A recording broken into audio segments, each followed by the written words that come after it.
Okay. I really hope this is working. I'm hoping that you can hear me okay. If everything sounds good, do let me know because, yeah, I find it kind of difficult to tell.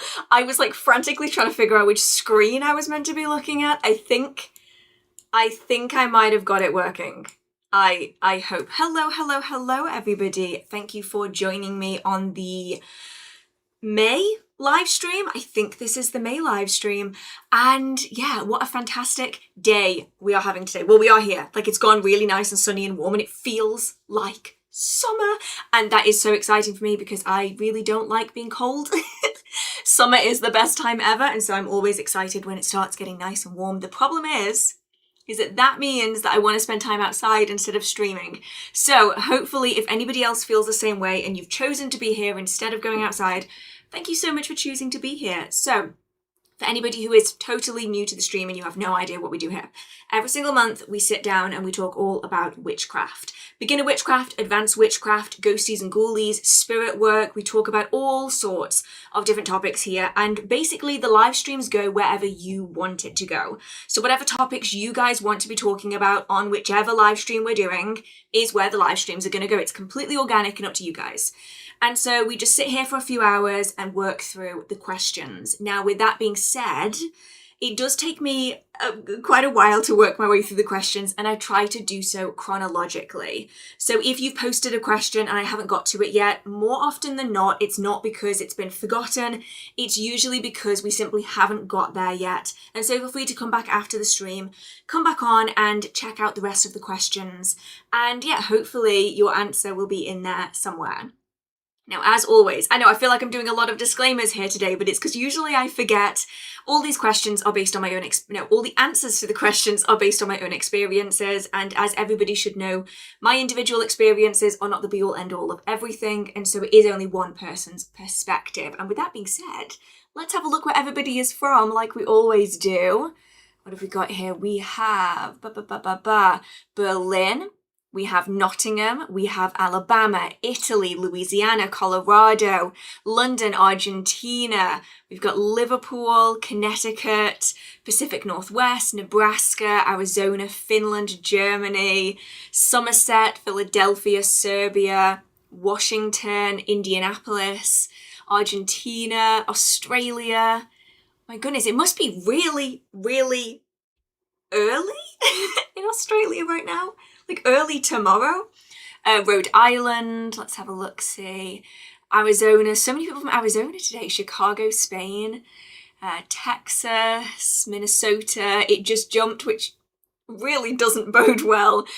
Queens, New York, Idaho, Australia, Montana, Belfast, Leeds, Ohio. So many people from so many places.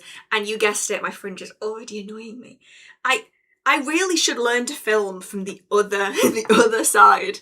So yes, if you have any questions for the Q&A, there should be a tab in the chat box where you can click on it and it should be able to send you to where you can post your questions. That was so long-winded how I said that. Why did I say it like that? Just so they don't get lost, because the chat tends to move pretty quickly, and so if we're not careful, what can often happen is that the chat just totally gets lost and questions just start disappearing. But in regards to questions, I actually have a few in beforehand. So if you ever want to put a question in beforehand, if you put it in maybe like an hour beforehand, that's usually when I open the Q&A up. Otherwise, I found if I open it any sooner, the questions start disappearing. That's not what we want. But some of the ones that I got in a couple of hours ago. So we have, I'm interested in doing the lesser banishing ritual of the pentagram. However, I'm scared that the LBRP will kick out my ancestors and nice house spirits. What is your take on it? Will it do so? Now, this then requires me, I had to dig. I've got a giant stack of books over here. It's literally like human height. And the bottom book was the one that I was after. So I've dug it out because my experience with the lesser banishing ritual of the pentagram is very minimal. And it was mostly at the start of my practice when I was working with groups that we would utilize it. And the one book that I was recommended at this time is this big boy, which is why it was at the bottom of the pile. This is Modern Magic by Donald Michael Craig. And what I will say about this book is it's very ritualistic in nature. So it's more akin to high magic, ceremonial magic. This isn't necessarily the book that I would recommend for somebody wanting to get started in like folk magic. It's very, very ritualistic. And at the start in lesson 1, we have sections here on the lesser banishing ritual of the pentagram. This is about the extent of my personal experience with it, is practicing it in the group and utilizing resources like this to learn more about it. And it's one of those things where it's a very ritualistic form of removing unwanted energies, lower spirits, the sort of nuisances that might be disrupting. It might be disrupting your energy field, your workings that you're performing. It's sort of a general cleanse, so to speak. And I think this is where I feel like I need to be mentioning that not all of these traditions and practices cross over into every other tradition and practice. So the lesser banishing ritual of pentagram is something that's often done pretty regularly. You'll see that people that utilize it will carry it out before every working that they do, sometimes after every working that they do, to cleanse that space and remove anything that's left over. They might do it when they come home from a long day. They might just do it daily, sometimes multiple times a day. It's one of those where it's a very easily repeatable act. And often when you find things that are easily repeatable, they're not intensely strong. And I feel like that's something to bear in mind in all of this, because it's so easy to repeat it once you know how to do it. It's something that you can do on a regular basis. It's not necessarily going to be a massively powerful thing unless you're putting loads and loads and loads and loads and loads of energy and intention behind it. So this section here, it sort of goes over like the drawing of it. It goes over the things you might want, including the ritual clothes, which is one of the main distinguishers I find when recognizing something that's more ceremonial versus something that's more folk. And it does give a little bit of information here about the reasons why. So this is just me sort of skim reading this section so I don't just read you a massive essay. So there are 3 reasons for doing this ritual. The first, and most important, yet most ethereal, is to know yourself. You will learn if you have the strength of will to stick to doing a ritual of this sort on a daily basis. As a result, you will discover more about your nature and who you are than ever before. Second is to expand your aura. This result is quite surprising as your aura expands and brightens, and you'll also find yourself becoming stronger spiritually and psychologically than you ever have been before. And essentially, the basis of it in just day-to-day practice is it's a really good foundational practice, helps developing your energy manipulation, your energy sensing skills, but it's sort of a general cleanse. And so this is a very long-winded way for anybody who doesn't know what the lesser banishing ritual of the pentagram is, to say that really, unless it is going to be targeted at ancestors, at deities, at specific spirits, for the most part, it is cleansing away and removing unwanted energy that is limiting your energy field, so your aura. And so that's why it can have the impact of seemingly strengthening your energy field. It's often because it's being dampened and limited by the attachments, the spirits, the energies that you have linked to you, that when you're doing this sort of a working on a regular basis, will get rid of. The LBRP is not necessarily something that I would recommend for difficult or kind of longer standing situations. So it's something that you can do for day-to-day cleansings. But if you need to be doing a banishing, like a full-blown ritual banishing for a spirit that you cannot get rid of, it's going to really not be strong enough for that by itself. It can be worked with alongside a larger ritual, but by itself, it's going to be more for that day-to-day cleansing. And so I wouldn't necessarily worry about it in regard to ancestors, because ancestors are tied to us in a way that other spirits aren't. So even if you have a spirit attachment, so this is a spirit that's like latched onto you, it's digging its little claws into you, even in that situation, it isn't attached onto you the same way that an ancestor is tied into you. An ancestor is tied into your being, who you are fundamentally as a person, whereas a spirit attachment is simply sort of attached on. The only thing in this question, I suppose, that would need to be considered are house spirits. So house spirits are not necessarily linked to you as an individual, but they're going to be tied to that property. And so it's very important when doing any sort of cleansing work and banishing work that if there are spirits around, that we give them the opportunity to move away from an area where that disruptive energy might be occurring. So it's not necessarily going to remove spirits from your space, but generally speaking, for a good rapport with your spirits, it's worth just letting them know beforehand that it's something you're considering doing, that you're about to be doing. I tend to do the knock on wood approach, so everybody knows that if I knock 3 times on wood, then that means that they need to be moving into a different space because I'm going to be doing something in this environment that they're not really going to like. And then once I'm done with that cleansing, with that banishing, whatever it is, you knock on the wood 3 times again, and they know that they can come back into the space. Now, that's something that you need to be agreeing with them beforehand, because otherwise you're just knocking on wood and they're going to be like, wait, I don't actually know what that means. Oh, never mind, figured it out. They need to be knowing beforehand, but it's just a good way of giving you that peace of mind that you're not going to be disrupting any of your spirits. But even if you aren't ritualistic in nature, if that's not something that you want to be diving into, in some ways there are aspects of ceremonial and higher magic that can be really beneficial to developing our skills. And one of those that was taught to me and told that it would be really useful for my practice was the lesser banishing ritual of the pentagram. And so if that's the only thing that you incorporate, it can be useful for your visualization, for your energy sensing, all of that stuff to help develop those skills. So that it was quite a long-winded answer to that one. But this is actually a topic that I don't think we've ever discussed in detail on this channel. And so if there's any sort of topics like that where you're thinking, oh, I've gone through all of your videos and I don't think you've ever really touched on this or that or the other, feel free to put it in a comment on one of the sort of fixed videos, like the full videos that I post rather than the live streams.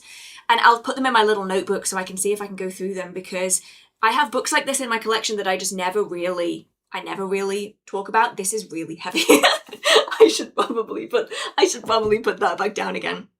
Oh, and thank you so much to Mickey in the Mist. Thank you so much. I just wanted to say how grateful I am for this awesome community. Thank you for all that you do. Oh, thank you so much. I really appreciate it. Can I heart this? Will it let me heart this? It won't let me heart this. Why wouldn't it let me heart this? I think I broke it. But thank you so much. And I've seen here that some people are saying that the comment, that the question tab has disappeared. If it has just completely gone for you, feel free to put it in the chat and I'll try as much as I can to keep a track of the chat so that if somebody doesn't have the question box, sometimes YouTube just absolutely throws a wobbly and it just disappears. I can still try and answer your questions where possible. But yeah, it's just that they get a little bit more lost in the chat, but I'll really try to keep on track of it. Right, any further update on the podcast? Yes, but only in the fact that it's a little bit behind schedule. So I did say that I was going to be bringing back the Through the Blackthorn Arch podcast, and it was going to be coming back like at the start of the year.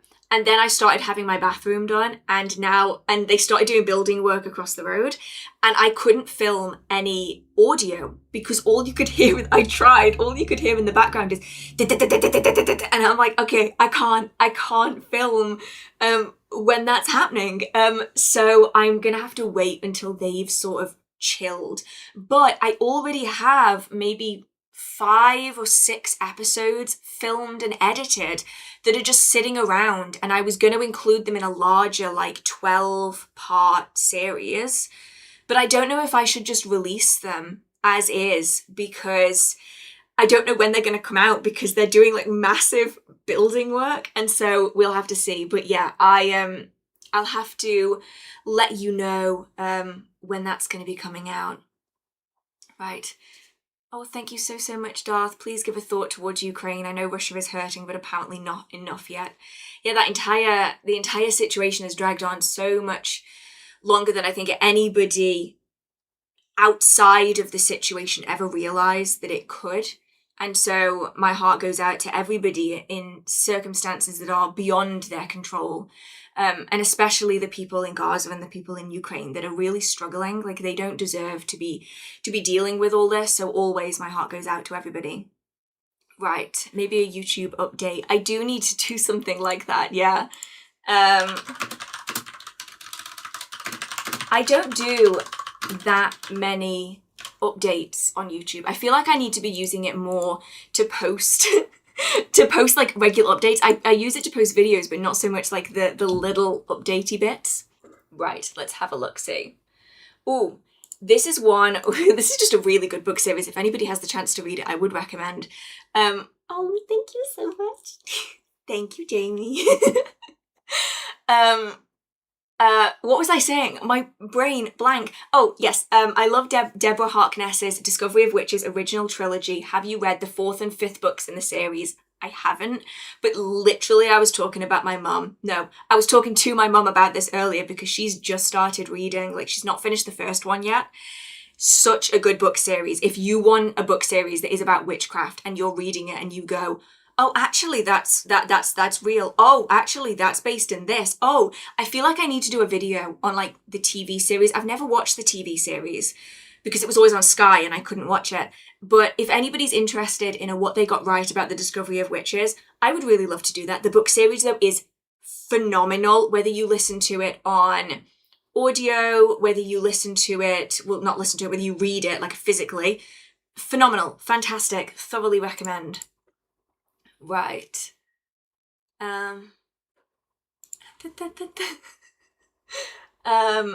Oh, okay. This is sort of along the same vein, which is, do you have any tips for cozy, witchy, cottagecore fiction books?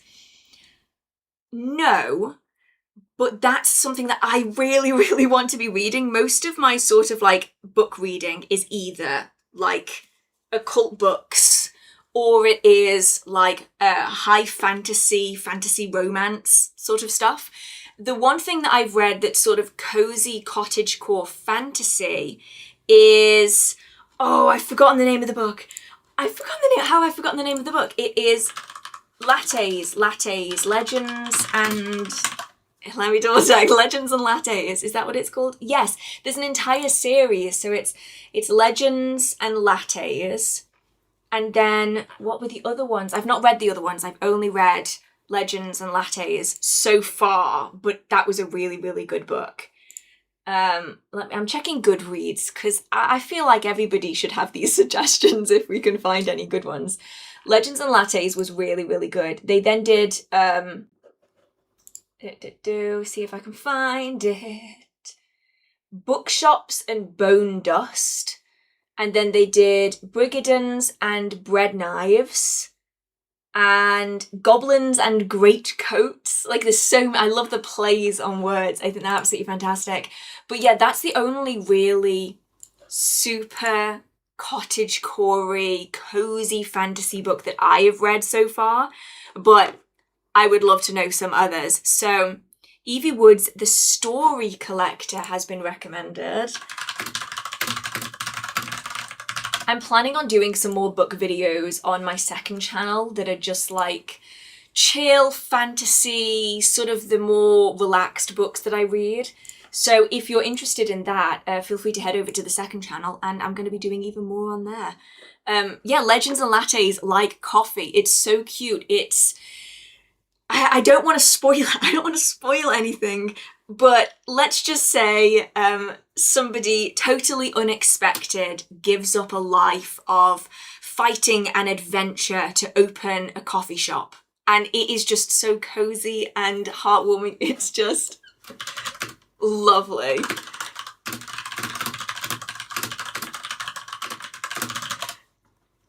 Right, let's have a look-see.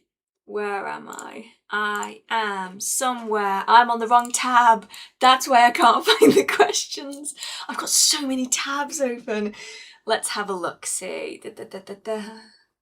Oh, what ghost TV series and movies would you recommend? I'm a total TV geek, constantly looking for new content, even though my watch list is massive. Now, I'm going to be really honest and say that the only ghost show that I love and will watch consistently is Most Haunted.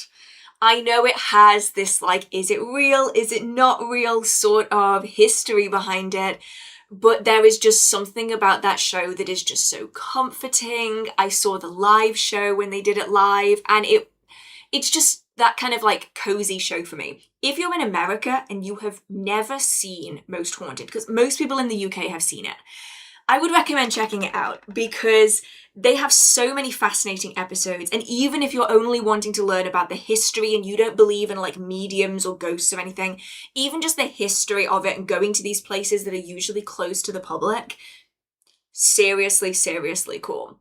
There are a few that I think are just incredibly interesting. There's one that was released on, I think it was Prime a couple of years ago, that was where they locked these individuals into these haunted buildings for, was it 28 days? And they basically tracked how people experience things and what happened. And the entire show sort of went a bit off the rails when a god helmet came out. But for the most part, it was a really interesting and engaging, fun watch. I wouldn't necessarily consider it to be like on par with like Most Haunted or anything like that, but it was just a really fun watch. I'll have to compile them all together if you want. This is the kind of stuff that I talk about on the second channel. So if you want me to compile together some, I'm gonna have to find some names because I can often remember people's faces, but I can very rarely remember people's names. And I'll compile them all together and I'll like rank my favorite ghost shows because that would be fun. It would be really fun for me to do. Right. Have you had a chance to read any of the fascinating books that you've been pointing out over the past 3 months? Will you be doing another book club? No. Yes. But there is a reason for that. So the book club, yes, I will be. At the moment, I don't have a bathroom in this house. I have like a toilet and a kitchen sink. I don't have a bathroom. Not yet anyway, we're working on it. So I'm not going to be able to do any of it till after that because it's just a pain. I can't spend much time here. I have to keep going elsewhere. I'm like at my parents' and bouncing around. So once that's sorted, I think then we can do the second book club, just so that I know that I can properly focus on getting the reading done, because if I'm not spending that much time at home, I don't really have that much time to read. But the list for that is looking very, very interesting. I've been compiling together all of your recommendations, the things that you want to see, the books that you would really like to read, but maybe you haven't yet. They're all together on that list, so that as soon as I can, I will be posting that to do the second book club. In terms of books, I've not been reading any of the ones that I've been talking about, say like in the book releases videos, mostly because I'm working through like a decent number of books at once. I'm doing some research for videos on Gerald Gardner and Cecil Williamson. And so they're going to be coming out in the next couple of, I want to say weeks. I'm going to be honest and say like a month. So at the minute, I'm reading In Search of the New Forest Coven by Philip Heselton. This one is all about, you guessed it, the New Forest Coven that Gerald Gardner joined, or is said to have been initiated into when he formed sort of the starting springboard for Wicca as we see it today. So I'm reading this one. I'm also reading Cecil Williamson's book of Witchcraft by Steve Patterson. Absolutely fascinating. This one is the one that I am currently most engaged in because I find Cecil Williamson just an incredible figure.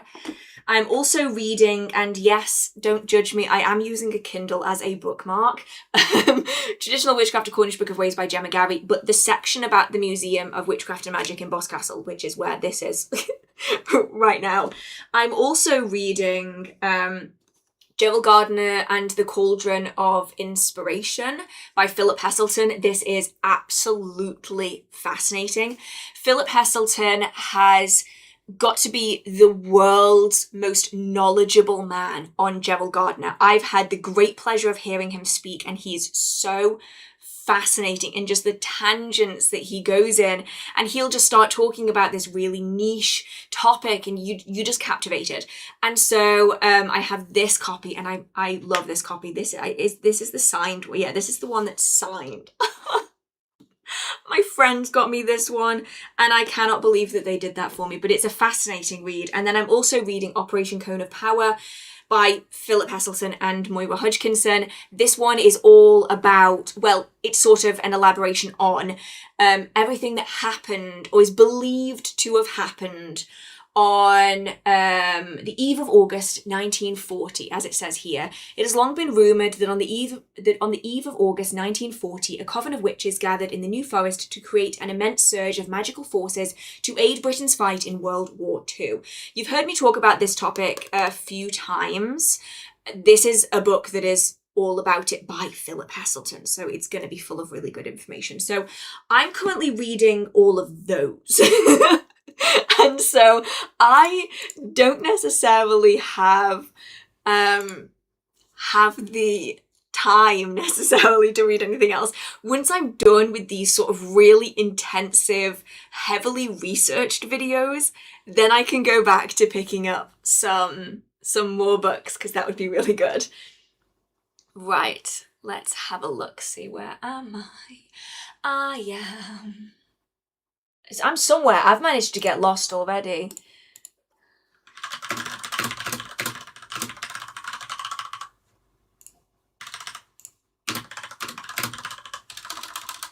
I'm somewhere around here. Okay, this is the one. Found it. So, I plan on creating my own servitor, but I don't know their limitations. Are there any abilities of a servitor that they can or can't do? What should I look out for? Okay, so servitors are a particular topic of interest of mine. I absolutely love working with them. And actually, I pulled out a whole bunch of books. Well, I pulled out 2 books, but there's really only one that I would necessarily recommend. So, servitors are fascinating because they tick all the boxes of a spirit, but they are utilised like a tool, which sounds awful. It really does. But you can you can utilize spirits in your magical practice. But obviously with that, we have to bear in mind that these spirits have their own energies. They have their own life experiences. They have their own goals, their own whims, their own minds a lot of the time. And so spirits are going to go in their own direction, right? They can work alongside you, but they are not likely to want to be dominated by you. So it is more of a working dynamic, a partnership. But when we're working with a servitor, which is a man-made spirit, it's a spirit that you have created of your own energy that has been designed for a specific purpose. It then gives us more flexibility over how we can utilize them. We can use them more of a tool. No, we can use them more as a tool in our magical workings rather than relying on our intentions aligning with what they want to be doing, etc., etc.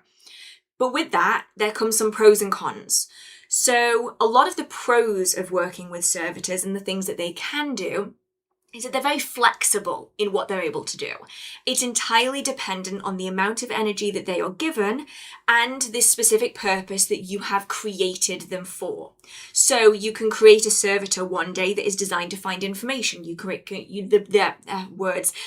create a servitor the second day that is designed to gather up excess energy in your environment. You can create a servitor the third day that is designed to offer you protection for your home.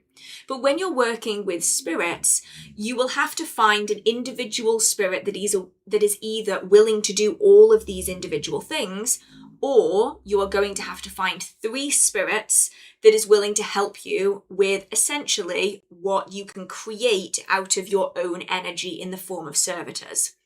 So that's one massive benefit to them, is that dependent on the amount of energy that they're given, they can achieve most things, not all things though. So servitors that are kept around your home and around your energy are the easiest to manage. You can make sure that they have enough energy for what they need to be doing. They can check in on a regular basis to maintain that energy. You can always keep an eye on them to make sure that they're doing specifically what you want them to be doing. That kind of servitor is very, very easy, very flexible, and it gives you a lot more control over a situation. The negative that comes with servitors is that if you are sending servitors off long distance, you really have to be making sure they have the energy or they have the ability to gain that energy in a way that allows them to keep doing it. And that's the one thing that I think a lot of people discover, especially when they're really new to servitors, is they realize that the servitors around their home work perfectly, but when they send them out into the wild, that's when things go a little bit topsy-turvy. And that's because they need to have enough energy. So that's arguably the biggest reason why a servitor might not be suitable for a situation. If that servitor isn't given any other way of gaining energy, they'll sort of die along the way because they won't have the energy to get where you need them to be and then come back again. So in that, you can work around this. You can either give them more energy, a lot more energy, or you can give them a way of gathering that energy. So if it's a servitor, say, that you need to be sending out to gain information, they might be able to draw energy from specific lunar events, or perhaps they draw energy from the midday sun. And it's usually tied into the way that they have been created. The way that you create them is very much going to influence everything else going forwards, which is why servitor creation can be a little bit complex when you need to add like loads of additional caveats in there. The other downside to servitors is the breaking down of the servitor. This is something that I see people trip up over a lot, is either the servitor is very fragile and so it sort of just disintegrates before it's finished its task. Maybe this is because the deadline that's been placed on that servitor is too short for what that servitor needs to be doing, and so it just falls to bits before it's actually achieved its goal. And sometimes it's because they simply haven't created a way for the servitor to fall apart again. They've not created the servitor with an object that belongs to you so that you can control and destroy or work with the servitor separately from them. Wow, my voice totally went like a 12-year-old boy. And the other kind of extreme of this is if you haven't created a servitor that has that kind of callback, that servitor can then go rogue, which doesn't happen that often. You'll primarily see it in very old servitors. Perhaps their owner has died, and so that servitor no longer has a regular source of energy, but they're strong enough and they have enough information to be able to gain that energy from wherever it fancies. And this is where you get some of the weird activity in like practitioner houses coming from, is servitors that simply haven't been broken down.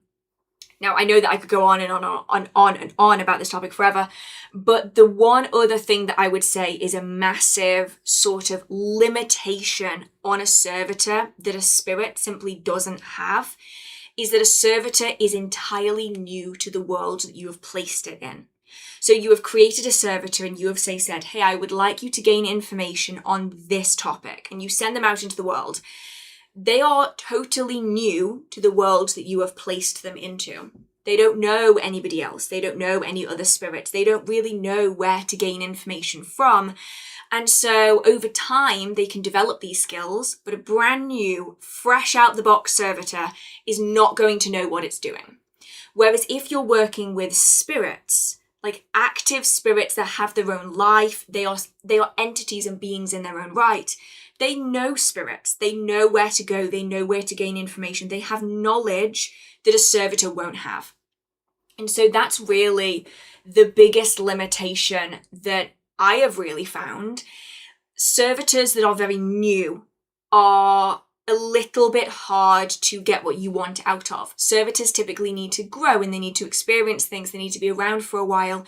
And that's why servitors that are more long-standing, so say you've had the same servitor for a year, 2 years, 10 years, they get better over time because they essentially then fulfill the role of a spirit that is an entity in their own right because they know the world around them a little bit more.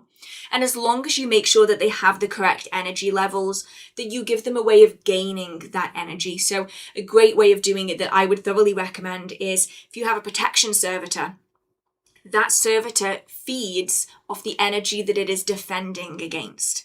So if you've walked through the door and you've got loads of like sticky, gooey, ooey, I want to get it off me energy, maybe you've been in an argument at work or you've sat in a meeting with a bunch of people that you absolutely hate. Every time you walk in through that door, then it is taking that unwanted energy and it is fueling itself on the energy that it is removing from the space. So you've essentially created a permanent self-fueling system. So you have put energy into that system, but then the servitor, by doing its job, is getting the energy it needs to then keep doing its job again. And it's essentially cycling. So as long as you have sort of enough energy, you know how to control the servitor. So I would always recommend having either a spirit vessel or having a sigil. I like using clay discs for this, with the servitor's name inscribed into it. You have some way of calling them back to you. You have some way of charging them. Mostly servitors are then just good to go and you can do whatever with them. And I think that's what makes them so useful and so practical to so many people. I've met a few people who say that you can basically use a servitor for everything, and I would kind of agree. So this is one book that I would recommend. There's lots and lots of books out there. This is probably the most similar to my own version of creating servitors. This is Creating Magical Entities by David Michael Cunningham. I always get the names mixed up. So this is a complete guide to entity creation. It's not massive. You could definitely elaborate more onto this if you wanted to, but it goes into choosing a name, it goes into lifespans, magical abilities, housing them, you know, all the stuff that you would typically experience in something like this. So just sort of going off all of this is, would there be a downside to it fueling itself with negative energy? Not really, because it is essentially neutralizing it in the process. So that could be something that you build into the way that it's working. So it isn't just taking that energy as is, it is taking it and it is transforming it into something that's very practical. But in itself, that servitor is transforming that energy into being something practical, because what you have aimed it to do, what you've asked it to do, it is doing, if that makes sense. So you have said, I would like to remove the negative energy. And by its sheer existence, it is doing exactly what you have asked it to do. And it can't really, at least a fairly new young servitor, can't go rogue. So you have, well, in most circumstances, you know, same as everything, that there's caveats to this. So if it were to then have a negative experience because of the negative energy, you have requested that it removes the negative energy, and so therefore that servitor would probably just self-destruct in the process. For the most part, though, you would never really have that issue because it is transforming the energy into something practical whilst it's doing it. If you haven't already, I'd love to see an entire video on this. I'll have to add it to the list because it's a topic that I really love. I love working with servitors, and I have for years, and I think it's something that a lot of people would have a great deal of benefit from. It's a very easy, well, I say easy, but it's a very useful and accessible way of beginning spirit work. Because instead of starting with a spirit that has its own thoughts and mind, instead it is a spirit that is entirely limited by what you are giving it, if that makes sense. So it gives a little bit more of that comfort and that security. Right.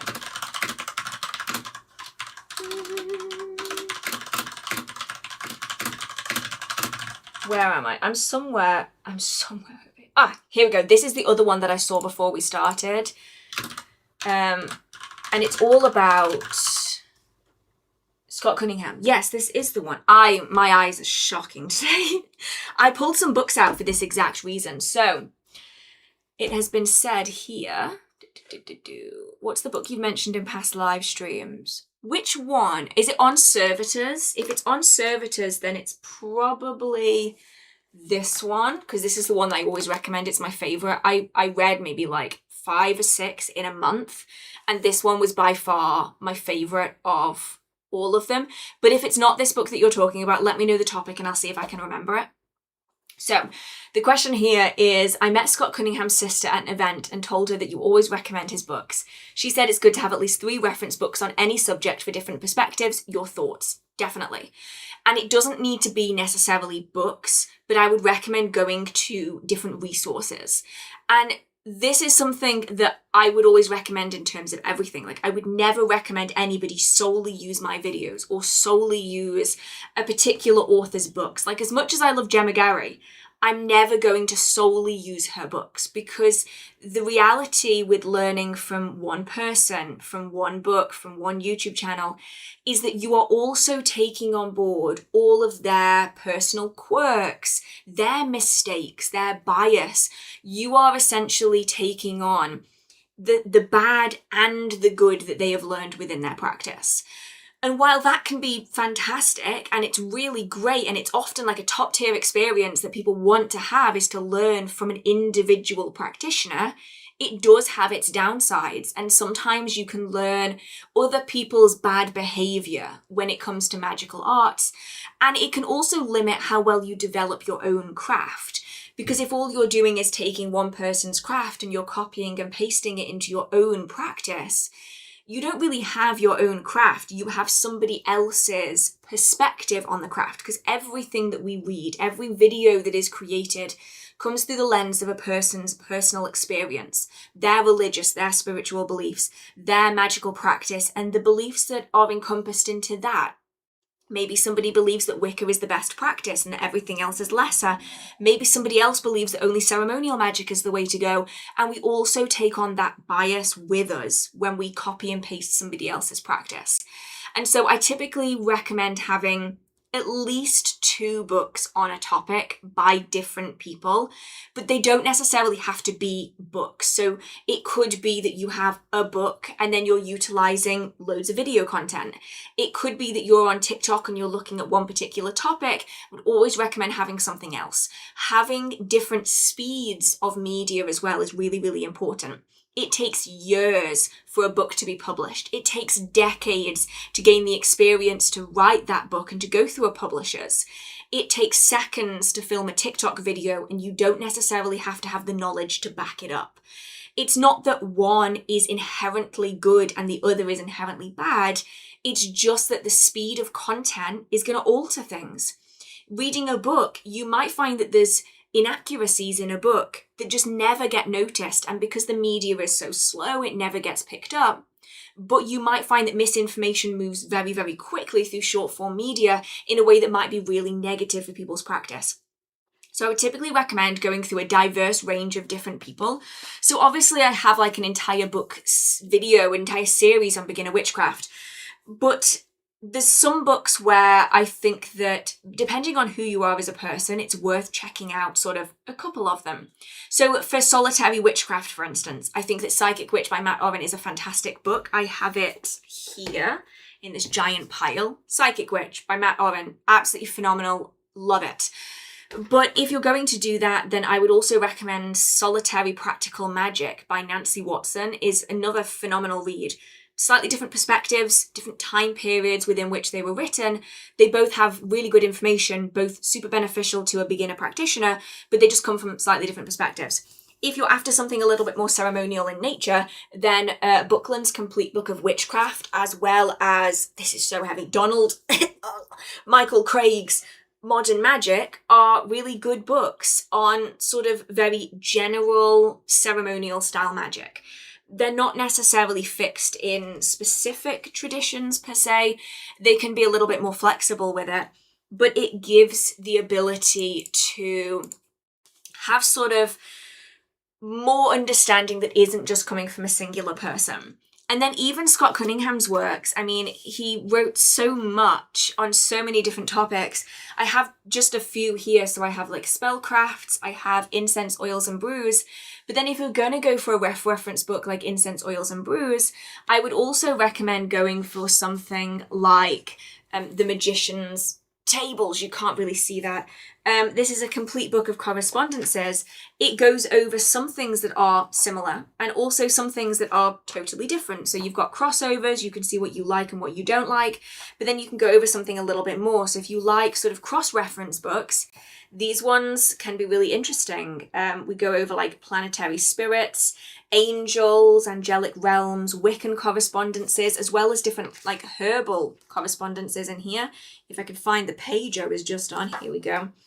So we've got like modern Wiccan tables here, all about like camphor, ylang ylang, cherry, dragon's blood, violet, lilac, all of these different things have different options because it's it's one of those where it's very, very easy to get stuck in a rut. Like, I know I keep referring to her, but I love Gemma Gary's works. I think they're absolutely fascinating. But I can also see, once you've read a couple of her books, that she does have a very particular style. And that style might not be something that you necessarily want to follow directly. But if you were to then go to somebody else, you might realize that you really like certain aspects of Gemma Gary's work, but there's certain techniques that you prefer by Roger Horn. And so you can merge them together. Maybe the ideas and the perspective of Lee Morgan makes more sense to you than Gemma Gary. And you're not going to get that if you only go through one author. But Scott Cunningham is one of those authors. I'm researching loads and loads of very prolific, very important magical figures at the moment. And Scott Cunningham's books were the first that were ever recommended to me. Like, when I think of the beginner books that I was told to immediately get, I was told to get Witchcraft, the Art and Witchcraft Theory and Practice by DeAngelis. I was told to get that one. And I was given a list by a high priestess of just dozens of Scott Cunningham books. And the one that I still go back to time and time again is Incense, Oils and Brews, but specifically an Encyclopedia of Magical Herbs is one that I absolutely love to this day, even though I've read loads of other books on the topic. So I think that that's really, it's also the useful part in it, is that if you've read loads of people's books, you can then get more of an idea of whose work you actually want to incorporate and whose work you can maybe say, okay, I can see where they're coming from, but it isn't necessarily for me. Right. Oh, it jumped. Oh no. Let's have a look-see. I was here. Oh, okay. Okay, so this sort of ties in with everything we were just talking about. So what books do you recommend to somebody who wants to study witchcraft and learn to practice but has limited spoons? So I feel like I should maybe mention, because I know that not everybody really knows what it means, but when somebody refers to spoons, it's imagine like a cutlery drawer. And everything that you are doing needs a spoon from that cutlery drawer. But different people have different sized cutlery drawers. And so some people have enough cutlery to go all day and have loads of things happen. And some people only have enough spoons to deal with a couple of things. And that's all they can manage. And for some people, they wash the spoons really quickly so they can then put more energy towards things. Whereas other people really struggle to wash the spoons. And so for them, it might take them a couple of days, a couple of weeks to recover from losing those spoons. I don't know if I did that justice, but that's the way that my brain has always processed the spoons analogy. So we're talking about books and practice that's going to be suitable for people who are perhaps struggling with, it could be chronic fatigue, it could be pain, it could be low energy, it could be all sorts of different things. And this is where there's a couple of books that I always recommend, but it's very important with them to go at your own pace. I will actually grab the other one because I didn't grab it before the live stream and I should have. It is here. Hang on. Let me grab it. I think it's this one. Let me try and not knock everything onto the floor. Oh no, ghosty. You're gonna have to move. Right. Let's go with this. So this is the one that I was talking about a minute ago, about how I can recommend Psychic Witch and I can recommend Practical Solitary Magic. And the differences between the two, I suppose, is Psychic Witch goes into a lot of the fundamentals. It goes into sort of those foundational energy work practices, and it does it really, really well. It can feel like a lot. I'm going to be real honest. It can feel like a lot because there are 100 and something exercises. Let me check how many there are. There's 213 exercises in here. And that can feel very, very, very overwhelming. And so this one is phenomenal. Can thoroughly recommend it. But don't feel as though you have to do it all in one go. Don't feel as though you can't learn anything else while you're working through it, because it's something that you're going to be able to build up on over time. The first exercises then lead into the later exercises. So maybe pick a couple of the exercises at the start and just add them into your sort of routine as best as you can. Maybe every week you sit down and you try and do a single one of the exercises. It's not about how fast you can get through the book. It's more about how you as an individual can make the most out of the things that you are learning. And as you work through the book, you'll notice when worked alongside other books that you'll start having an easier time with the energy sensing, energy manipulation, all of that stuff that then makes a very successful practice in the long run. I do have a video on the channel that is called Low Energy Witchcraft, and that is sort of the way to apply the things that we're learning in books like this in a practical sense that is going to be easier for people that do struggle, whether it's mobility, whether it's pain, whether it's fatigue, whatever it might be, to try to make their magical life easier. This is phenomenal. We'll always recommend this book, but it's intense. So another good book that's kind of less intense is Practical Solitary Magic. And this one is another that covers a load of different topics. I spoke about this more intensely in my Beginner Witchcraft book video. If you want to check that out, I go over all of the books and sort of what I like and don't like about them. But this one goes over magic and psychology, how magic works, magic and ethics, magic and personal relationships. It goes over the physical plane, the emotional plane, mental, spiritual plane, the cellar, setting up goals, defining goals. This is the setting of intentions, anticipating consequences, which is super beneficial, expressing your goals safely and documenting them, divination, affirmations, incantations, oracles, astrology, numerology, magic, creating and using affirmations, effective affirmations, magical incantations, pendulums, divination, different kinds of spells that you can carry out, visualization, cleansing spells. But it breaks it down in a way that makes it feel more manageable. Like when I read the two of these, this one is a lot. It is a lot. This one, you feel as though you can go through each chapter and they feel a little gentler, a little softer, a little bit more manageable. Both are phenomenal. I would recommend working through both of them as a beginner, but just don't feel as though you need to be rushing through this and finishing it before you can do anything else. You can still be reading through this book and this book whilst you are taking the time that you need to recuperate, whilst you're looking into a different topic. It's not something that you need to do like all in one big chunk. Because I know I did some reels about Psychic Witch, and I know a lot of people messaged me being like, it was too much, it was too overwhelming, but it definitely can be, but it's incredibly beneficial sort of in the long run. So I missed some of these. Thank you so much, Jessica Desiccated. Thank you so much. As well as Ruth. Thank you so much. I really, really appreciate it. I always try. I will always try whatever I can, because I know that it is so easy as somebody who is very standard. I fit into a lot of boxes.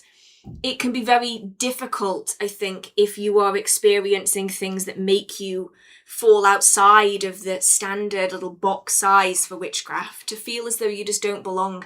And I don't want anybody, especially when it comes to witchcraft, that is full of oddballs and weirdos and a whole bunch of people that don't fit inside boxes. I always want people to feel welcome, always. So I got one here. Valerie, hi Hearth, can I cast a prosperity spell without being too specific, only asking that it doesn't disrupt or harm my life or anybody else's? You stopped me on this one. Yes and no. So the fact that you're adding in there that it doesn't disrupt or harm your life or anybody else's is a really, really useful thing, because as mentioned before, energy is like a lightning rod. It will direct that energy wherever is easiest. So it will just go for whichever is the most accessible and the closest that it can be influencing. And so the adding in of that it doesn't disrupt anybody's life, that it doesn't harm anybody, is obviously really important, because if you, say, work in an industry where you might have an accident, it might find that it's easier for you to fall off a step ladder than get a promotion. And so adding that caveat in is very, very important. But generally, when it comes to prosperity, I think it's very much about directing it as much as possible towards an option, perhaps. And so that's where it gets a little bit tricky, because obviously then the decision needs to be made of where it's going to be going. So I think for small amounts, £50, £100, I know that's not small to most people, but in the grand scheme of the money that's in the world, it's pretty small. I think you can go fairly general, because that could be that you enter a raffle at work and you get a gift voucher for £50, like you win the top prize or something. Or it could be that you go to a pub quiz and you win the pub quiz, like miraculously you win the £50 voucher for the pub quiz. That is very doable. I think once you go above sort of at £50 or £100, you're getting into this probably needs to be directed at something, or you might find that, say, your car's sitting in the drive or it's sitting in the parking lot at your work and a delivery vehicle backs into your car and totals your car. It didn't really disrupt anybody else because the insurance dealt with it. It didn't harm you because you weren't in the vehicle, but it's still a massive inconvenience, to you. So I think that once you get above that, like £100, this could reasonably find its way to me. I think then it really needs to be directed towards a job or a new job, a promotion, somebody in your life achieving something. I feel like at that point, it's not worth necessarily. I mean, I'm a very, very, very cautious person in terms of like everything. So for me, at that point, I would be saying I want to aim it towards something specific. But where you draw the line is entirely up to you. And again, I feel like this is where I need to put those caveats of like, everybody's going to be totally different in their practice, their style, what they feel comfortable with. It's just about figuring out where for you that line is in terms of, I feel as though I can comfortably find a way of achieving this just randomly. And then above that is when you want to be going for something more specific. Ooh, okay. Have a look, see. Firstly, I absolutely love everybody's things of like, I love boxes. I always hated boxes. I'm not that cat-like. I love seeing people's perspectives on it. But there is a question here, and I'm going to assume that it's because the Q&A box isn't working properly again. My family is very new to the craft. We haven't even tried our first spell or ritual yet. We understand we must learn protection first, but what is a safe, beginner-friendly protection method?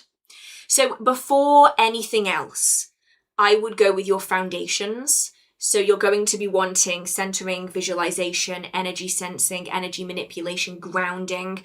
These are all very, very important for then doing the workings, because they are the things that are done behind the scenes. A lot of books don't necessarily focus on it. They don't really talk that detailed about it, but it's what a practitioner is doing, often without realizing that they're doing it.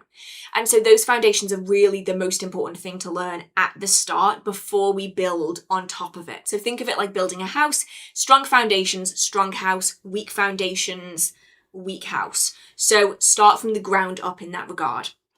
When it comes to protection magic, the easiest form of protection magic is probably the stuff that requires the least amount of personal effort. Now, that's mostly not because personal effort isn't useful, but because as a beginner, it can be really difficult to manipulate energy effectively.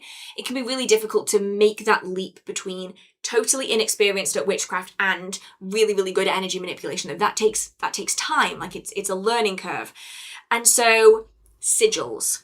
Sigils are a great way of doing any kind of magic, especially if you want something that's very tactile, something that you can focus on, and something that is very limited in its scope. It doesn't need a large amount of energy to be effective. It's easily repeatable and it's highly adaptable to whatever you need. So I have a couple of videos on the channel all about sigils and how to make them, but you can find sigils online for protection. If you don't feel like you're ready to make your own, there's loads of sigils on Tumblr, on Instagram, on just the Google search results that are for protection magic. And you then just need to be focusing on whatever it is that you want to be protecting. Is this for your home? Is this for yourself? Is this for a particular family member? What is it that you want to be protecting?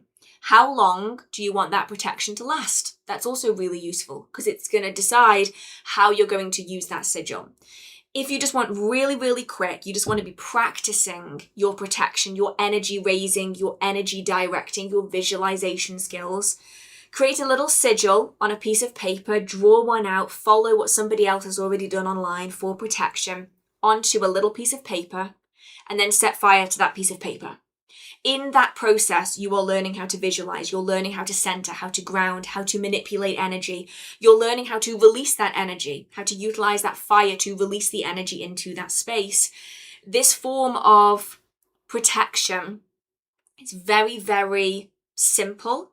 If you want something that's longer term, you can keep it in a little pouch with some protection herbs, carry it around in a bag in your car. It's one of those where it's very repeatable. And so that's what makes it so useful, because if you then decide you want something for prosperity, you alter the sigil that you are making. And it's just a way of sort of adding those skills in to an active practice rather than those beginner skills sort of being like a separate entity. So shouldn't you be careful when using sigils online because you never know the intention behind it? I mean, it's obviously important that we aren't just finding the first thing that we can see, but there's a lot of people, especially on Tumblr, where all they do is they make different sigils based on people's requests for what they're looking for. And they are practitioners that are sitting and they are just doing that for the people that follow them. And so I think it's very important that obviously while we are cautious about what we're using, we aren't so cautious that in some cases we might be limiting the resources that we have available to us. I think it's very much about fact checking everything. So like you should be able to follow a link on, say, Google Images, and it should take you back to the Tumblr page again. There's one that was very prolific years ago. I don't know if they're still going, but all of the sigils, they're on like watercolor backgrounds. Let me just see if I can find one.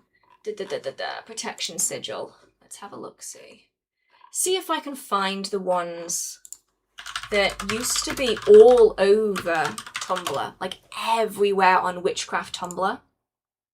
See if I can find it. But yeah, they're like colored sigils, and sometimes they're done in like they're done in like a circle. I've used some of those. So if I can find out who it is that does them, I can thoroughly recommend those sigils because I've tested them and I really like using them.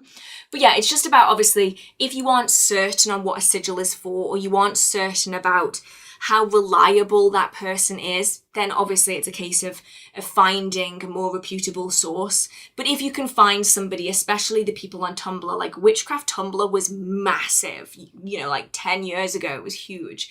If you can find any of those like sigil master sheets, it's very useful, especially if you don't necessarily trust your ability yet to sort of make those sigils yourself. From the faster said, I had something clever to add to this, but I forgot it. Guess I need Neville's Rememberall. I spend my entire life feeling like I need a Rememberall. Like, it would be read all of the time though, so it'd basically be useless because it wouldn't tell me what I needed to know. But thank you so much. So, you have sort of the sigil approach when it comes to the protection magic. But you can also go for a more herbal approach, so that's another option. It all depends on where you feel particularly drawn. Sigils are very adaptable, they're very practical, so a lot of people do work with them, but you can also be working with certain plants. And obviously this is going to depend on where you live. So this is where I would recommend looking at a book like Scott Cunningham's Encyclopedia of Magical Herbs, which will give different associations for different plants based on where you are in the world. So for me, if I really want for protection, I would be creating a little bag. It could just be like a little organza bag, or you can make your own bag, like sew your own bag if you like. And then inside I would be putting in rose thorns, I would be putting in bramble thorns, something spiky and pointy. And I'd also be adding in something like nettle, dried nettle leaves. Put all of that in, focus on what it is you want to achieve, leave it on a windowsill. This then allows that energy to permeate into that space as a way of imbuing the energy of those herbs into the environment that they are set in. But it's limited to start off with, but it's something that you can massively build on. So if you want to then start working with plant allies, you can start working with the plants from a spiritual sense. If you want to be working with certain deities, you can be looking at the plants that associate with certain deities.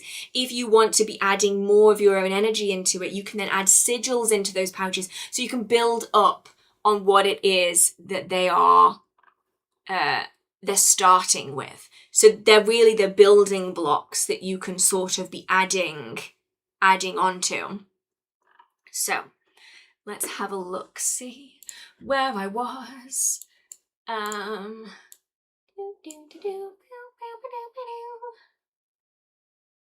Ooh, interesting.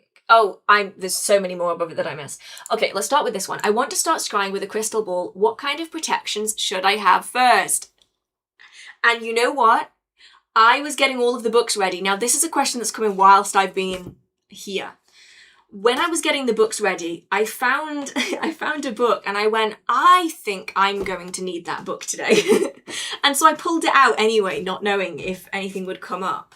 And it's this one. This is Scrying the Secrets of the Future, How to Use Crystal Balls, Fire, Wax, Mirrors, Shadows, and Spirit Guides to Reveal Your Destiny by Cassandra Eason. So this is a book all about scrying. And in here we have mirrors, we have ink scrying, which is what I really want to be looking into this year. We have wax scrying, herbs on water, scrying with herbs. See if I can find scrying with air, scrying with fire, scrying with water. Preparations for scrying. Now, obviously, this is from a book, but I have my own preferences for things that we'll talk about in a minute. So let me just see if I can find the section on crystal balls. Here we go. So towards the back of the book here, it is on page 201. We have this section of scrying with crystal balls. So in this chapter, I'll focus on using clear quartz crystal spheres that are the best for scrying. I will also describe working with other transparent or semi-transparent crystals, such as amethyst. I will also deal with opaque spheres and eggs, along with shadow scrying in chapter 14. So books like this are really, really useful if you do want to be diving into sort of all manner of different scrying. They go over different techniques for protection at the start, the different things you might want to be looking into. So if I can find it here, we have sort of the secrets of scrying. We have sort of different incantations, invocations, evocations, things that you want to be carrying out to protect yourself. But personally, a couple of things that I would suggest, and ultimately it's going to depend on your circumstances. So I'll cover a few different circumstances. If you're in your own home, you're using a crystal ball within a protected space, so this being your home environment, and you have protection on you, you're not going to need to be overly protective with what you're doing before you start scrying, because the space itself is shielded and you yourself are shielded, and you likely know how to deal and how to sense with anything that you're experiencing. If you have no personal protections, I would recommend doing either personal protections beforehand or protections over the space before you are scrying. If you are scrying in an environment that is not shielded, so you're doing it in a friend's house, you're doing it outside, I would recommend having some kind of protection on you at the very least. If you're in an outside space, you're probably not going to need protections on the space. But if you're in somebody's property, I would recommend doing protections around the sphere as well as protections on yourself. If you are going to be scrying and you are wanting to engage with spirits that are perhaps less friendly, or you are very, very nervous about scrying and you don't know what spirits are around you, then protections over the space. There's a few reasons for this. I really don't want to scare anybody in this. But it's just the fact that when we are scrying, we're entering into a trance-like state. And because of that, we're not entirely aware of what's happening around us. So if you're in a location where you don't know what you're dealing with, being in a trance-like state in that location is not necessarily going to feel the most comfortable. And while we're in trance-like states, we're more likely to be engaged with by other spirits and other energies. If we're scrying and we don't know who we're dealing with, then of course we have no idea what to expect.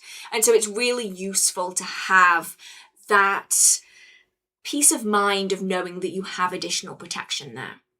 The other reason why protections are quite useful when it comes to scrying is that if we are utilizing scrying as a way of communing with spirits, rather than as a way of connecting with the subconscious mind, if you are doing that scrying in a protected environment, you can, in some cases, be bypassing that protection if something does come through and you don't expect it to. So these are all things where it's not like a super common thing to experience, but it's something that's really useful to bear in mind. So when it comes to protections during scrying, I would typically recommend personal protections. These could be, we've just been talking about it, sigils that you draw on yourself. You can use lipstick. You can draw them on your nails. I personally, my favorite technique, and it has been for a very long time, is to use an eyeliner pen. Just a cheap eyeliner pen. Draw sigils on yourself. Because usually they're really easy to wash off again. They do not irritate the skin because they're designed for the skin. And so I really like using eyeliner pens. If you can get like the long-lasting waterproof ones, even better, because then it's not going to rub off super easily on your clothes. Protections like that are super beneficial. Protective jewelry I always wear. I've got like a pentacle that I always wear for this exact reason. Protective rings, whatever it is, crystals, pouches, whatever you want to be working with. Oh, I've done it now, haven't I? Whatever you want to be working with for personal protection is what you can be working with. You then might want to be doing protections over the sphere. So this is where we are going to be making sure that the sphere doesn't have anything already attached onto it. So I'd say before you do any workings, make sure that you give it a really good cleanse. Smoke cleanse, you might want to be doing a water cleanse, but do bear in mind that you don't want to be leaving water blobs and stains on the glass. You want it to be really smooth. So whatever you're doing, make sure that you give it a polish afterwards to ensure that it is nice and clear and secure. So once you've done that, you then might want to be creating a protective sphere around the space. A circle casting will suffice, whether this is an energetic circle casting or a ceremonial circle casting. Circle casting is entirely up to you and your style of practice. For me, an energetic circle casting will suffice. If you feel very, very, very, very nervous and don't feel comfortable with your own level of energy work, you can create a physical circle. So you can use herbs, you can use protective crystals, you can use salt if you are inside. Obviously be careful around pets, children, and the natural world. But it offers you that extra level of security. They're all nice to haves. You don't necessarily need to do any of them in all circumstances. So it's very important to just bear in mind that we don't necessarily need to have that like one thing fits everybody approach. It's about picking and mixing what we're using. Words. My words today are not my forte. One thing that I will suggest people do though, and this is something where it's not for protection. Well, it could be for protection, but it doesn't have to be for protection. is to do a wash, a herbal wash. And you can do this a couple of ways. The way that I would typically do it is with mugwort. So you basically create mugwort tea. You steep a whole bunch of mugwort, and then you would pour the water over the crystal ball. You allow it to dry, and then you polish the crystal ball. Mugwort has very, very powerful properties for psychic development, psychic work, energy raising. And so it's very, very useful for psychic, trance, dream. All of this kind of magic is amplified with the use of mugwort. You can do this with protective herbs though. Nettle. Create nettle tea, imbue that crystal ball with it by pouring the water over it, waiting for it to dry, polishing the surface to keep it nice and shiny. If you don't want to be doing a wash, but you still want the same sort of influence, crystal ball stand. So you usually would have a stand with a crystal ball. I do have one, but it's upstairs and I am not grabbing it right now. You would place the herbs, the dried herbs, between the crystal ball and the stand. So that could be mugwort placed underneath with the crystal ball on top. This could be dried nettle, crystal ball on top. It means that you are protecting or imbuing energy into that working because those herbs are directly touching the crystal ball that is sitting on top of them. So they're sort of the bare basics that I would say are useful to at least know about. But obviously everybody's going to use different things. I mean, immediately here, Green Hearth Witch has said, full moon water works well for me. So yeah, it really depends on what you feel connected to. You might find that certain types of water work better than others. You might find that you want to be doing your scrying at certain times of day because you feel that the energy offers a little bit more protection. So for me, scrying at midnight, fantastic. For a lot of people, if they're very nervous of spirit activity, they might find that midnight or very, very dark environments might make them really uncomfortable. And so you might find that scrying during midday in a darkened room feels a little bit better for you, because while the room itself is dark, the energy is still quite light and bright and not as conducive to the really intense spirit activity as the middle of the night might be. So it's a case of just playing around and seeing what works. Right, have you read Introduction to Witchcraft? Who is it by? I'm gonna see if I can find it just off the title alone. Oh, okay, yeah, we stuck this one in the store. There's so many books now with very, very similar names that it throws me off. Are we talking Introduction to Witchcraft by Sarah L. Mastros? I have a tendency, most of the books in the store I will have read. This one I've not gotten all the way through yet, but mostly because I have so many other books on the topic.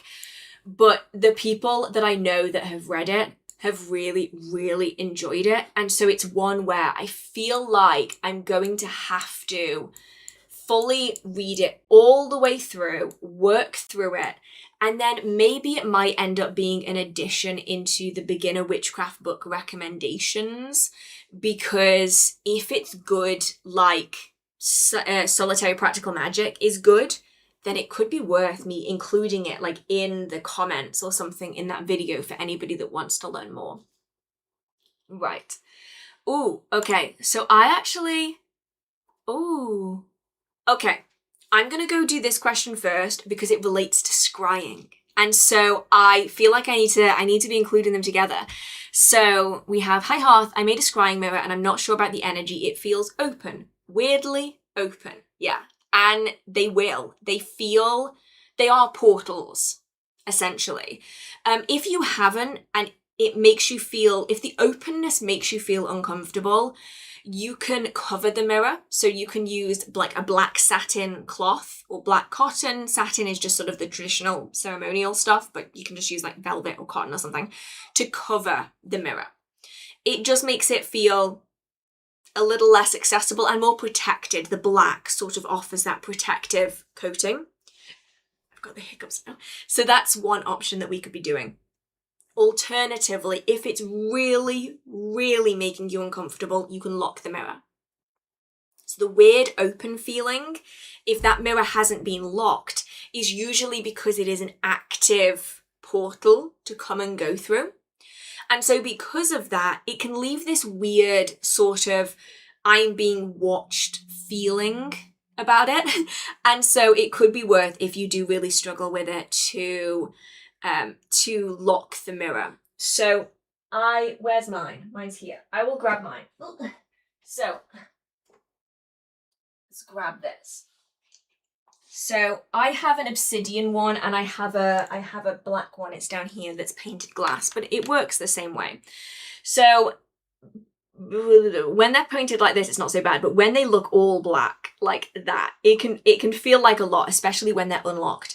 And so what I would suggest is on the back of that mirror, if you have an obsidian mirror, if anybody out there has an obsidian mirror, this is easy enough to do because you can just do it on the back. If you have a glass mirror that you've created, like the one that I made a couple of years ago, you can actually do this inside the frame. So you can take the backing off it, or you can do it on the back of the picture frame, whatever works best. Take some water, probably infused water is best. So I would go with something like nettle, something protective in nature. And you're going to want a protection sigil. And onto this, you're going to want to be focusing on your intention, dipping your finger into the protection water. And then you're going to want to be drawing that sigil. Hold it under your hands like this, charge it with your energy, focus on it, push it all in.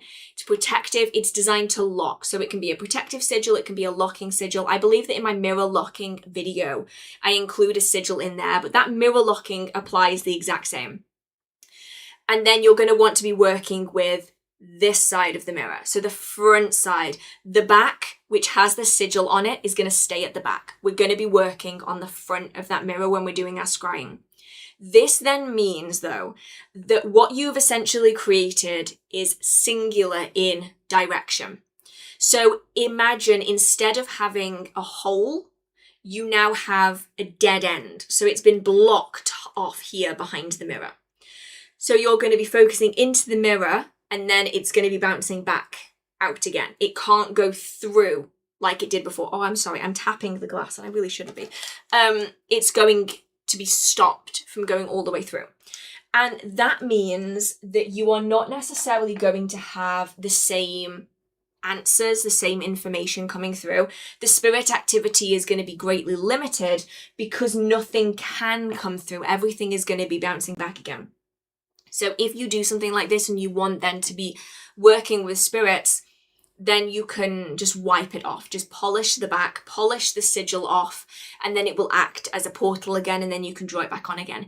If you have a glass mirror where you've painted the back of the glass and then it's inside a picture frame, you can create the sigil on a piece of paper and put it between the glass and the picture frame, like the back of the frame. Or you can draw it on the back of the picture frame, but obviously bear in mind that once it's on the picture frame, then you're dealing with something that you have to remove the entire picture frame and then add another one on to unlock it. But yeah, they can feel like a lot. And I know that when I first got this one, it was a little intimidating to start off with. But after a while, you get sort of comfortable sitting in that energy, and now it just doesn't bother me the same anymore. Like, I'm just so accustomed to this energy now, especially in this room, that it feels weird when the mirror isn't in the room. Right. Yeah, it's also, I think, it's a case of getting accustomed to the energy as well. If you've never had like an open, inviting portal. So it's not even just like a portal, it's like a very inviting thing that you have in your room. If you're not used to that energy, it can feel horrible. It can feel very, very overwhelming. So even if you don't actively use it to start with and you just sit with that energy, over time, it does slowly become a lot easier. Right. Okay. So this is one that I personally don't have any information on, but if anybody has any book recommendations, let us know down in the comment section or in the chat. So I know it's kind of out of your wheelhouse, but do you know or have any resources on Taoism? Now, as mentioned, yeah, very out of my sort of comfort zone in regard to that. I don't have any in my collection, but if anybody has any book recommendations, let us know so that we all know a little bit more about it. Right. How have you been lately? I have been very, very good. I, as mentioned at the start of this video, no longer have a functional bathroom because it's being done, and I'm so excited. I have slowly been buying things for this bathroom for 5 years. Because bathrooms are very expensive. If anybody's had to renovate a bathroom, everything is so much money. You want a bath tap? It's going to cost you 150 quid. You want a sink tap? That's another 150 quid. So I've been sort of drip feeding this bathroom for a long time. And a couple of months ago, I got the last item for the bathroom. And so it's finally being done. And I'm so excited about it. So because of that, and many other things, I'm very, very excited at the moment. But it does mean that my content production and editing has become rather slow because I am not often here because obviously everything's being done, that I am a little behind on things. When am I not though, honestly? I swear I live my life constantly trying to catch up and never achieving it. Right.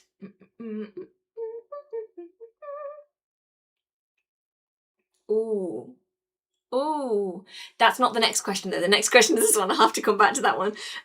How powerful can witchcraft be? I recently started to learn in the last 5 months. It really depends on where the benchmark is.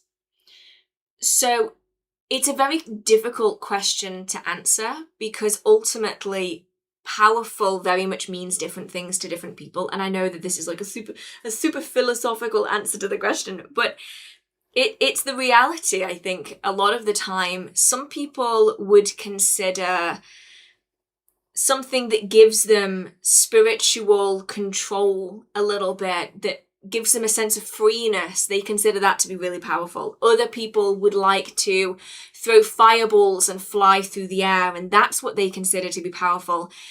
And the reality of it is it sort of fits in the middle.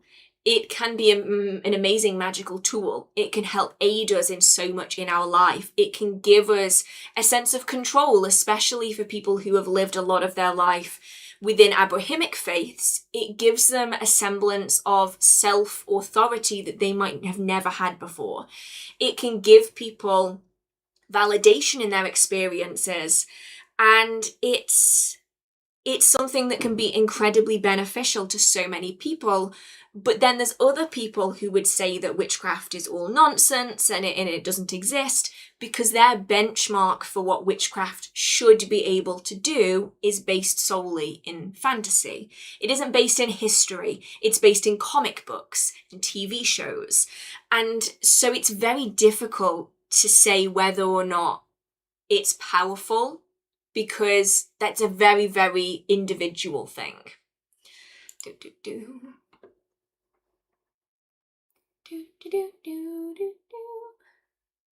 Bathrooms and kitchens are expensive, but that's exciting. Congratulations. Oh, thank you so much. I've lived here for a long time now, and the bathroom has been the same since the students, we think they were students, they might have just been tenants that were here before.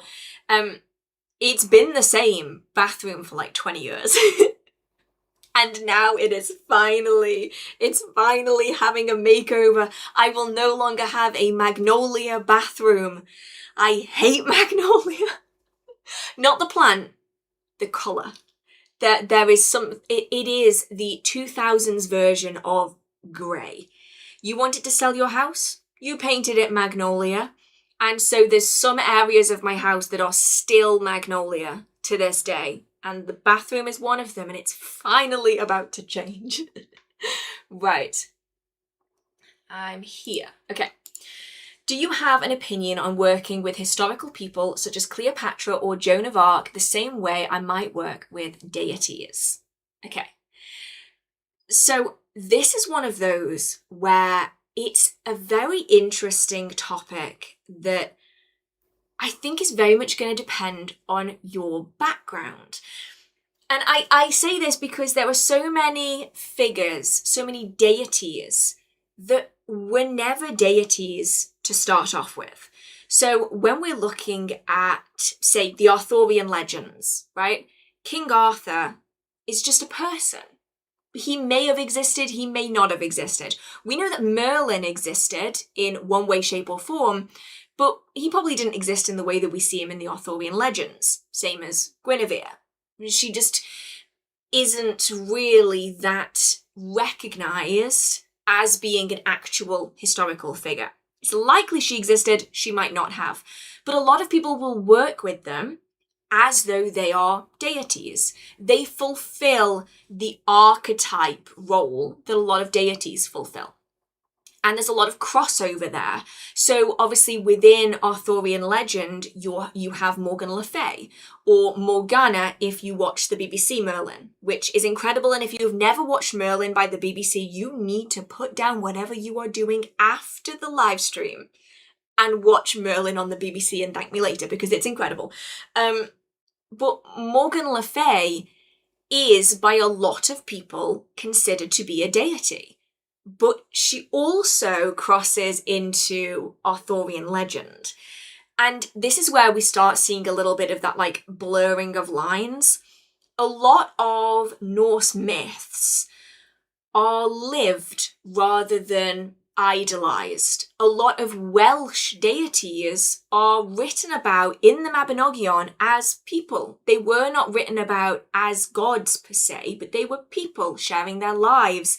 That's what the Mabinogion really shows.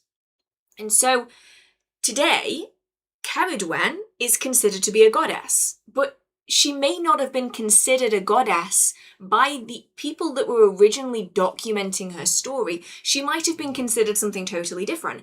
So where is the line drawn? And I think this is one of those where I'd love to know your thoughts on this, because figures like Cleopatra have gone far beyond their historical significance. A lot of people view Cleopatra now almost as an archetypal figure. And as soon as you see a figure in history becoming an archetype, all of a sudden they can almost be interchanged with deities because they are also archetypal in nature. And the story of that archetype is based in history rather than based in legend or lore or fantasy or fairy tale. So I feel like at some point there must be this switch that happens in the mind of a human that turns a person from being a documented figure into being a goddess, a god, a deity in their own right. I'm curious to know where you lie with this, because I know that a lot of people, especially if you follow sort of pop culture witchcraft, that line is then blurred even further because you're working with then figures that are more like thought forms in a way, where enough people view a character in a certain way and give so much energy and life to that character that it kind of takes on a life of its own. It's sort of an extrapolation out from that idea. So yeah, it's, I don't know. I feel as though a lot of people would say, well, no, these are historical and these are based in lore, in religion, in, this, that, and the other. Yeah, exactly. Hearn was a man who became a god according to legend. That's what Joe's just said. That's, I know it might be confusing when I start reading comments and don't actually explain who says it. There's a lot of figures where, like Taliesin, for instance. Taliesin he's described as being just a man, a bard, the greatest bard the world has ever known, and yet he has become godly in his figure. I think it's a really interesting thing, because Cleopatra, in the grand scheme of things, we think of Cleopatra as being ancient history, but in reality, Cleopatra is fairly modern in regards to Egyptian history.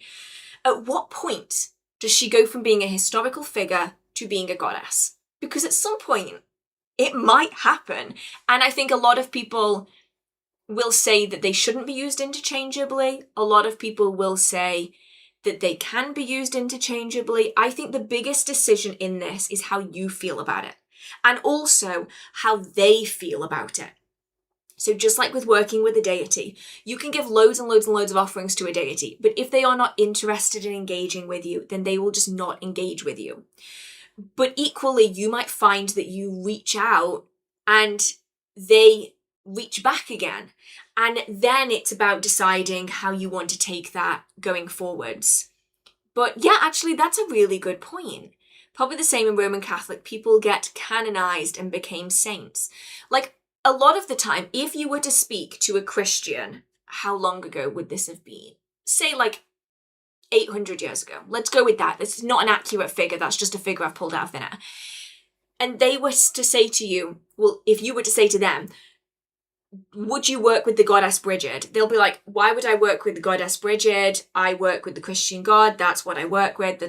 But then all of a sudden, the goddess Bridget became Saint Bridget, and all of a sudden she's fine to work with because now she's a saint. She's been Christianized, and she's no longer pagan. She's now Christian. And so the line is constantly being blurred, and I feel like we are living in a time of transition. At least it feels that way, where there's enough time has passed where we are starting to see in real time that transition occurring when it comes to magical practice. Right. I saw something up here. I saw somebody say, what colour is it going to be now? Yes. So green tiles, white walls. We are going for time-travelling bathroom. I want it to look like a Victorian bathroom pulled into the 21st century. That is the plan. And I'm like recording bits and pieces of it so that on the second channel, when it's finished, we can be like, I can like be like, this is what it looked like before and this is what it looks like now, and it's so cool. But I keep forgetting to film the bits that I need to film. So there's going to be like massive gaps where it's like, oh, she forgot to film a section. Oops. Right. I was here. Was I here? Ooh. Okay. Oh, okay. Sorry. I'm sort of reading a question whilst not saying it out loud. So, around 16, I seem to have lost claircognizance and energy sensing when I developed PTSD and disassociation. Any advice or books? I'm in therapy at 34.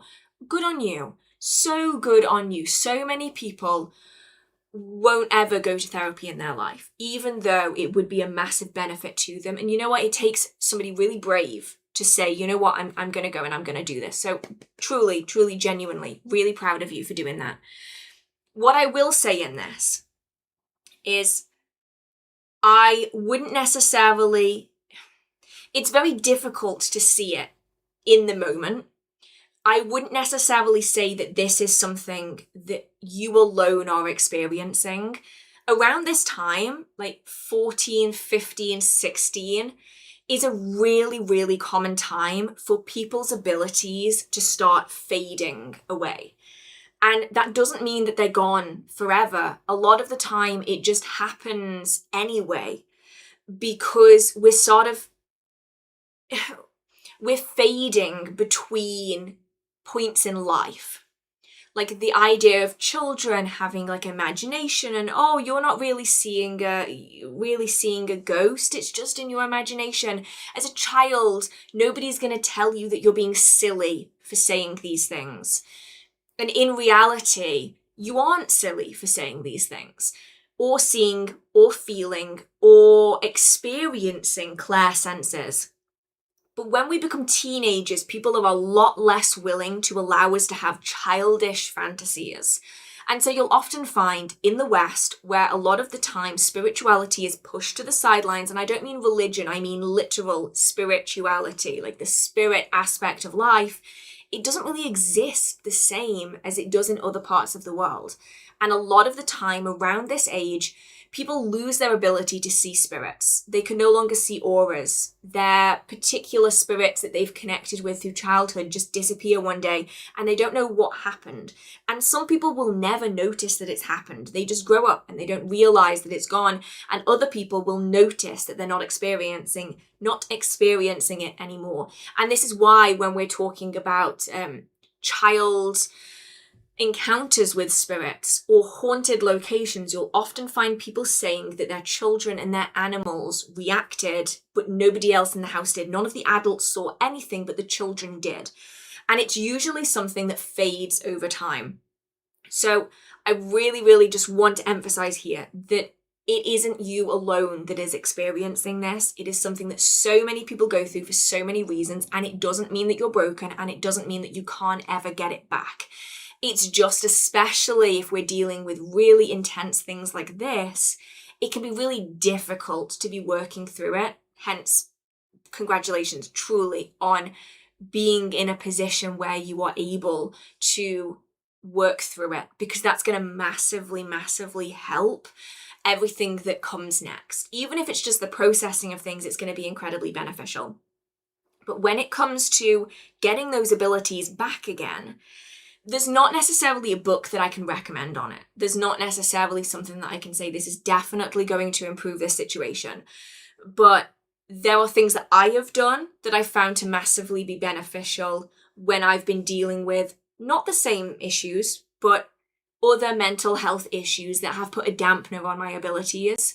And the biggest one was simply to be present. I know I say this in some way in every single live stream, and I keep saying it because it genuinely is what worked the best for me, and maybe it might work for somebody else, is that I realized that I couldn't really sense anything around anymore. I had it, and then I was starting to really, really struggle with it, and I felt panicky and lost.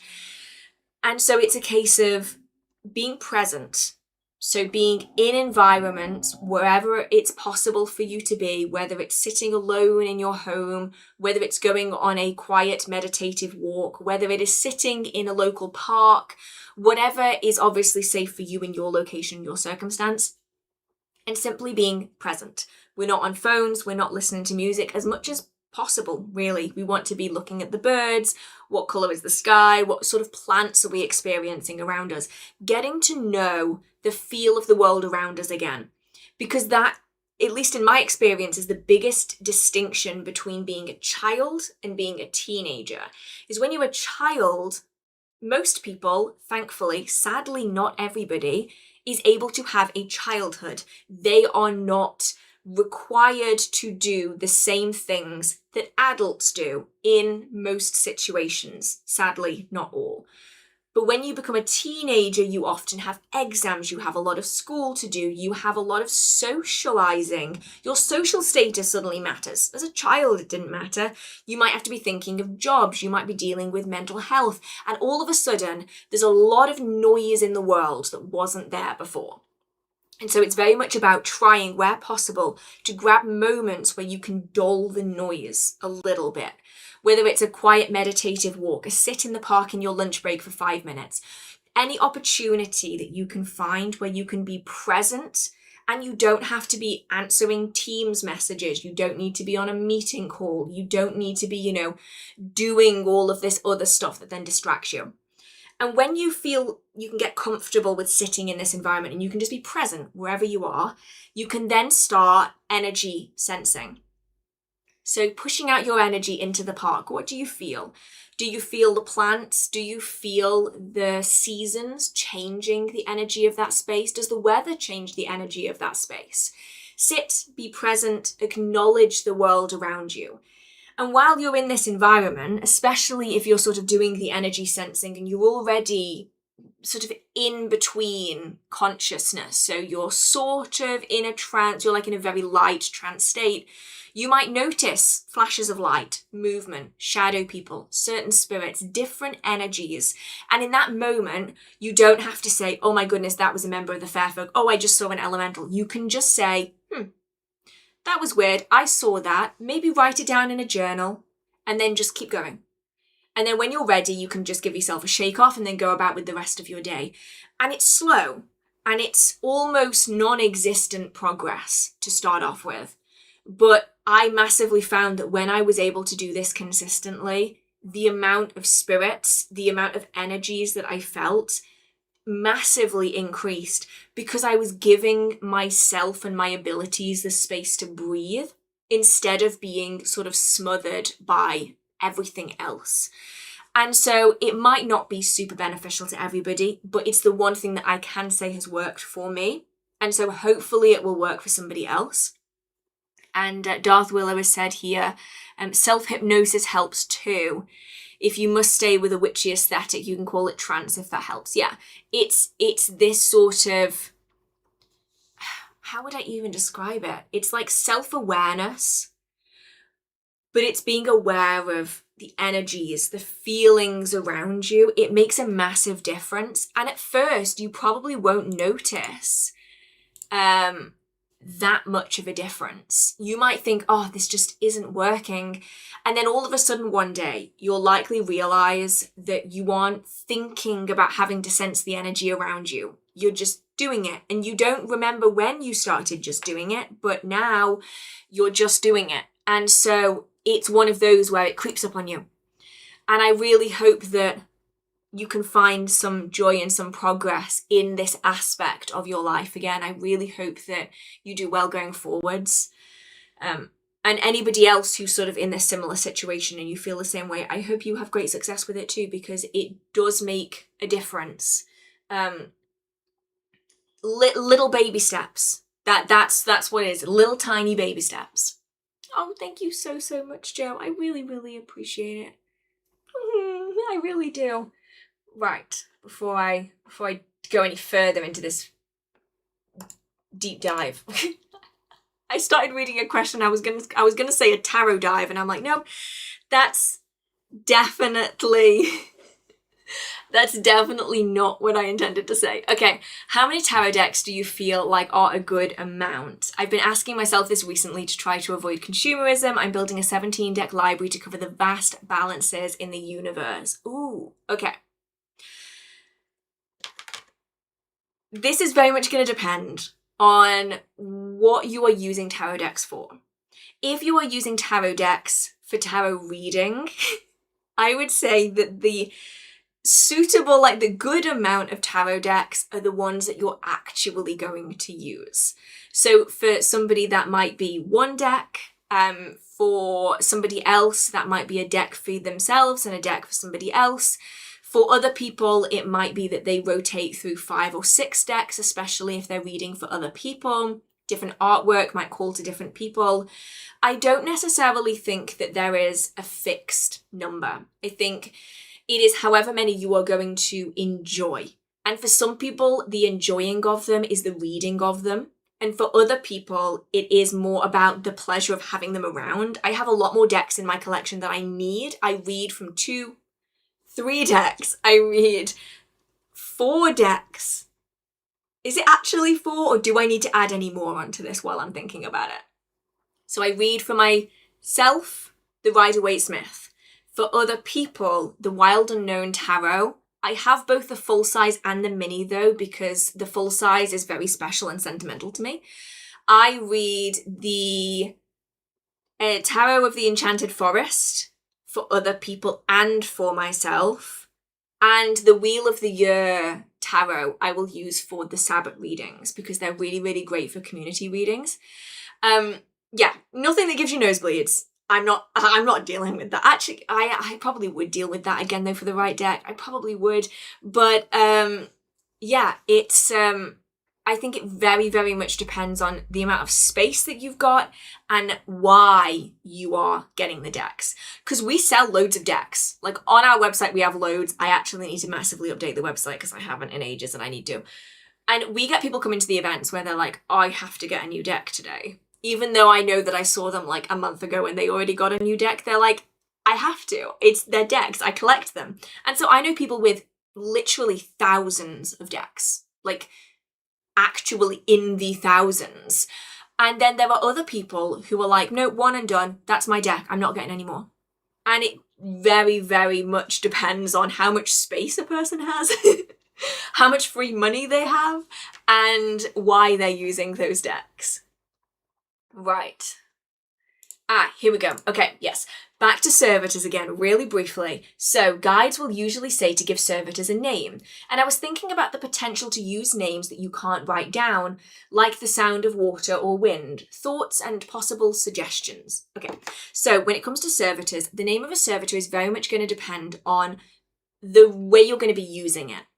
And this, for me, is the biggest distinction as to whether this is going to be a suitable technique or not.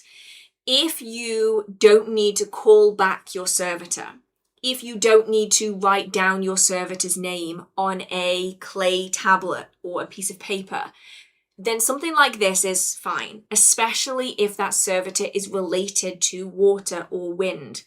But if you need to be able to summon that familiar, to call them back to you, you would usually be using a piece of paper, an object with their name carved into it, as a physical thing that you can use to call the servitor back to you, and also as a way of destroying that servitor once it has met its end.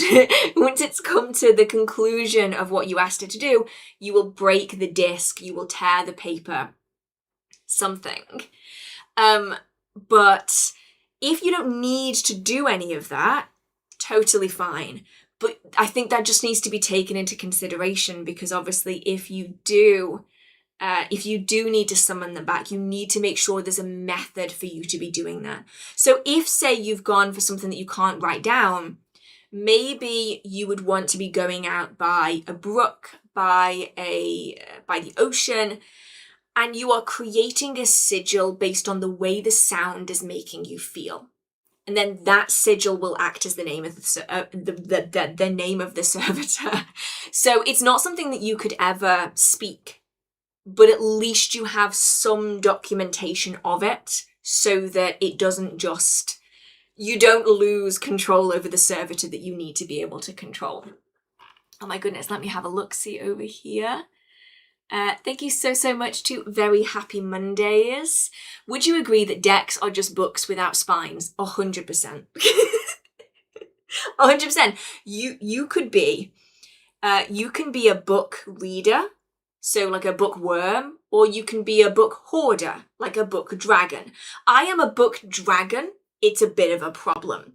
There needs to be a term, though, for a card reader or a card hoarder. But like something nice, right? Not just like, you're a hoarder. Like something like actually nice. Because I do feel as though there is something to be said about the joy of collecting artwork. People love artwork, and cards are a fantastic way of carrying around artwork with you all of the time. Right. And thank you so much to Das for fun. Thank you, Hearth, for your wisdom. Oh, thank you so much. I really appreciate it. See, that's the thing. I am a reader and a dragon when it comes to books, but I have to be in the right mood. Like, I will read like 10 books in a month, and then I will go 4 months without picking up a book. And then I will go back to reading like 10 books a month again. And it is just, there is no rhyme or reason as to why. It just happens.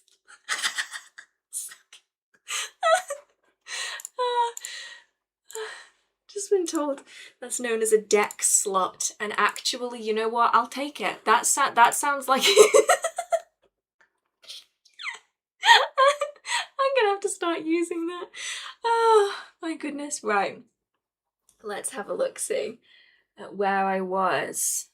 My fringe is I'm actually losing my mind with it. Come on, fill in. Close enough. I just now can't afford to move in case it goes back again. Right. Ooh, okay. Couple of spells in one go that are very similar. Oh, wait, let's do this one first, because this is the one that came in first. I'm a beginner witch, and I absolutely adore your videos. Do you know of a good way to charge sterling silver jewellery with a written protection inscribed in it? Yes, and it is so simple. Ring. Okay, and this is not me being patronising, genuinely. I know that sometimes I'm like, this is so simple. Like, it's something that is the easiest way of doing it, and so many people forget to do it. Ring. So you put it in the palm of your hand like this, or you can put it on your leg if you don't have use of both of your hands, or you don't have the dexterity for it. So hand. Okay, if you hold your other hand on top so it's like locked in, then you can move wherever you want with it, which makes it really easy. And it doesn't matter how long this takes. This could be 2 minutes, this could be 2 hours, it doesn't matter. Focus on your intention. If it's for protection in this instance, you're going to be focusing on protection. What does protection look like to you? Does it look like a bubble? Does it look like a shield? Does it look like a house hidden behind massive walls? Does it look like a castle with cannons on top of it? Whatever that looks like, focus on it. Focus on how it makes you feel. Focus on what it is you want to achieve with this. You're going to ground, you're going to draw your energy back up again, and you're going to push it into this ring, this necklace, whatever it is that you're working with. Fill it with energy. You can do a little bit of energy for short term, but this technique is my favorite. It's so simple as well. Like, it's so simple. People always want something so complicated. You're at a large coven gathering and everybody's raising energy. Utilize it. Draw the energy into this while you're out and about. If you're in a sacred site and you want to be utilizing the protective energy of a sacred site, if it's a particular moon phase, a particular time of day, that is the fastest and easiest way of charging whatever it is that you want to be charging. Now, there's a more complicated way of doing it. And this is the technique that I've used for, I want to say maybe like 8 years now. Mostly though, for long-term workings. So this thing where you hold it in your hands like this is really good for maybe like month, 2 month workings. So you don't need the energy for like a really, really, really long period of time. If you needed a lot of protection, you might run through that energy in a week. But if the protection isn't necessarily needed that strongly, it can last you a month to 2 months. You want something stronger, you're going to need a stronger working for it. So I typically use a mirror plate, like a mirror disc. You can get them in craft stores, you can get them in like homeware stores. I will typically use a ring around the edge of salt. It's a locked mirror. I should have really emphasized that. Locked mirror in the middle. Ring of salt around the edge. This is going to make sure the energy stays contained within that space. The mirror is to make sure the energy is ricocheting around. So you have the items that you want to charge. They go onto the mirror disc. You then have a candle, you charge with your energy, you carve with sigils, you dress with oil, you dress with powder, you put herbs on it, whatever works. This very, very intensely charged candle gets placed and attached onto the glass of the mirror. So it's in the middle. How can I describe this? I'll use a book. Why not? So the candle is in the middle. Your jewelry, your sigils, your crystals, whatever you want to be charging, is around the edge of that candle. The edge of the mirror has a ring of salt around it. This then means that the energy that you're going to release from burning that candle is going to be emanating into the space around where all of these crystals, jewelry, whatever is, but it can't leave because you are going to be creating a bubble around it. And that salt is that marker line, right? It sounds a lot more complicated than it really is, I promise. So you can charge that candle whenever you feel able to do it. If you have really low energy, you can do it on a day that's high energy. You can charge it in the full moon light. You can charge it during special events. You can take it to a coven meeting. Everybody can pour their energy into it. Whatever works best, charge it with as much energy as physically possible. And then when it's releasing that, it's simply ricocheting around the space on this mirror so it can all be absorbed by the jewelry, everything else that's on top.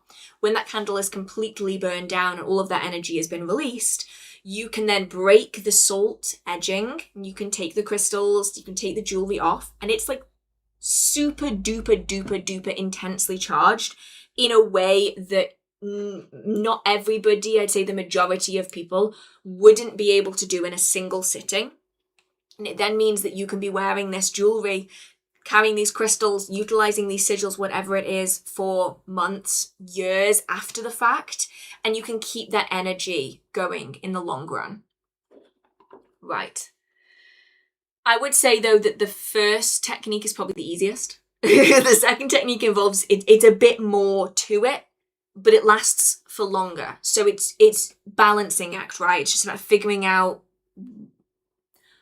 what am I trying to say? What, you know what I mean. Words. Right.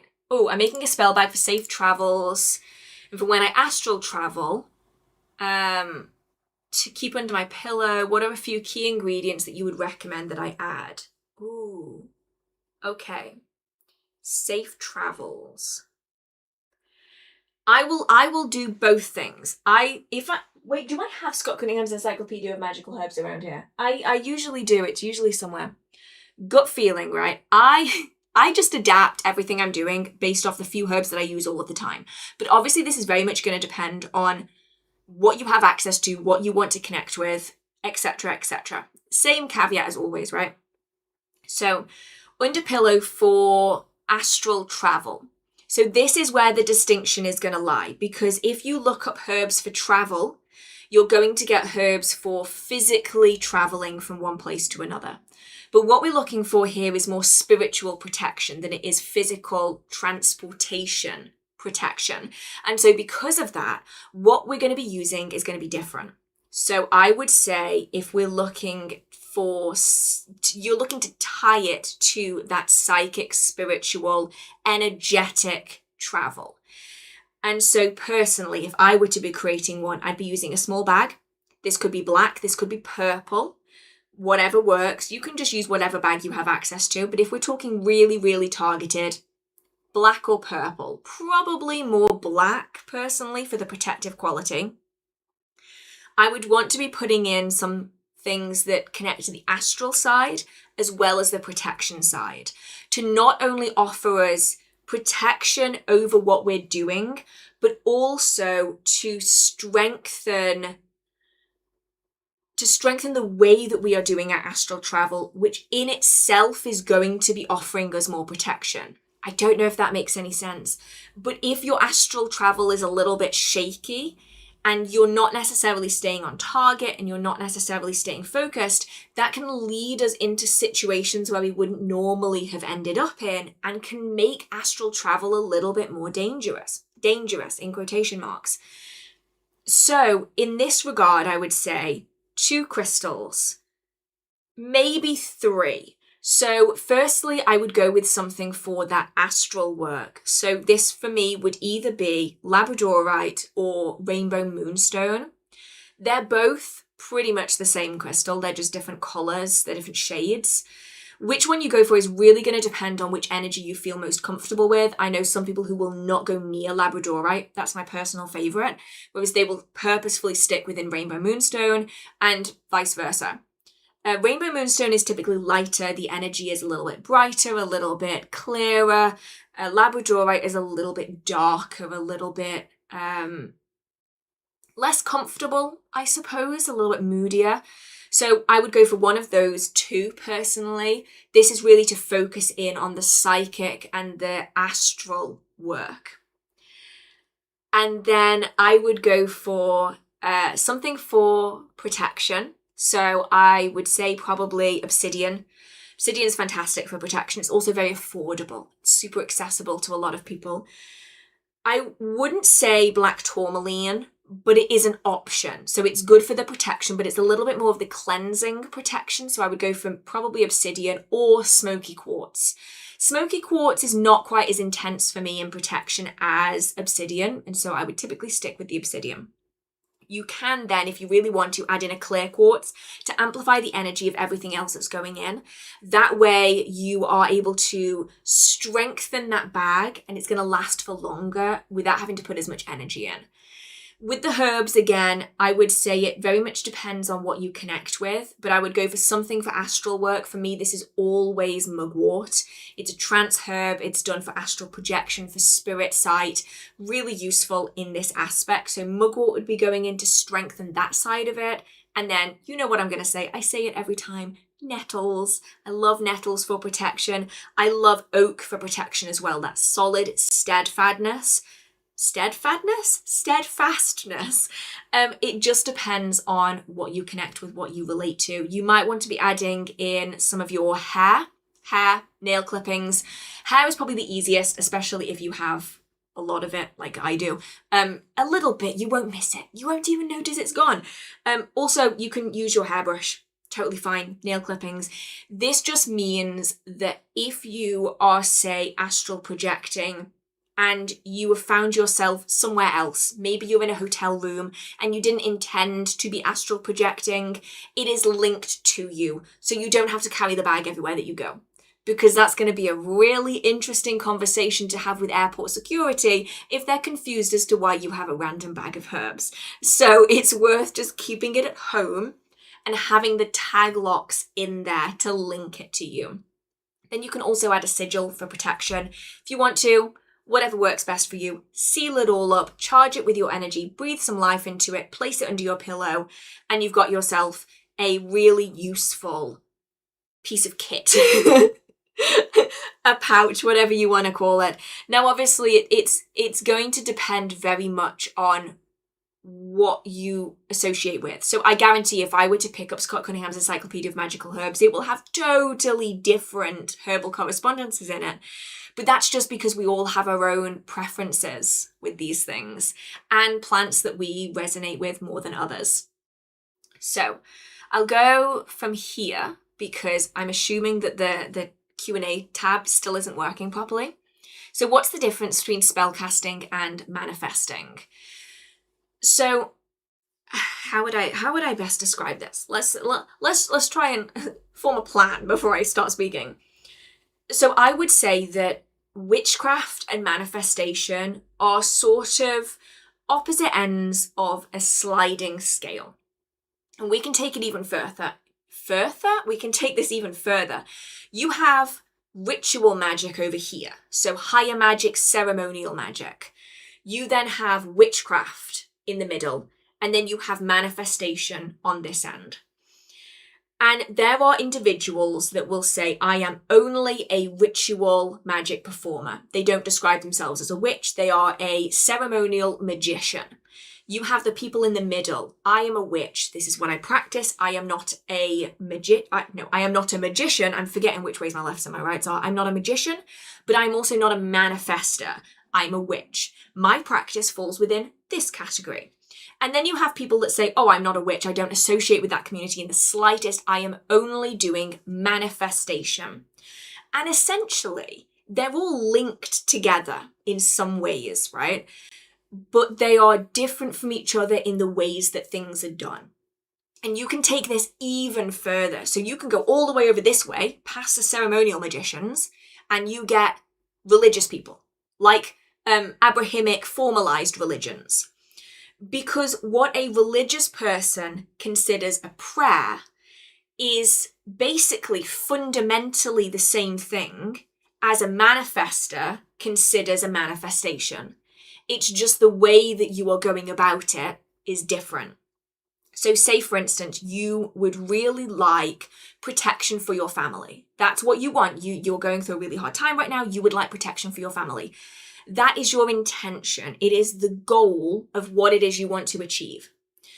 If you were a very, very religious person, you might take that goal and you might pray to a god to achieve what it is that you would like to achieve.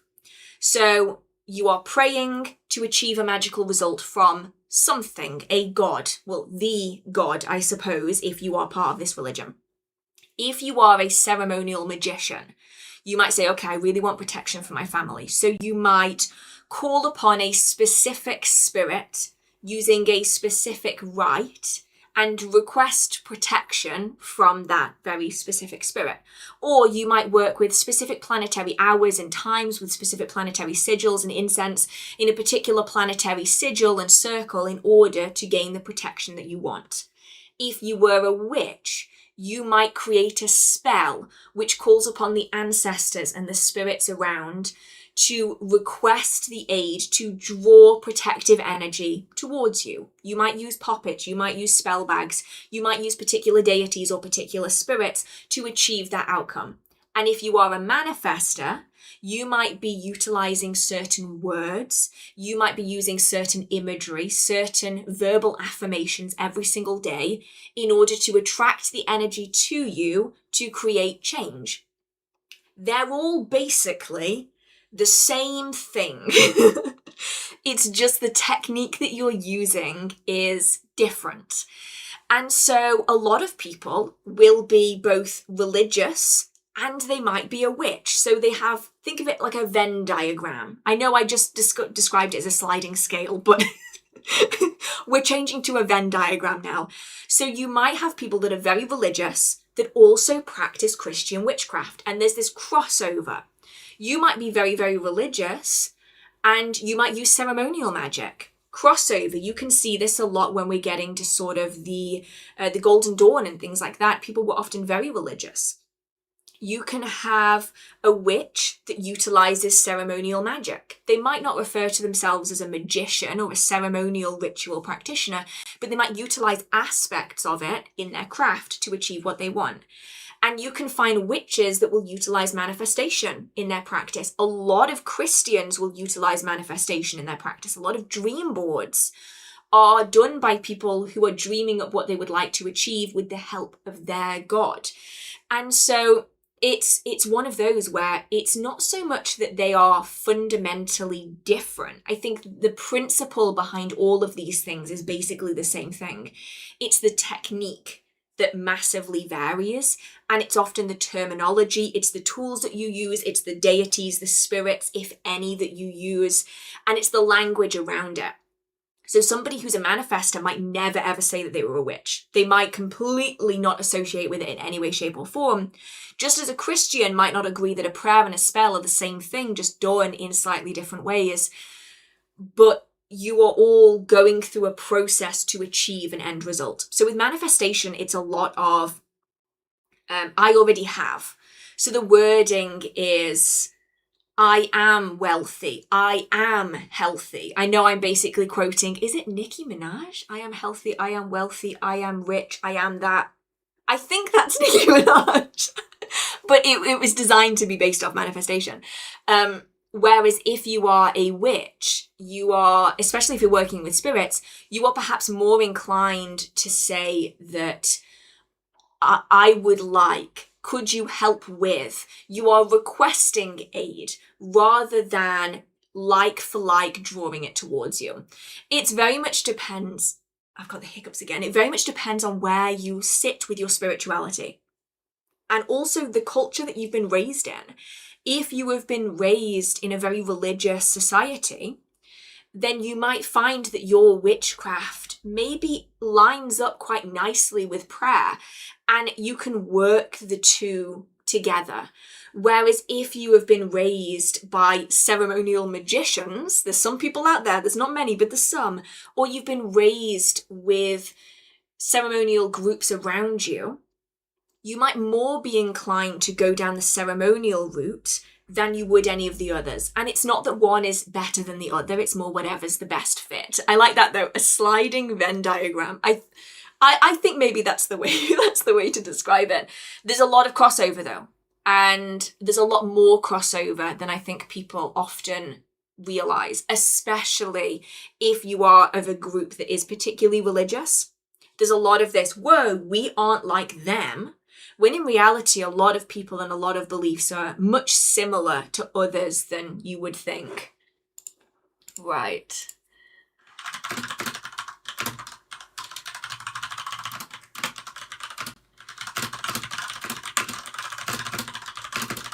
Where am I? I've done that one. This one. How do you perceive when you do spells? How do you know, for example, when to properly release it? Have I projected the energy into an object? How do you see it or feel it in your mind's eye? Okay. So, whoa, words. I'm going to have to fully think this through. It depends on which style of working that you're doing. So let me open the full question up again. So, to start with, a lot of it comes down to just practice. So to start with, it's going to feel just like nothing. And so it's very much about building those skills. I've actually just filmed 2 videos on how to practice energy sensing. I'm going to be editing those this week so that hopefully I can get those up soon. They'll be added into the Beginner Witchcraft series for how to learn what your energy feels like, how to know that you are sensing it accurately, whether you are solitary or in a coven. So there's 2 videos, I need to edit them like ASAP. So that those will help with that aspect of it. To start with, how do you know if you've projected it into an object or if you didn't release it properly? It comes with practice, which is probably the most annoying bit of it, because it's very difficult for me to say it feels like this, because it's going to feel different for everybody. General consensus, though, from my experiences and talking to other people, if we're talking about an object being full of energy, you are centering, you are grounding, you are drawing up that energy, you are adding your association onto it, and you are funneling it into an object. Let's say this remote control, right? So you might be holding it in your hands like this, it might be sitting in front of you, and you are pushing your energy in like this, whatever works best for you. Whilst you're doing this though, you're going to be noticing a relatively free-flowing stream of energy. And then all of a sudden, you're going to notice that it feels like you are trying to push energy into a solid object. Like, I know that this remote control is a solid object, but up until this point, it's been feeling relatively easy to put energy into this. It's just flowing effortlessly. And then all of a sudden, wow. And then all of a sudden, it's like you've hit a block.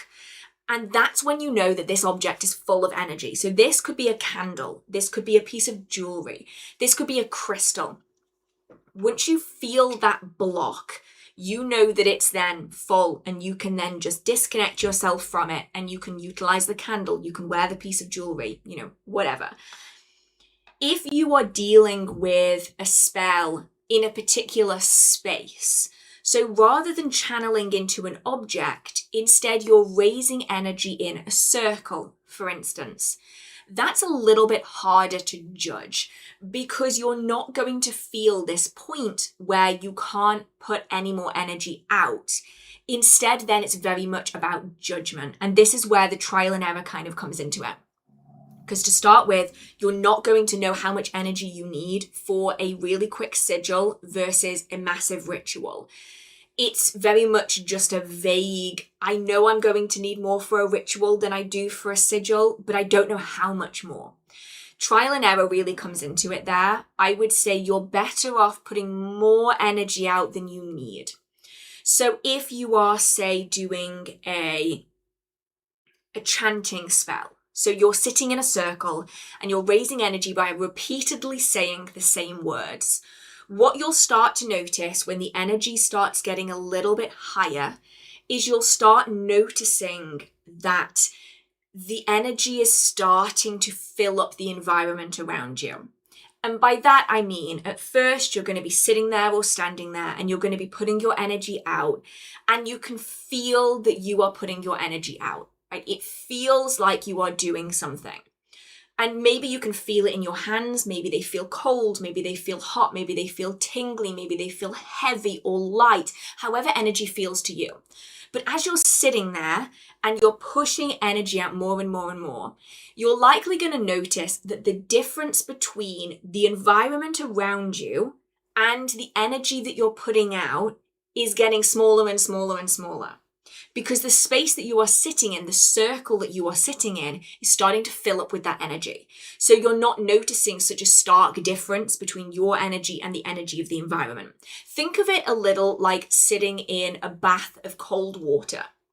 This is such a weird analogy, but I'm hoping this is going to make sense. You're sitting in a bath of cold water and you turn the hot tap on. And at first, the difference between the hot water and the cold water around you feels like a lot.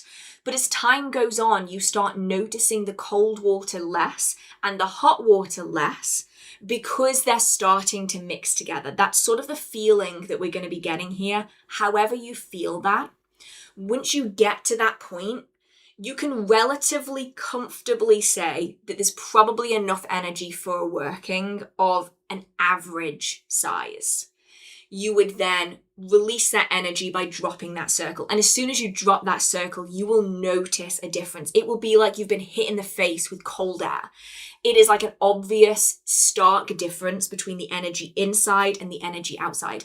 And this is why I'll often say that sometimes for beginners, circles can be incredibly useful because they're a great way of allowing you to control your energy if energy control is not something you're that used to doing. Once that energy has been released out into the world, you can then see what the results from that are. Did the results come very, very intensely? If so, maybe you used too much energy, and you know that next time for a similar working, you can tone it down a little bit. And eventually you'll get a feeling for how the energy around you feels and how long you're in that process for. Once you've sort of got to that point, you then don't necessarily need to use a circle anymore, because you know that for a working of this size, I probably need to be doing the energy work for 4 minutes or 12 minutes or 20 minutes. And you can get an idea sort of from there what you need to be doing to get the results that you need. Now, in terms of properly releasing it, that's where it gets a little bit tricky, because it's going to depend on how energy feels to you. And I think at this point, it's very much a case of practice makes perfect. So take a crystal, for instance. A pebble will do, a piece of jewelry, whatever works best, whatever you have on hand. And you're going to want to literally be practicing connecting to the energy. So to start with, I would say start with energy sensing. It's the exact same technique. You're just doing it for a slightly different reason. So holding that object in your hand, place your hand over the top of it. So say I'm using this ring, my hand goes over the top of it. I'm sensing the energy of that object. I've pushed my energy out and I'm touching the object so I can feel the energy of it. And then you let it go. And then you do it again. You sense it and then you let it go. And when you pull away, whatever you are doing when you're pulling away, that is disconnecting from the energy that you are sensing. So then you're going to want to hold it for longer. So hold it and pull your hand up a little bit. Can you still sense it here? Can you sense it here? Can you sense it here? At what point does the energy cut off? At what point do you struggle to sense its energy anymore? And then you're going to want to just practice just trying to disconnect, however that feels to you, whatever you are doing to disconnect. Like I don't really know how I disconnect. I just know that I do because I've just practiced it over time. It's just something that's just come. It's going to feel different for everybody. But for me, this is connecting. It's like that movement for me is what I utilize as like the trigger point for I'm connected, I am not. I am connected, I am not. This little practice over time can not only allow you to sense energy far more efficiently, but it also means that in the long run, you have better energy sensing and you know how to cut your energy off. So once you're done filling this remote control, pretend it's a candle, with energy, once you have done that and you feel like you can't put any more energy into that, you can just disconnect from it. And that practice that you've been doing with these objects allows you to disconnect more easily. So I don't know if that helped. I hope that gives some kind of an idea of the different ways that you can do it. But it's very much one of those that comes with time. And it's really annoying for me to say, but it definitely is something where one day you'll just realize that you don't have to think about it anymore. It isn't something you're even having to consider because you're just doing it by default. Thank you so much from the Fast, just a groupie of Sgt. Pepper's Lonely Hearts Club Band. Full of cultural references tonight. Right. Let's have a look, see. Where am I?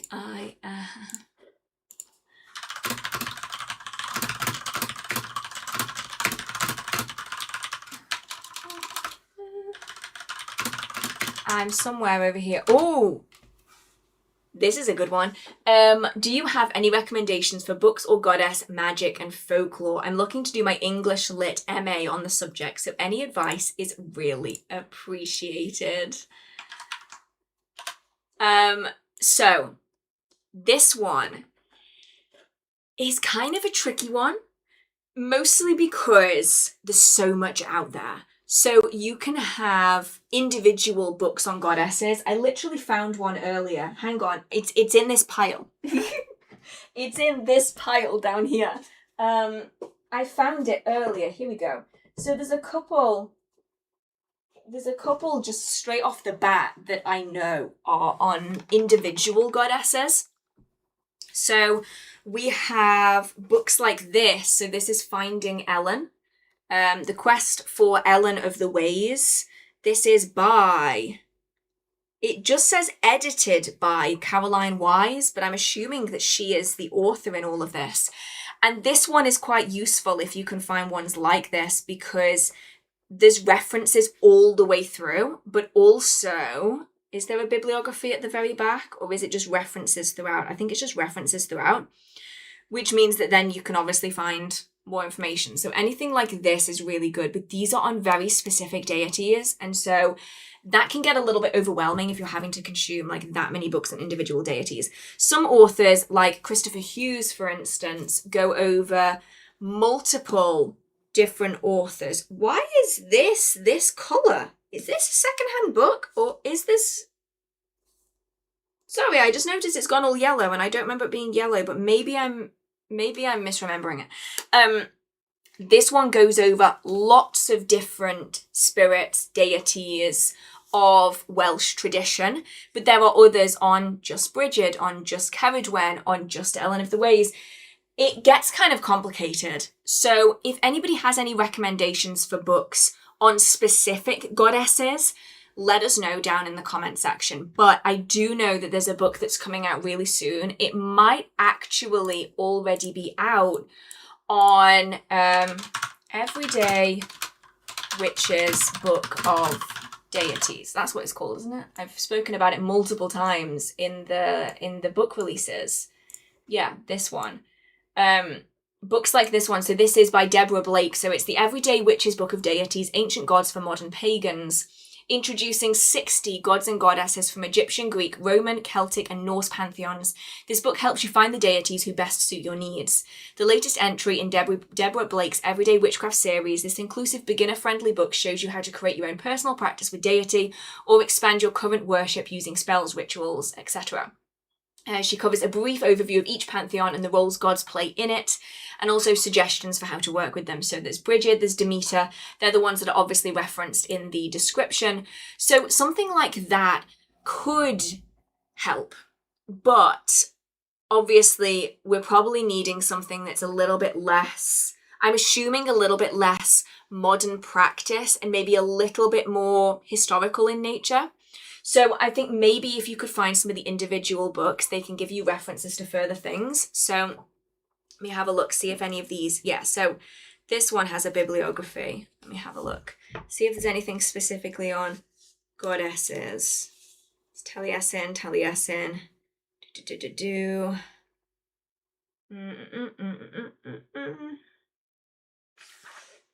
I could be here all day doing this. This is like me in my absolute element.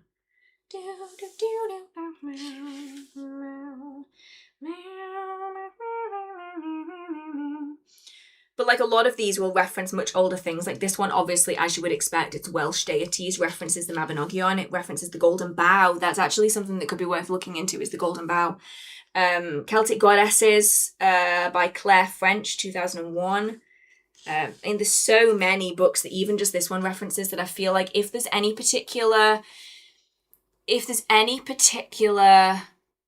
goddesses in specific pantheons that you're looking into, I think you'd have an easier time, because obviously there's so many deities and goddesses out there that it can get overwhelming really, really quickly. But there are some books, the Pantheon books, or maybe that's something also to consider, Pantheon book series. I know that Mara Starling is about to come out with one on Welsh, the Welsh Pantheon, but I know that there's also been one on the Greeks, one on the Romans, I believe.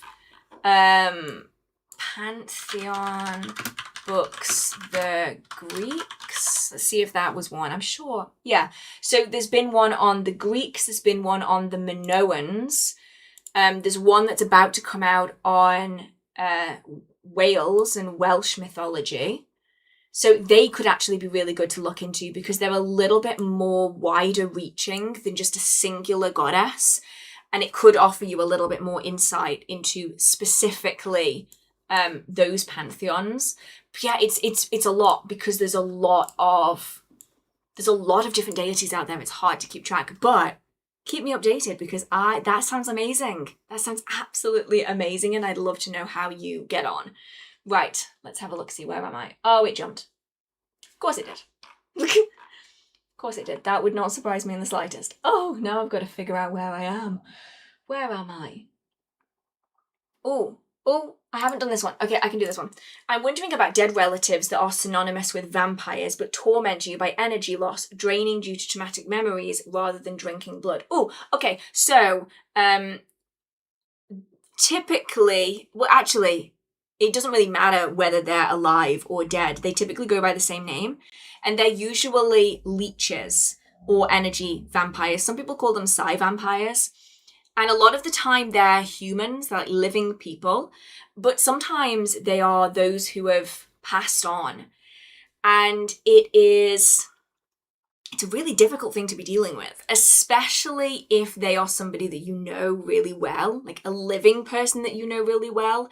And equally, if they're a relative that you knew really well, and you don't necessarily want to cut ties with the relative, but it's kind of tricky to deal with. And so any sort of situation like this, it's really useful to have extra protections. And I tend to find that carrying around objects of higher energy value is incredibly useful.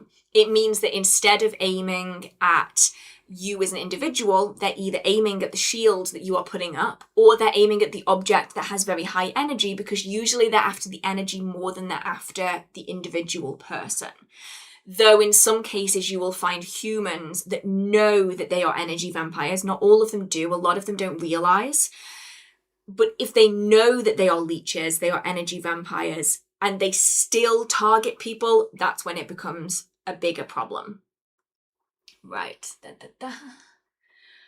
Ooh, what are your most trusted sources for intermediate witches? Yourself is probably the most cliche thing that I can say. I think that generally speaking, you get to a point where books are nice, but you don't necessarily need them to develop your practice further. Sometimes it's just about pushing yourself out of your comfort zone a little bit. I do find that there are certain publishers that I trust more for more advanced books than others, but the ones that I typically go through are usually very specific. So if you're looking for advanced ceremonial magic books, then I'm not necessarily going to be able to give that much insight. But if we're looking for folk magic, traditional witchcraft, I will typically go through Troy books. Troy books, Three Hands Press, are really good for the more advanced books because they do walk that line a lot. Like in a lot of Gemma Gary's books, in a lot of Troy books in general, they don't rehash the same beginner information 15 times. They expect that you know it.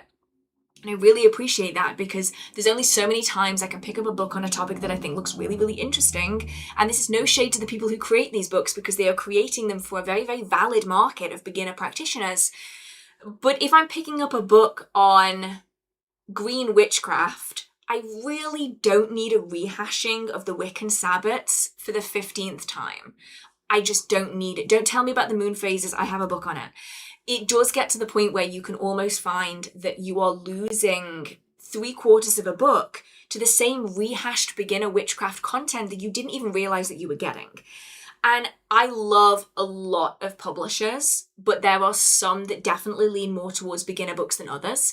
And I find that Troy Books doesn't do that. Capelban, sadly, rest in peace, Capelban.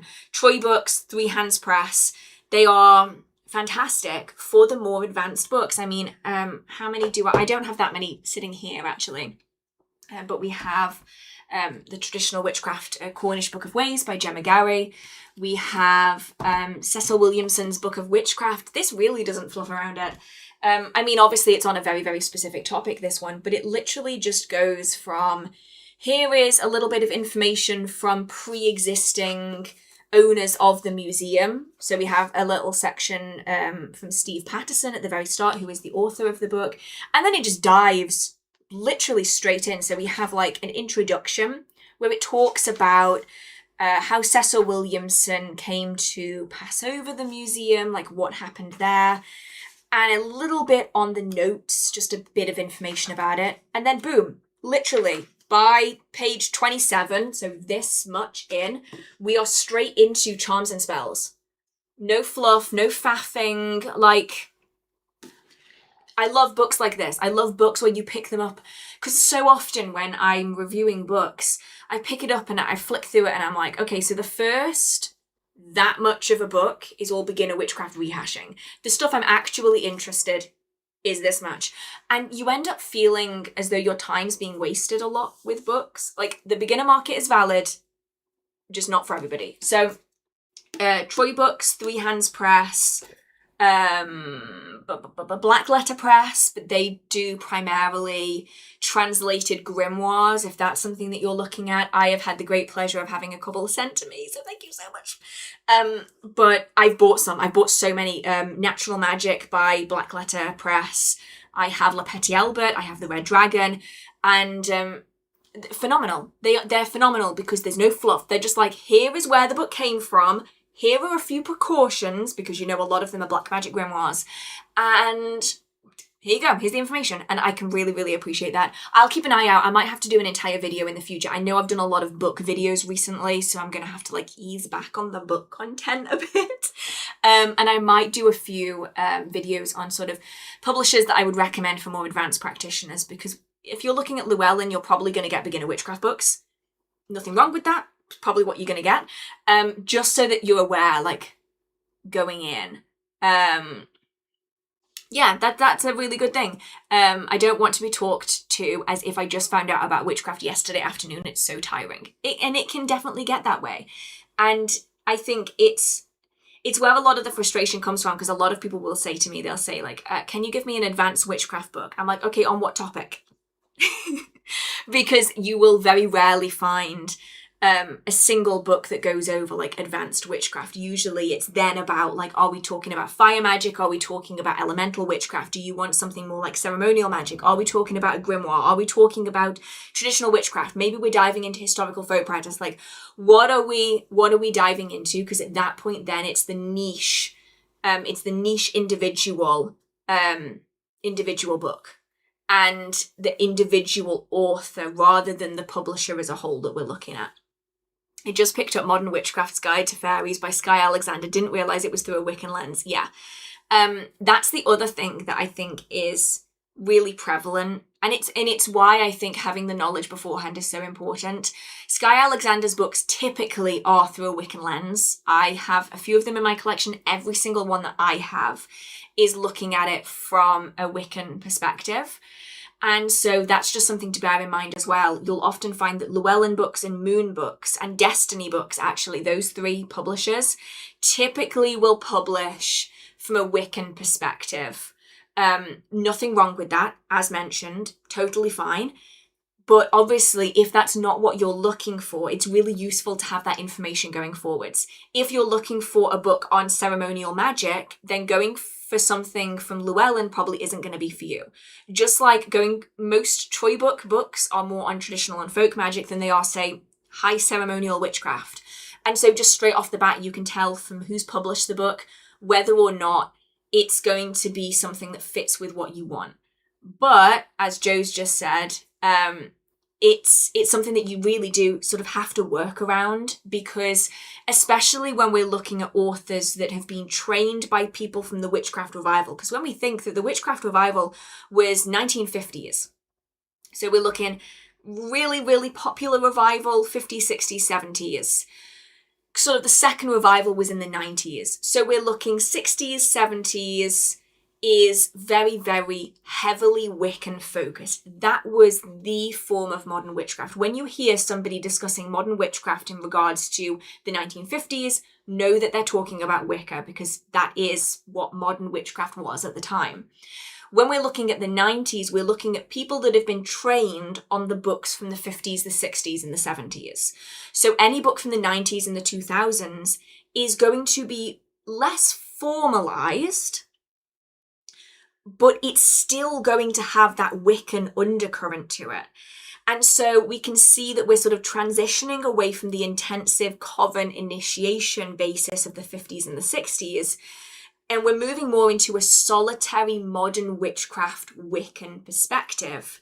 And then you're looking at books from the 2010s and the 2010s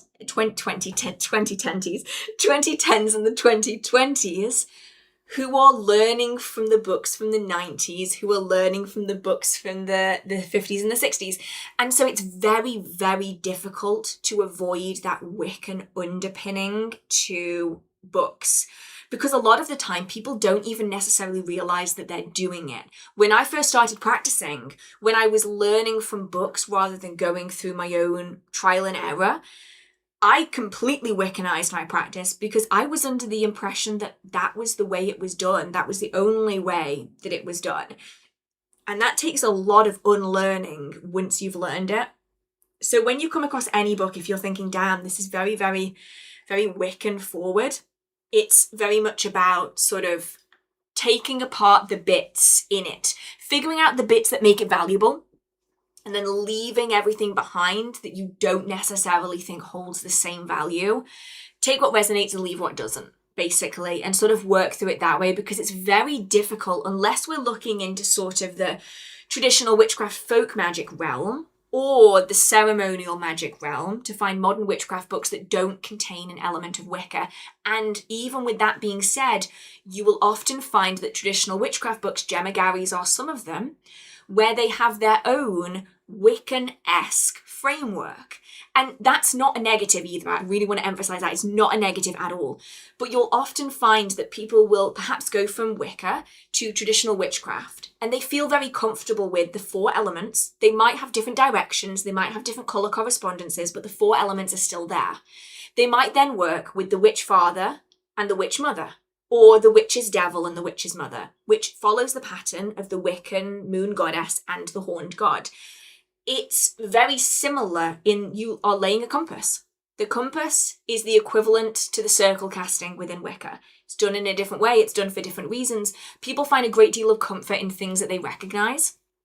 And a lot of the time, we will find that this is applied, even accidentally, into things going forwards. And the same also applies if you are from a very religious background. You will often find that you come across deity work and you treat it like worship rather than working with. Because for a lot of people, it's very difficult to undo those teachings. And you don't necessarily need to undo those teachings as long as those teachings are not doing you any harm. You'll often find that people will apply the same principle. So they'll often leave offerings and do their sacred spiritual work on Sundays because it resonates with what they grew up with doing. It's what's comfortable for them. Let's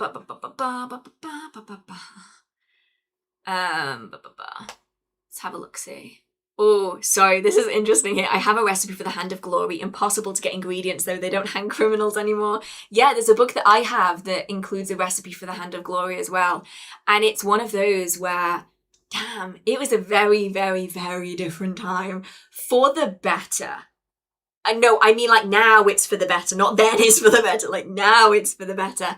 But yeah, it's only when you see books, like you look at the grimoires that have these very, very extreme ingredients in them when you go, yeah, some stuff we're probably better leaving in the 17th century. We might be better off without some stuff. Right, let's have a look, see.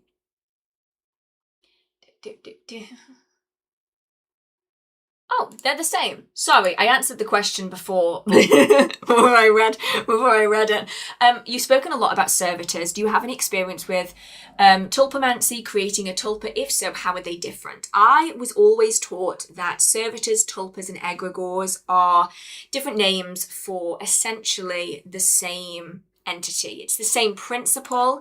I mean, I will do a quick check just to make sure that I am learning that correctly. A materialized being or thought form, typically in human shape, created through spiritual practice and intense concentration. So the term tulpa comes from Tibetan Buddhism. So it's egregore, tulpa, servitor, thought form. They're all the same thing. And it's a bit like dolls. Doll magic is found in every area of the world.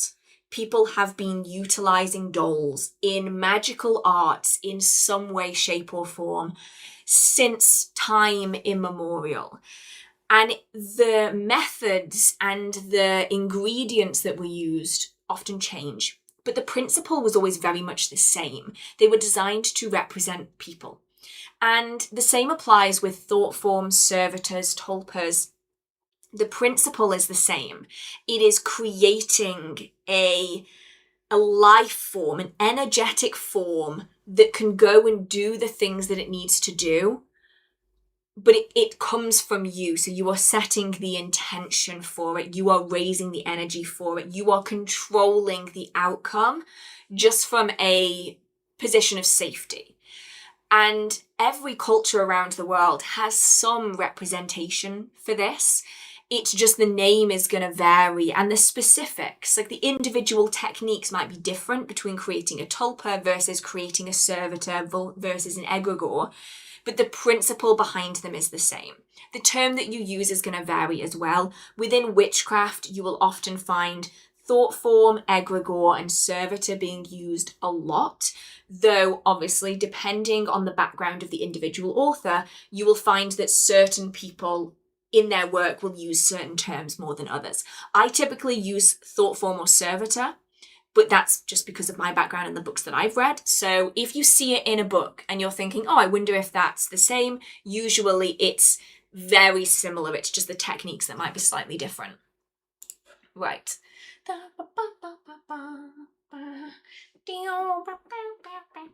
Why do I have that in my head? I don't know. I love your insightful takes. Oh, thank you so much. Do you have any source recommendations for Scottish folk magic? I have recommendations that I don't recommend. I don't know if I necessarily have anything specifically at the moment on Scottish folk magic that I would actually legitimately recommend. I will have to do some digging on that one and get back to you. I'll see, because obviously I'm doing the traditional witchcraft book series at the minute. I will gather together my folk magic books as well, and I'll probably film a video in the future all about that. And I will look into specifically Scottish folk magic. If anybody has any suggestions, let me know. I have one that I have in my collection, and I wonder if anybody else is going to suggest it as a book.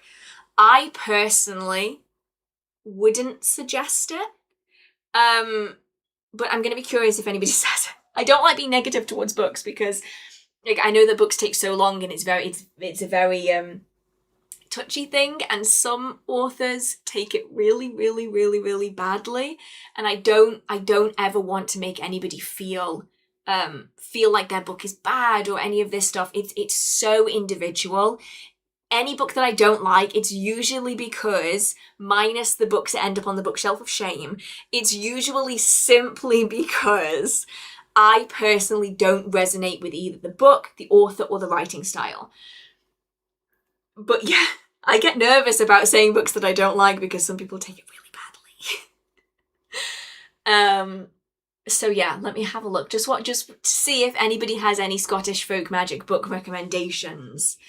Let's have a look, see. Okay. How do I go about researching items to purchase? In regards to your comments about harsh conditions and such, how do I know where to look to be respectful? Are we talking about, like, okay, I need to collate my thoughts. When it comes to items to purchase, like actively purchase rather than find, I think it's very much about deciding whether an item is going to be even something that you would use. And this is something that I think it's difficult to know. I have a book. I say I have a book. I guarantee I won't be able to find the book. I'll try. I'll give it a go. It is called Tools of Witchcraft. Is it up here? I will try up here. See if I can find it. It's probably in a pile somewhere over there. Let's have a look. It is by... It's by somebody very famous. And I'm terrible at remembering what they're called. Is it here? No, I'm going to have to assume that it's in one of these. Ha! Found it! Okay. Hang on, it's in the big pile. It's in the big pile. Okay, let me see if I can get this out without killing the pile.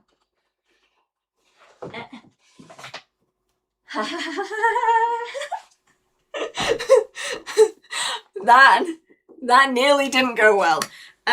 So there are books like this. So this is not the book that I intended to get. This is the one that I initially thought I couldn't find, but this one is also good. So there's books like this out there. They are mostly from the 2000s, like the 90s, 2000s. This is called The Magic Toolbox by Carl Neal. And this is one of those books that goes into all of the magical tools that you could ever think of. What did I highlight? I highlighted A Book of Shadows, apparently, when I bought this book. When did this come out? 2004. So this would have been pretty early in my magical practice, actually, which is kind of cool. I've not read this one in very, very long time then. But you can get books like this, so you can kind of figure out whether a tool is going to be even something that you would consider utilizing. So this one goes into the athame, the bell, the besom, book of shadows, candle holders, cauldrons, censers, chalices, pentacles, pipes, staffs, wands, and other tools. So let's have a look at what's in other tools, because I'm always curious about... Okay, I need chapter 15. Is this other tools? Other tools includes musical instruments, as well as scrying tools, tarot cards, statues. Yeah, so there's a pretty decent amount in a book like this. If you have no idea what you want to utilize, how it's used, maybe it's something that you've never heard of before, it could be worth getting a book like this or something similar. It doesn't have to be this one. There's loads out there now that gives you more of an indication over whether it's something you like.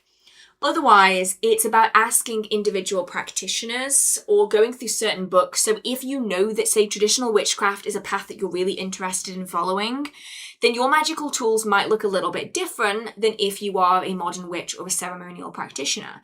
You might be using a stang a lot more than you ever would in any of these other traditions. You might find it's not even mentioned in most of the other traditions.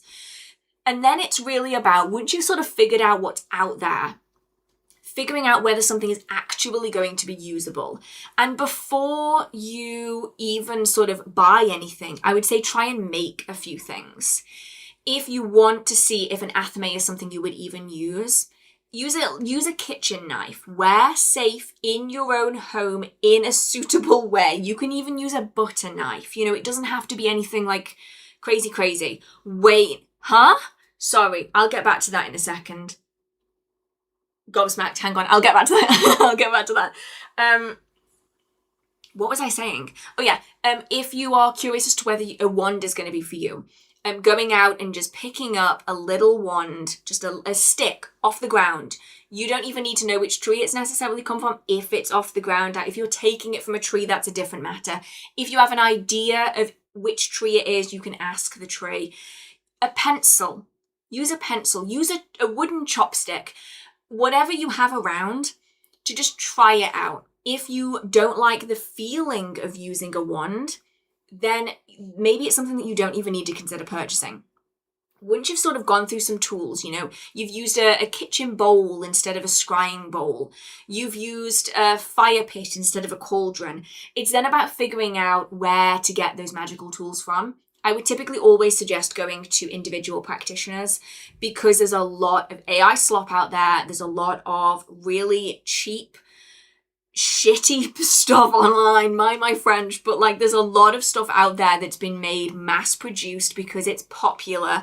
And so when it comes to magical tools, I would always say go for the best within your budget and try where possible to go through reputable practitioners. This might be individual websites. This might be craftspeople at events and shows. This might be Etsy. If you can find really reputable people, that's where I would spend the money. And you don't need any item to be a successful magical practitioner. So in my eyes, if it's between having no items or having items that have been made very unethically, potentially by people who aren't even being paid, then I would always go for no items. You can work with what we've got and then go for try and find people that you can trust to make it with care that a ritual tool deserves.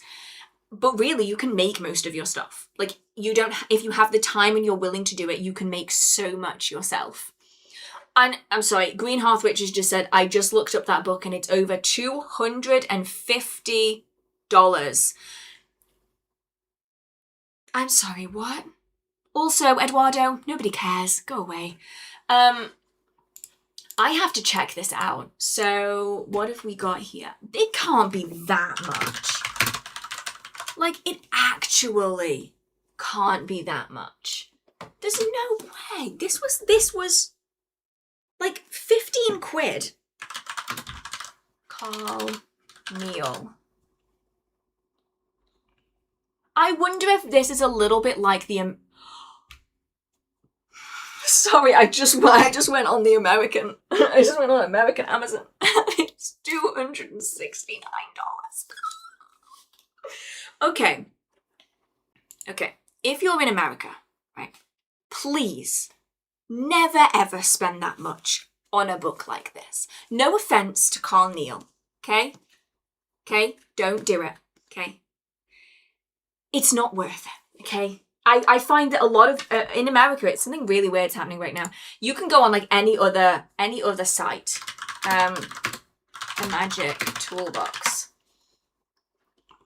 Let me just look up some prices for it. So, where can we get this from?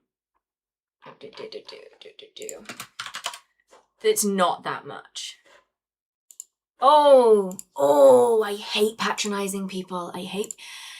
Phil, if you're on, could you do me a favor, please?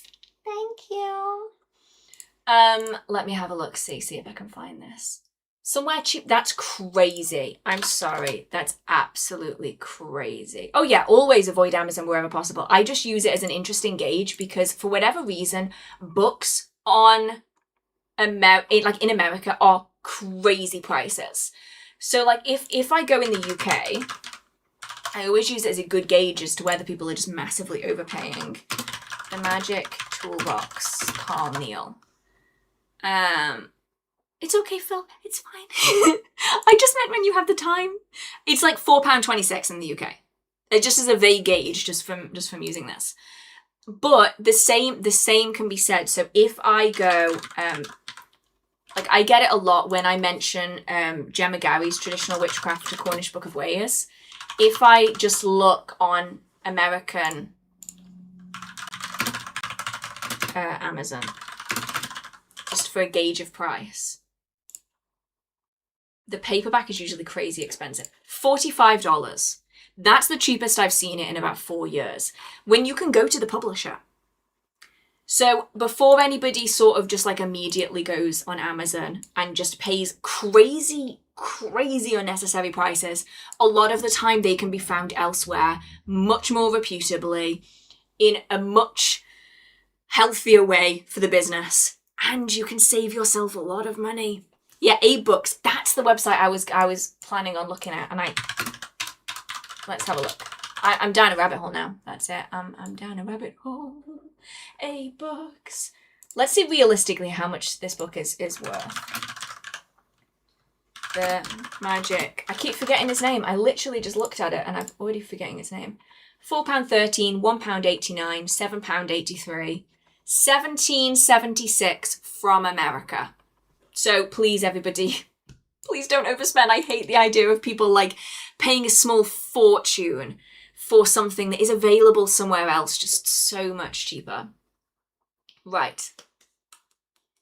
It's reaching that stage where I'm starting to get a little bit hyper. I was wondering about cat claws, real ones that I find occasionally in my home as my cat sheds her claws. Can they be used in workings and which workings would be best? Oh, yes, I'm pretty certain we spoke about this last month as well. So they can be used as, well, cat anything is typically used for good fortune. They're great for finding lost objects. They're also good for spiritual protection. So anything of that is fantastic when using cat whiskers, cat fur, cat claws. Cat claws, though, in particular, can be used as pins. So, for instance, if you're using a doll and you are wanting to pinpoint your energy by pushing a pin into that doll. If it is for spiritual protection, if it is for good luck, you can use cat claws to do exactly that. So it sort of adds an extra layer onto it. But generally, good luck, missing objects, spiritual protection are really good for cat anything. Not a question, but I absolutely love your outfit today. Oh, thank you so much. If anybody wants to know, this shirt is so comfy. It's from Disturbia. It's so comfy. One of the best purchases I have made recently. Right, let's have a look. Okay. I'm not feeling like I need to do spells. How can I continue practicing if I don't have a specific need? Oh, okay. This one is one of those, how would I best describe this? I think it's mostly important in this to shift the mindset a little bit. And I think a lot of people are fed this mindset, and it's not necessarily something that people are like purposefully coming across. It's just something that we're repeatedly told. To be a witch, you have to be casting spells. Don't you dare be an armchair magician. To be a successful witch, you have to be casting spells every single week. Oh, you're not doing a daily practice? You're a bad witch if you don't do a daily practice. This stuff is shoved at us constantly. Whether it's in beginner witchcraft books, whether it's by people on the internet who are judging our magical craft. The amount of times I've seen armchair magician thrown around as though it's a bad thing is actually alarming to me. In reality, the majority of practitioners that I have met that are in their 40s, 50s, 60s, high priestesses that are in their 80s and 90s, they aren't doing their craft every single day. They're not casting spells on a daily, weekly, even monthly basis because they've got to the point where either they've done the workings they need to do and they don't really need to do that many actively anymore, or they just don't at that given moment need to be doing regular things. It is shoved on us so much that we need to be doing spells all the time, when in reality spells are like this much of magical practice. And I so wish that it was talked about more. I wish that books were talking about it more. Instead, there's just a lot of this like almost shame on people that can't do that.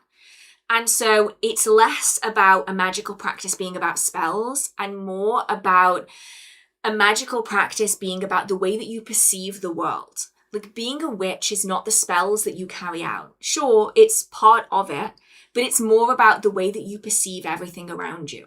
You are seeing things through a magical lens. And so when you are spending time in nature, you aren't just going for a walk. You're probably going for a walk and you might accidentally be doing a walking meditation without even realizing it. You might be sensing the spirits of the trees around you as you go. You might be touching leaves and communicating with them as you're walking past. Every time you stir a cup of tea, you might be doing it with intention without realizing that you're doing it. You might notice the spirits around without even realizing. The way that you are seeing the entire world is different because you're viewing it through a magical lens. And being a practitioner is very much more about that perception of the world. It's about the little devotional things we do in a day for our deities. It's about the communication that we have with a house spirit or with a servitor.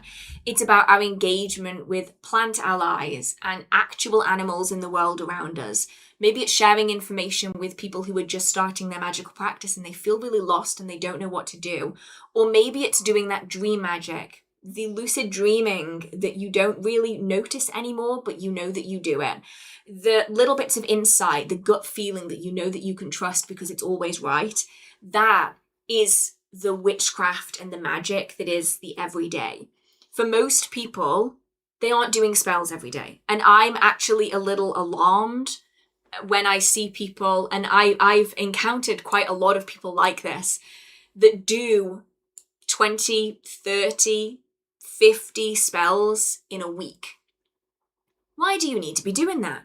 I understand that some circumstances call for a lot of spells, but that's an awful lot of spells. Like a lot of the time, you do spell work as and when you need to do spell work. And outside of that, you are then just existing in a world as a magical person. You are perceiving things in a magical way. The people that I've seen doing like 20, and they're usually beginners, that's usually the dead ringer for how I can spot a beginner. They might say all of the words, all the big words, they might know all the stuff. But when they say to me that, oh, you're not a real witch because you don't do 50 spells a week. 50 spells a week? Who has time to be doing 50 spells a week? I'm sorry. I don't have time to be doing that. 50? What are you doing them for? And so it's very much when you talk, like I've had the great pleasure, especially at the start of my practice, to be able to speak to some really experienced practitioners.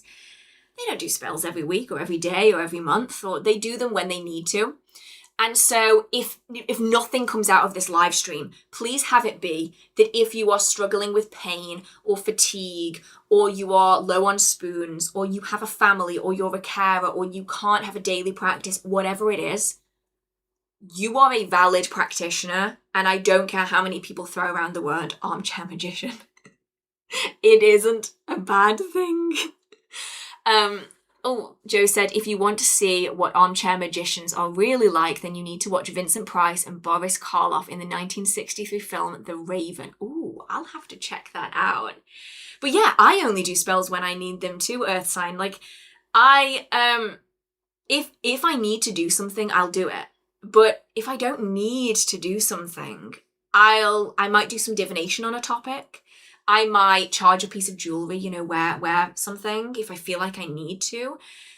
But I will only actively work when it's actively needed. And I think a lot of people, and it sounds horrible, but I think a lot of the time people throw around the word armchair magician as I'm better than you. I think it gets used a lot in that terminology of, I'm better than you because I do this and this and this and you don't. When really it could simply be down to two people's different lifestyles.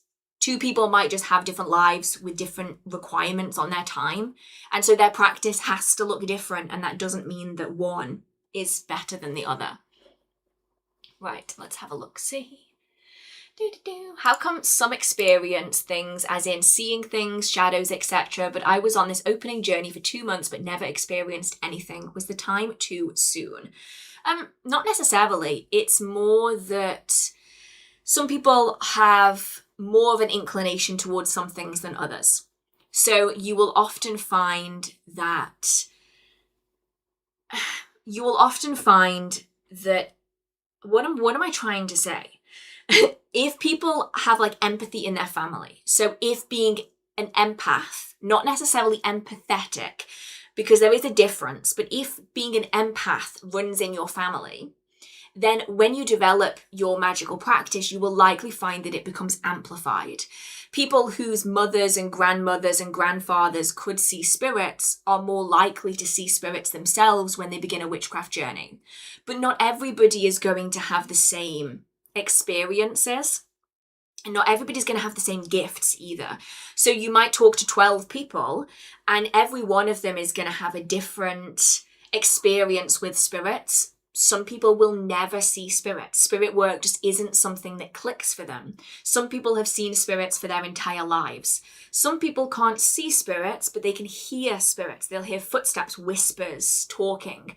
Some people will smell things. So they'll smell cigarette smoke or cigar smoke where there never was.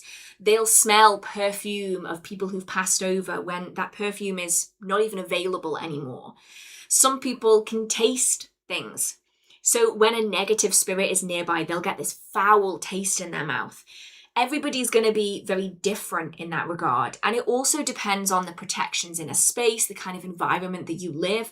If there's lots of spirits around, then there's more likelihood that you'll engage with a spirit than if you're in an environment that's very anti-spirit. If you're in a very industrial, very new environment, you're less likely to have spirit encounters at home than somebody who lives in a 200-year-old house. There's a lot of variations there. And I'll be honest and say that some people will never have spirit experiences. Spirit encounters are not a given when it comes to beginning a witchcraft journey. it might open the doorway to it. They might be a little bit more likely, but it isn't something that everybody is guaranteed. And you can amplify this. I spoke about it earlier more in detail, where you're spending time in environments where you're sensing the energy and you're being present, and you're more likely to start picking up on things, noticing corner of the eye phenomena, strange sights, strange smells. You might want to be documenting them with a date so that you can recognize if you're starting to see patterns, and slowly it builds your perspective a little bit more. Maybe there's things that you experience but you've been passing off as being completely mundane this entire time. Maybe by acknowledging them and writing them down, you start noticing them more and more and more, and then you start experiencing more in the long run. The thing is, it's a very, very different experience for everybody. It's a little bit like religion, I suppose. It's a little bit like the gifts that we have in life. Some people are really good at playing guitar. Some people are a little bit better at singing. Some people are totally tone deaf. And it's not that they're less valuable in what they're doing. Maybe they're just better suited to writing. Maybe they're more of a songwriter than a performer, and you can find your own workarounds and your own little niche. In regards to the thing we were talking about a minute ago about the casting loads and loads of spells, somebody said here maybe they're practitioners who are casting like 50 spells a week for clients. And I really want to emphasize here that that is a totally valid approach. When I'm referring to people casting like 50 spells a week, I mean the people who are saying that they are better than everybody else because they, for themselves, have cast 50 spells in a week, you know, where every problem that they have, the solution is to cast 10 different spells on that particular problem for themselves. Like, obviously, if you're in your community and you are casting spells for the local people, or if you're an online spellcaster and you are assisting people with spells from all around the world, that's very, very, very different than an individual who is casting 100 spells in a month solely for themselves. You know, it's a different ballpark. So I just want to put that out there because I don't want anybody to feel less valid because, oh, well, such and such a person said that I'm not a good person because, it's nothing like that. Everybody's amount of practice is going to suit their requirements. But I do often find that very, very new beginners, and usually they're very young people who are mostly on social media, there's a lot of a push for spells are everything. And it's usually because all that you can really show on social media are spells. It's very difficult to show the energy work, the energy sensing, the spirit communication. It's very difficult to show that on social media. And so a lot of the time it can feel as though spells are the be all end all of everything when it comes to witchcraft. And because of that, they'll find that they do spells for everything, because if I don't do spells for everything all of the time, then I'm not a valid practitioner. And in reality, if you don't need to be doing all of those spells, if you're only doing all of those spells because you feel as though you should, this is what I'm saying about how you don't need to. You know, if they're really beneficial to you and you really enjoy doing it and you're getting a lot out of it, and, that's totally fine. But if you're doing it solely because you feel as though it's what you have to be doing, it might be worth taking a pause and having a look at other things in the world of magic and witchcraft to see if something better might be able to fill in the gap that you are finding that spellwork isn't doing for you. Right, let's have a look-see.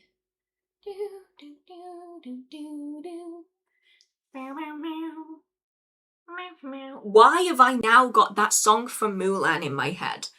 Let's get down to business to defeat the... I'm blaming one of you guys. One of you guys must be having that on in the background or singing it or something. I've not watched Mulan in like 15 years. There is no way that's just come out of my brain. Right, let's have a look-see. I am here-ish.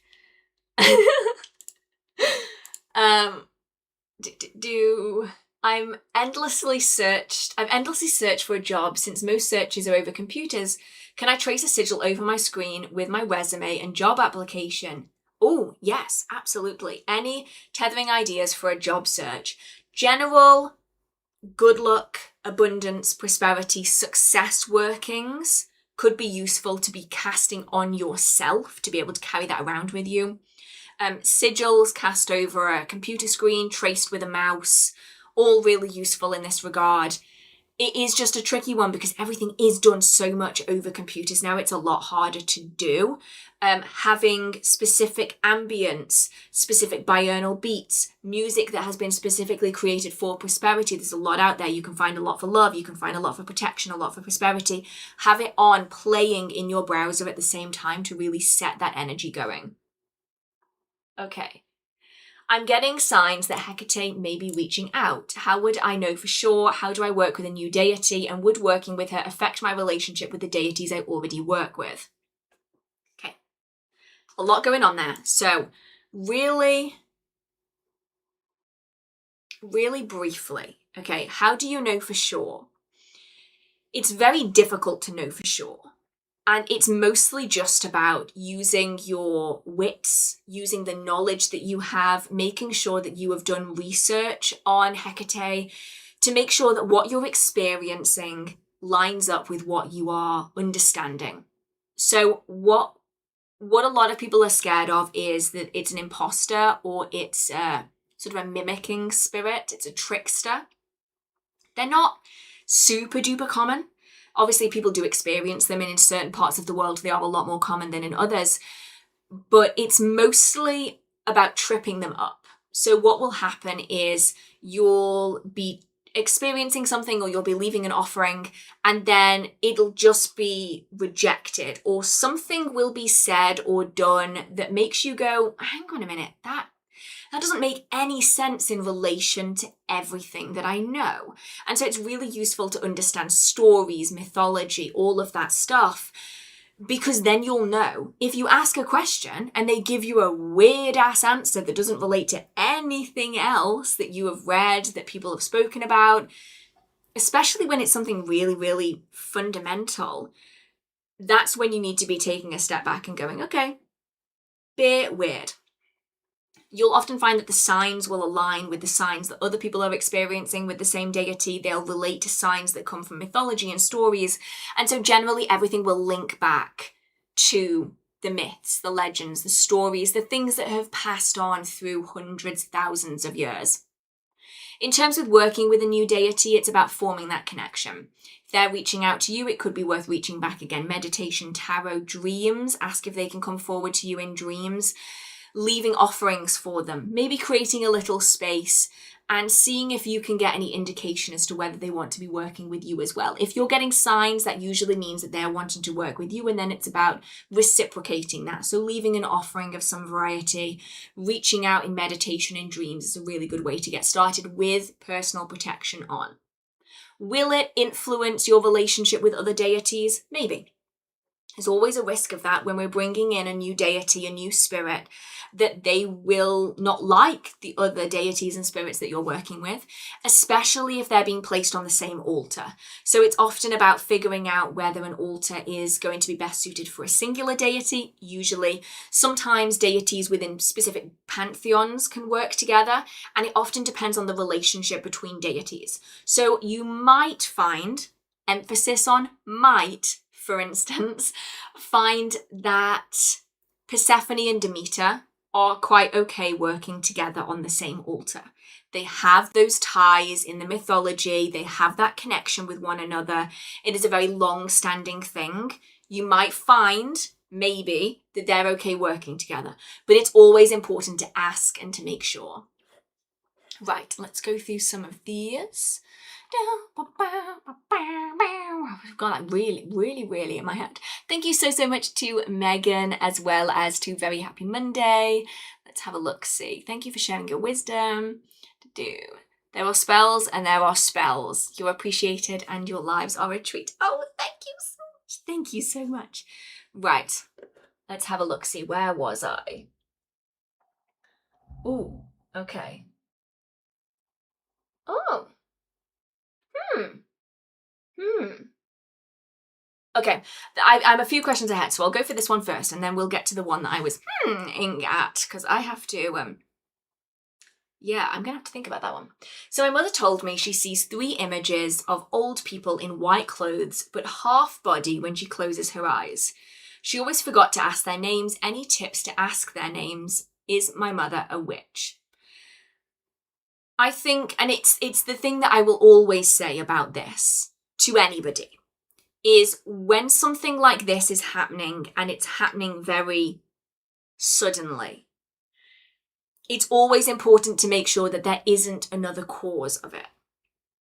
Because there's a lot of other things, medical conditions, all sorts of stuff that can manifest in similar ways like this. So I would always say, to begin with, it's very important that we double, triple check that there's nothing simpler, more mundane going on that might be causing all of these things. In terms of asking names, to be a witch, you have to be a practitioner of witchcraft. So it might be something that you come across quite naturally. It might be something that you discover in a book one day, but it's a very active process. So some people are just sensitive to spirits. Some people are very sensitive to energies, and other people will practice witchcraft. And while you can have crossovers, they aren't necessarily always going to be the same thing. I find it interesting that this is sort of come about, unless this has been happening for a really, really long time. It may well be something that a message that is being passed on, and in which case, if she's not getting the message, it will be shown in another way. So they'll often spirits will try a certain way for a while. So this could be seeing a particular figure in dreams. But if you aren't then getting the message and it's important enough, then you will be sent the message in another way. So it's one of those where if it is a message or if it is something significant, it will usually all come to pass in one way, shape, or form.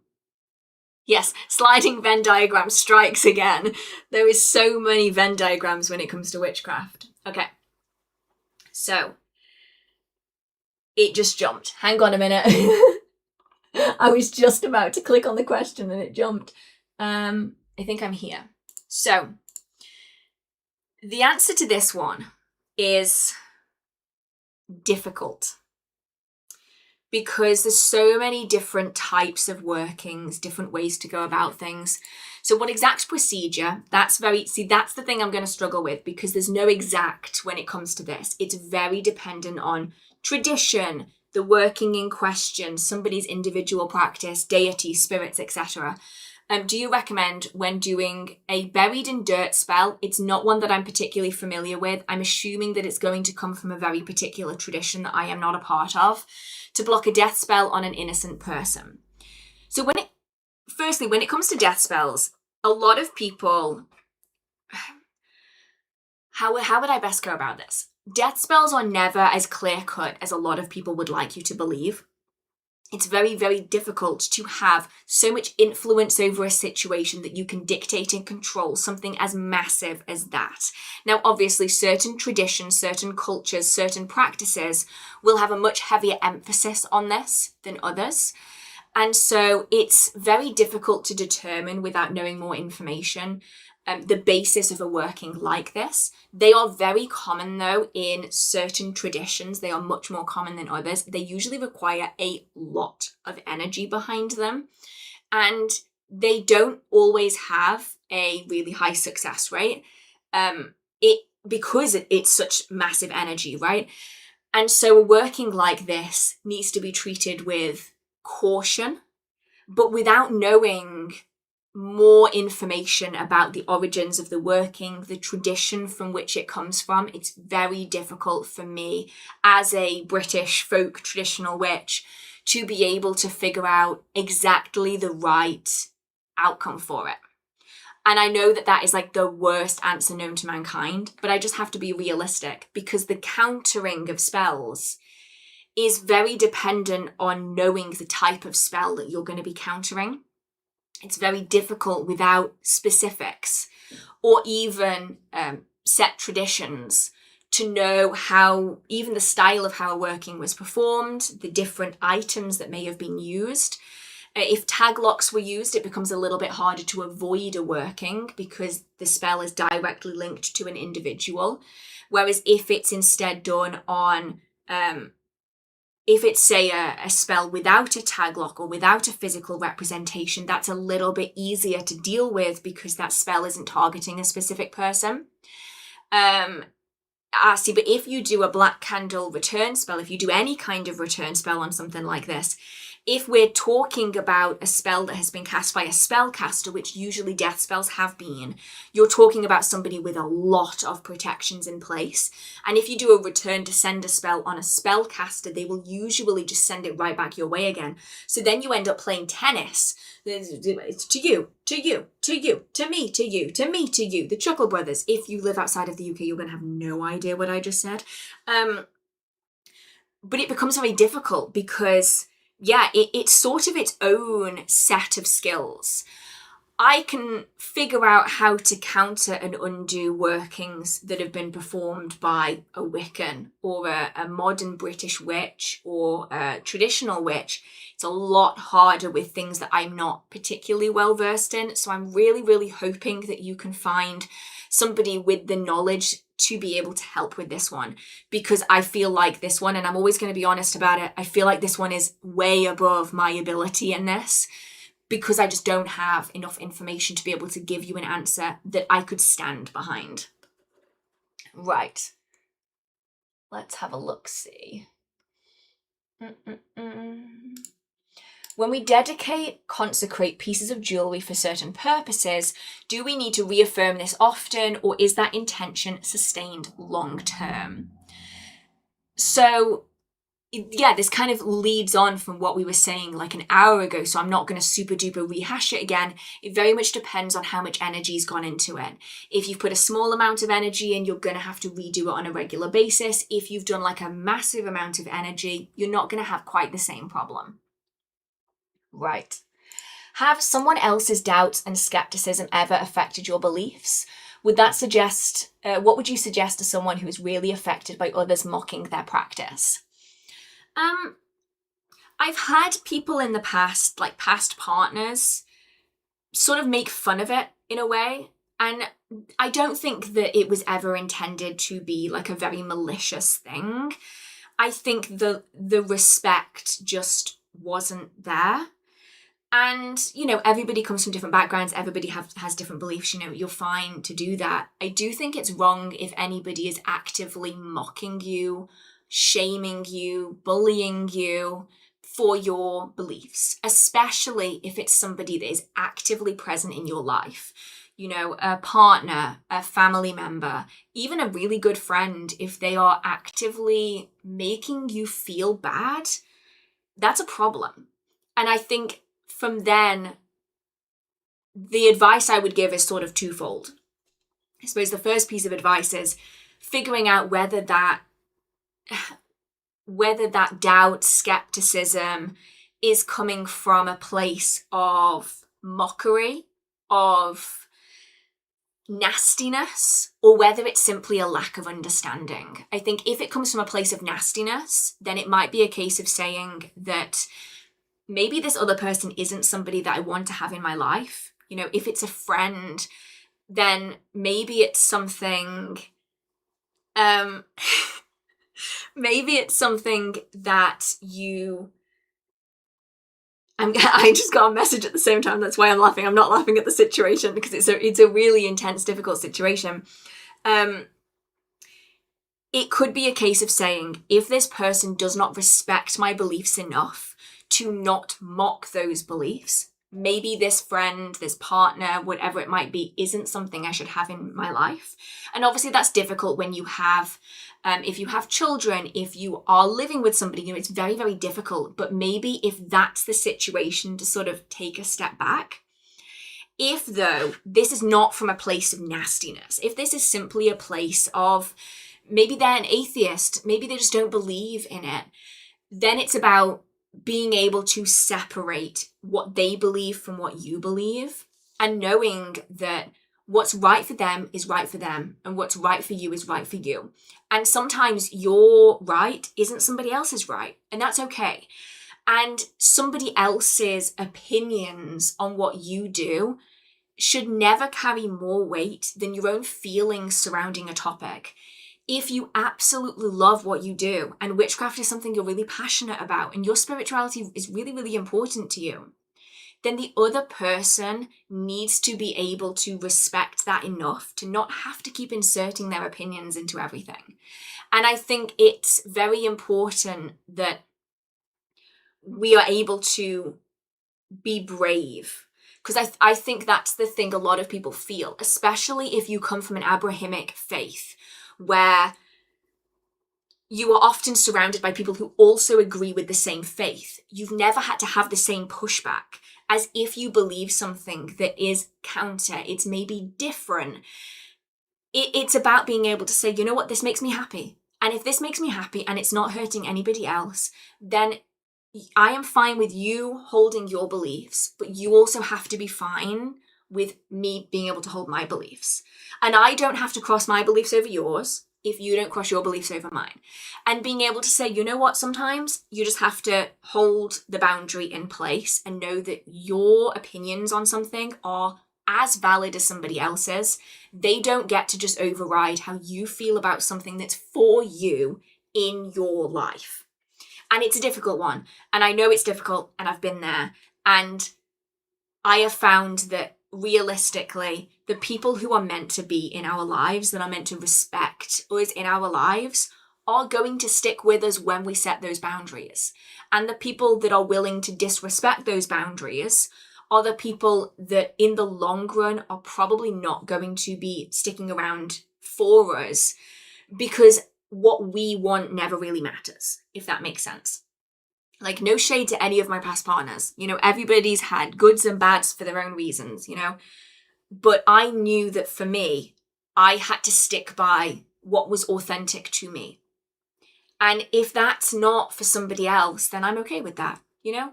If that's not for you, then you don't have to be a part of it, but just respect my willingness to be a part of it, you know. And no, didn't turn him into a toad or a frog.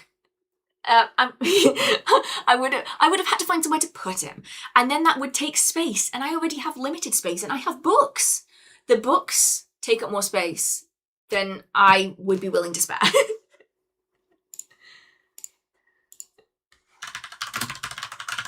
Right.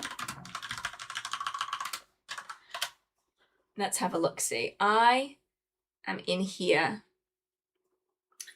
Oh, a ferret. Sorry, somebody just said a ferret. I would be more willing to do a ferret. Ferret, better than frog. I think ferrets are at least cute. I mean, frogs can be cute, but you know, ferrets are like excited all the time. Right. Let's have a look, see, where am I? I am here. What can you do with non-perishable offerings like coins when you feel it's time to stop the offering or change the altar? I've got hiccups again. I assume it's poor form to spend the coin. Yes.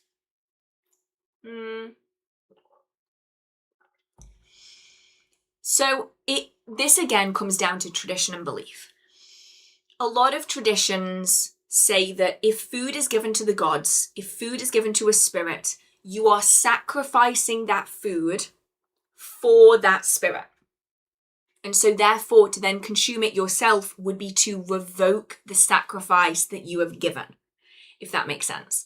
So this also applies to time. If you have said that you are going to spend 10 minutes in front of your particular spirit's altar, meditating every single day, that's what you've said you're going to do, and you spend the entirety of those 10 minutes on your phone, you've actually not completed what it is that you said you were going to do, because you have been utilizing that time for yourself.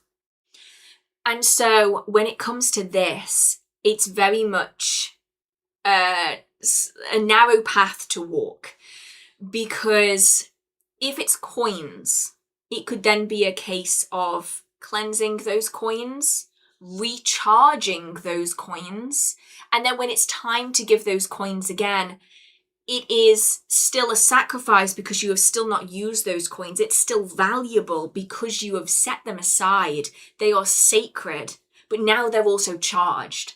So now they have even more power behind them because not only are you giving this object that you have set aside solely for them, but you have also imbued it with the power, your power for days, weeks. They have become more sacred and more valuable because you have given even more of yourself into this offering.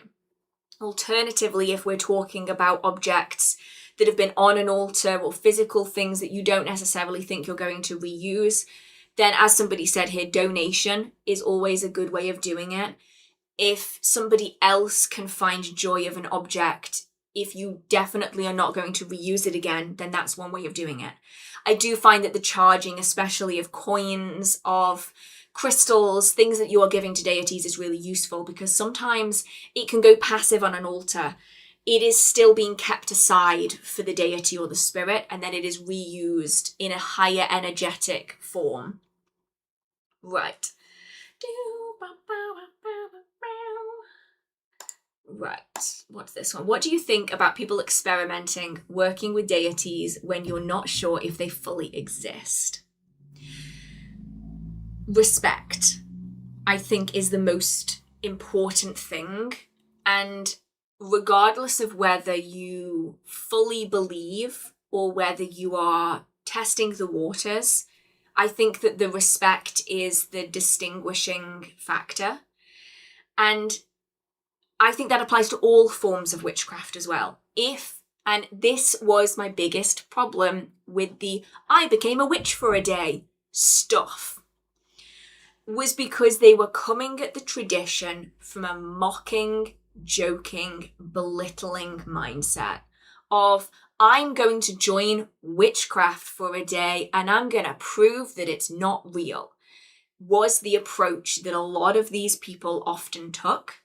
And I feel like that is what some people also apply to deity work as well. Oh, I don't really believe in a deity, so if I try and connect with them for 10 minutes and nothing happened, then I've proved that they don't exist. That's, I think, the problem, is the lack of respect there. The same with the I became a witch for a day thing. There were some people, Anthony Padilla was a great example of this, where they came at it with a great deal of respect. And they pulled it off because of it. It worked.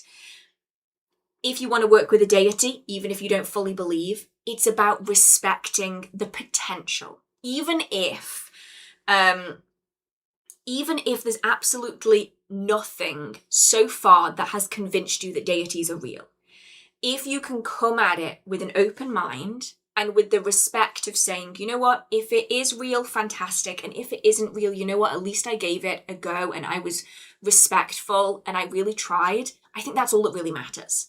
I think a lot of the time when it comes to witchcraft, there's a lot of people who are like, but I'm not really convinced. And that's okay. That genuinely, you do not have to be 100% convinced when you start your magical journey. You don't even have to be a little bit convinced when you start your magical journey. It is just about being open, and it's about being respectful. Respectful of the potential, respectful of other people's belief, and it's just about having that open mind and not being dismissive.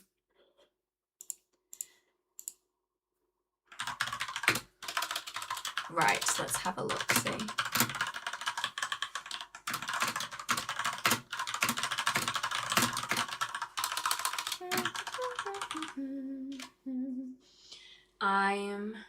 How do you connect with gods and goddesses? Yeah, I think I'm on this one. Maybe? Oh, wait. I had this other question about an hour ago. Oh, okay. I'm gonna have to double check that this hasn't all jumbled the questions up. I'm hoping that it hasn't. So, how do you connect with a god or a goddess? So, this really depends on where you're starting from. So, there's sort of two starting points. One is when you already have a deity reaching out to you, and the other is when you are attempting to reach out to them. So if you've already had some form of connection, you've started seeing signs, maybe they've come to you in dreams, in the astral, through divination, you're getting a lot of signs that that spirit, that deity really wants to be connecting with you, then it's about pushing back. So they're already leaning in, it's about leaning towards them as well. It's about giving back what they are giving to form that dynamic. So at that point, you would be looking into their mythology, their folklore, their history, the poetry, the stories, the songs. Look into the people who followed them in the past, especially if it's a deity that is particularly well documented, like Bridget, like Ceridwen, like Hecate. Look into the people who work with them today. How did they connect with them? What signs did they see? What offerings did they give? And then you can start giving an offering. Start asking if they're willing to approach you in divination, in trance work, in meditation, in dreams. Seeing if you can find what works for the both of you to then be moving forwards. If you are the one that is planning on reaching out, it's a little bit trickier because you don't know if that spirit, that deity is going to want to be connecting with you. And that's really important. You can't really have, in a working relationship, a one-sided relationship. It needs to go both ways. And so in this, it's about learning about the lore, the mythology, the legend, the way people connect with them, the same as if they are reaching out to you.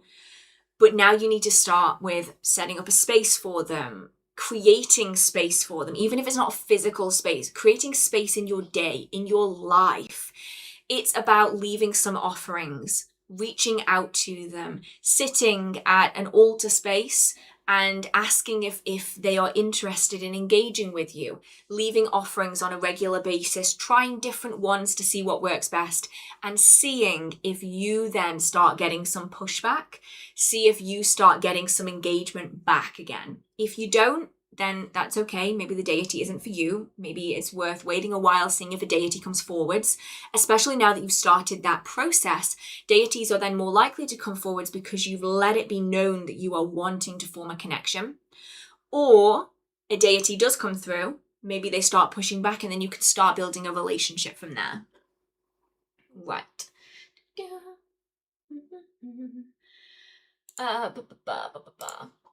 Any herbs or crystals you personally like for divination wards? Things you recommend to include in them for personal privacy. Oh, so we're talking wards against other people using divination towards you, rather than wards to protect you for divination. So we're talking about things that are generally going to be blinding, shielding. So not necessarily herbs, mirrors. Utilize your mirrors. Mirrors on walls. Every wall, have a little mirror locked. So seal that mirror, glass against the wall. You are going to essentially want to be deflecting. If somebody tries to look, they're just seeing themselves. Everything will just be shone back at them. Wear a piece of mirror jewelry. Same thing. Lock it, reflects everything back again. It's a great way of stopping people looking at spells. It's a great way of stopping people from looking in on your private business. Just a really useful practice to be doing. In terms of herbs, I don't necessarily use that many for this particular purpose. I weirdly have a herb just in my mind. So I'm going to see what it's for because it's not one that I work with on a regular basis. So let's have a look-see what it actually relates to. Oh, well, that would make sense. So immediately I had the word eyebright. Eyebright. I don't work with eyebright. I have never worked with it. I don't have any in my collection. But I immediately thought eyebright. I'm like, why? Why eyebright? Why this? I'll obviously check a few more resources, not just this one. Folklore, European folklore, symbolic meanings, associated with the fairy realm, have the power to reveal hidden truths and provide protection. It's used for clarity, perception, and the ability to see beyond the surface, associated with enhanced vision, both in a physical and metaphorical sense. So it's that kind of like divination association herb. And so in this regard, I almost feel as though you would want this to be somewhere. I'm trying to plan this out, like, as we're here, which is always kind of stressful because I'm like, oh my God, I have to think so fast. But I like the idea of using something like Eyebright and something like this because it does have that kind of association with vision, foresight, which is making me think I don't necessarily want to be using this for protection. I feel like I want to be using this to stop. I want it to be limited. So it would probably be used in a larger working perhaps, or maybe just kept around, maybe under the bed, where you would want to be placing Eyebright or something that represents something similar. So divination, foresight, you would want to be placing this inside a mirror box. Inside a box, it can have tin foil on the inside of it. That's fine. Mirrors are obviously better. But it needs to be facing inwards, so the reflection needs to be facing inwards, and then in there you would probably include a sigil or a petition to be limiting the ability for others to perceive you through divination. You would want to be creating some sort of collection of words that will create a sigil that can go in with the herb that's designed to aid in divination. It's then sealed in a box to contain everything even further with the mirrors. That's how I would probably go about it. But obviously everybody is going to be different in their techniques. If anybody has a different method that they would use for something like this, let me know. Wow, words, let me know. But yeah, weirdly, sort of in real time, we sort of had the way my practice works, which is why sometimes I find it difficult to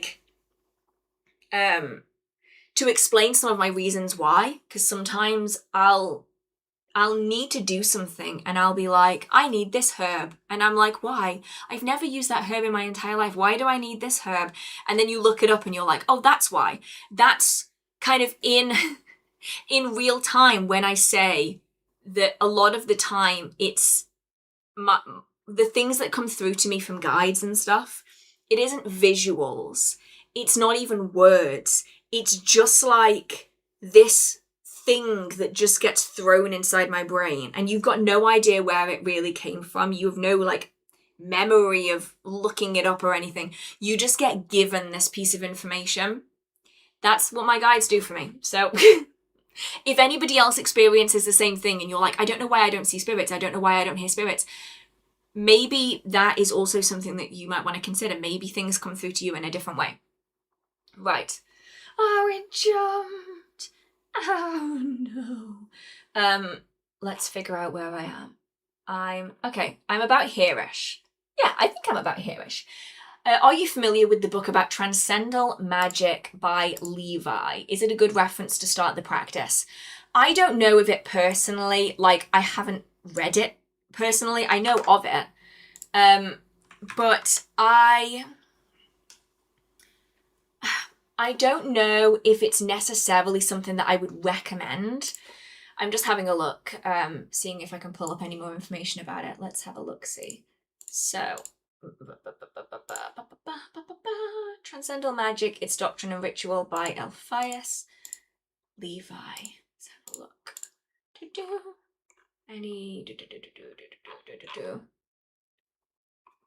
Just having a look at some of the information inside. It's so old that it's available on Internet Archive because it's out of copyright. Introduction. Let's have a look-see. Behind the veil of all the heretic and mystical allegories of ancient doctrines, behind the shadows and the strange ordeals of all initiations, under the seal of all sacred writings, in the ruins of... I can't pronounce that. It's exactly what I was expecting. I've not got it in my collection, but it's one that gets referenced quite a lot. It's exactly what I was expecting. It's very, very wordy, very... I want to say big-brained, but that's not what I mean. I mean it has come from the mind of a highly educated man of his time. And so I don't necessarily think that it's one that I would immediately say, yes, this is going to be a fantastic reference to start your magical journey. I suspect, much like a lot of work from the same time period, it's really great for deepening it. So I would say start with something a little bit more practical, a little bit more accessible. You know, we have lots of books now that are available. If you're interested in more sort of ceremonial style stuff, you can go for like Modern Magic or the Complete Book of Witchcraft, the big blue book by Raymond Buckland. But I would say that for a beginner, you are looking at a lot of, I want to say fluffy language, but I don't mean that in like a negative way. I mean that it is language of the time. And I feel like that's a lot to work with if you're not necessarily sure on the terms that are being used, the definitions of things. I think great for deepening a practice. Maybe work with it alongside other things, but I wouldn't use it alone. Right, let's have a look-see. I've dabbled in many different types of practice styles, but I feel most comfortable to just follow my intuition and inner voice. Is it okay to follow your own path and work intuitively? Oh yeah, it's better to. It's way better to. Like, I can just harken back to my own experiences with this. I had a practice that was working fine. And then I started reading books and I realized that there was this thing that I was meant to be doing that was called Wicca and I should do it. And I started doing it. I completely disregarded my pre-existing practice and went, this is what I meant to be doing. And my practice massively suffered for it.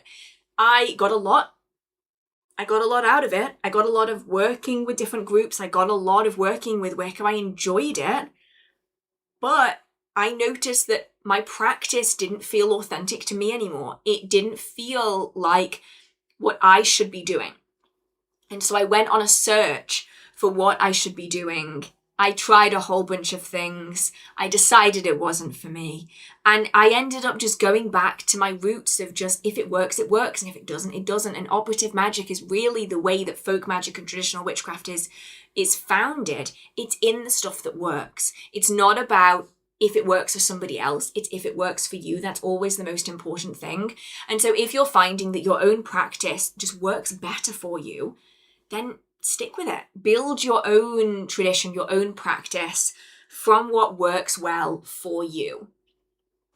Right. How can a witch turn their energy use on and off? Is there a technique you can suggest? I'm good at hiding my presence from people, but I always sense my energy is all over the place.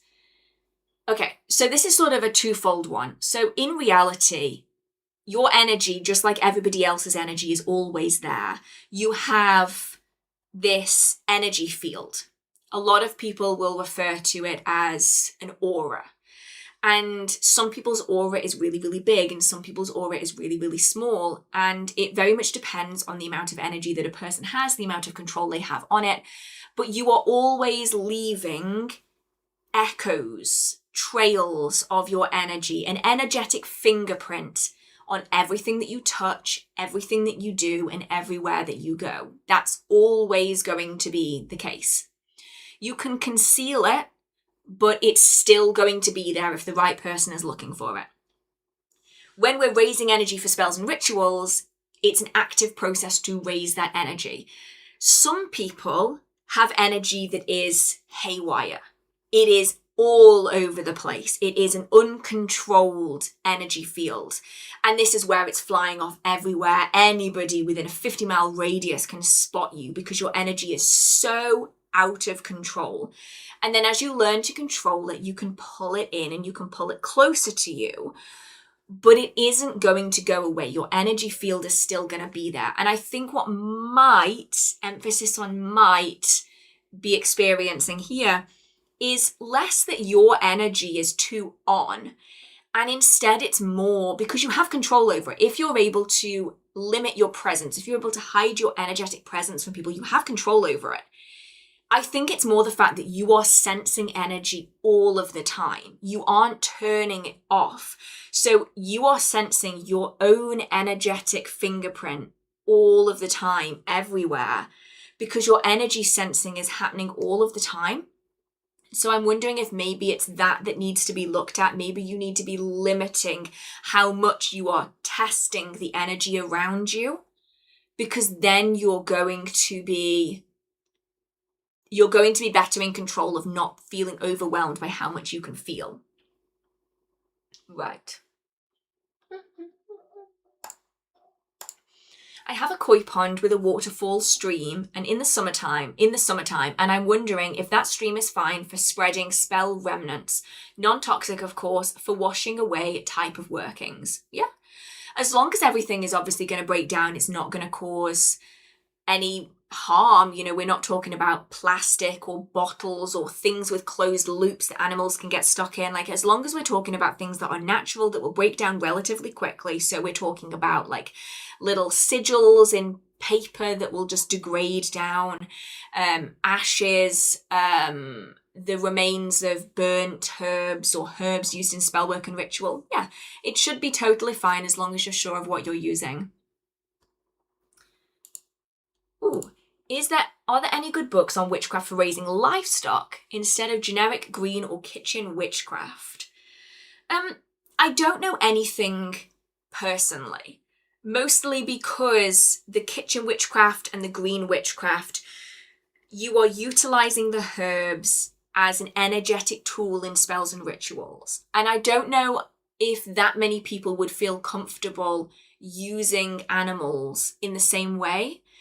It has a different connotation to it. And so I'm sure that there are some books out there that focus on a more farm-based, more livestock-based style. So not in the same way of green witchcraft or kitchen witchcraft, but more from the perspective of somebody in that situation. It's just, I don't know of any personally, so if anybody has any recommendations, let us know down in the comments. Ooh, okay. This is one. I know I just froze and I was buffering for a second. This is one that I am always very, very cautious on talking about. And it's why I don't, for a different reason than cursing and hexing and stuff. Can you make an in-depth video on healing spells? I end up looking up 5 different websites. Honestly, no. And that's because, especially being on the internet, what you often find, and I get comments and I get messages and emails about this a lot, what you often find is that people are either reaching out for them because they don't believe in science and they don't believe in modern medicine, or you get people reaching out, pinning their last hope on earth on you and something that they are willing to give you to heal something that nothing else is being able to heal. And I'm going to be really honest and say that I'm a firm believer that magic is an assistant to life. It is not a fix-all. And it also should be used alongside modern medicine, not instead of.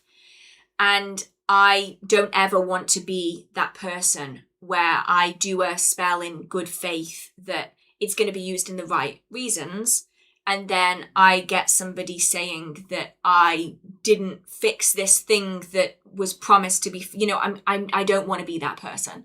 I'm never going to give a health spell. I'm never going to give a healing spell. I'm never going to give any of that, because it's a very difficult one, because while magic can be an assistant, it's hard to have it directed at the right audience.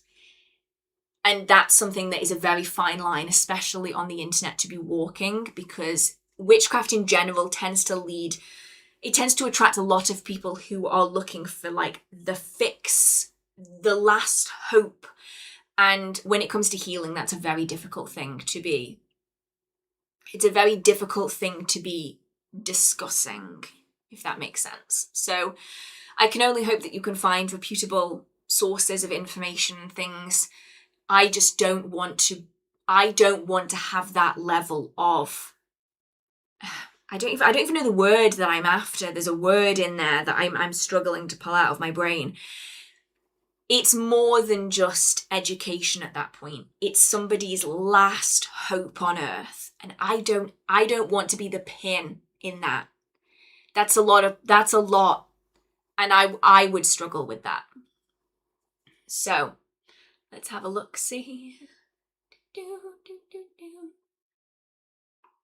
And actually, yeah, and any books on healing magic or witchcraft that you know of, not massively. And it's usually for the same reason, I suspect. You'll get books on herbs and healing with food and healing with oils and all of this stuff. But a lot of the time, when it comes to things like witchcraft, you'll not often get books on healing because of that. Because of that thing where people pin all of their dreams on it. And that's a very difficult position to be in, and there's no guarantees with anything. With witchcraft, there's never any guarantees. And it's very difficult in that situation to have somebody understand that there's no guarantees. Not just accept it, but actually fundamentally understand that there are no guarantees. It's very, very difficult. Let's have a look-see.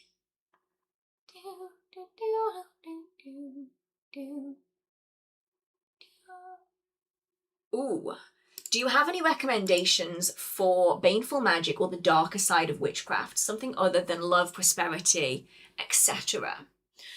Well, we have a lot of record of stuff, and so I personally enjoy the folk magic books and the traditional witchcraft books because they do cover, at least the folk magic books do cover quite a bit of that in them, though obviously there's a lot of extrapolation. I forgot what the word was halfway through it. There's a lot of extrapolation that needs to be done there to convert it into something that, how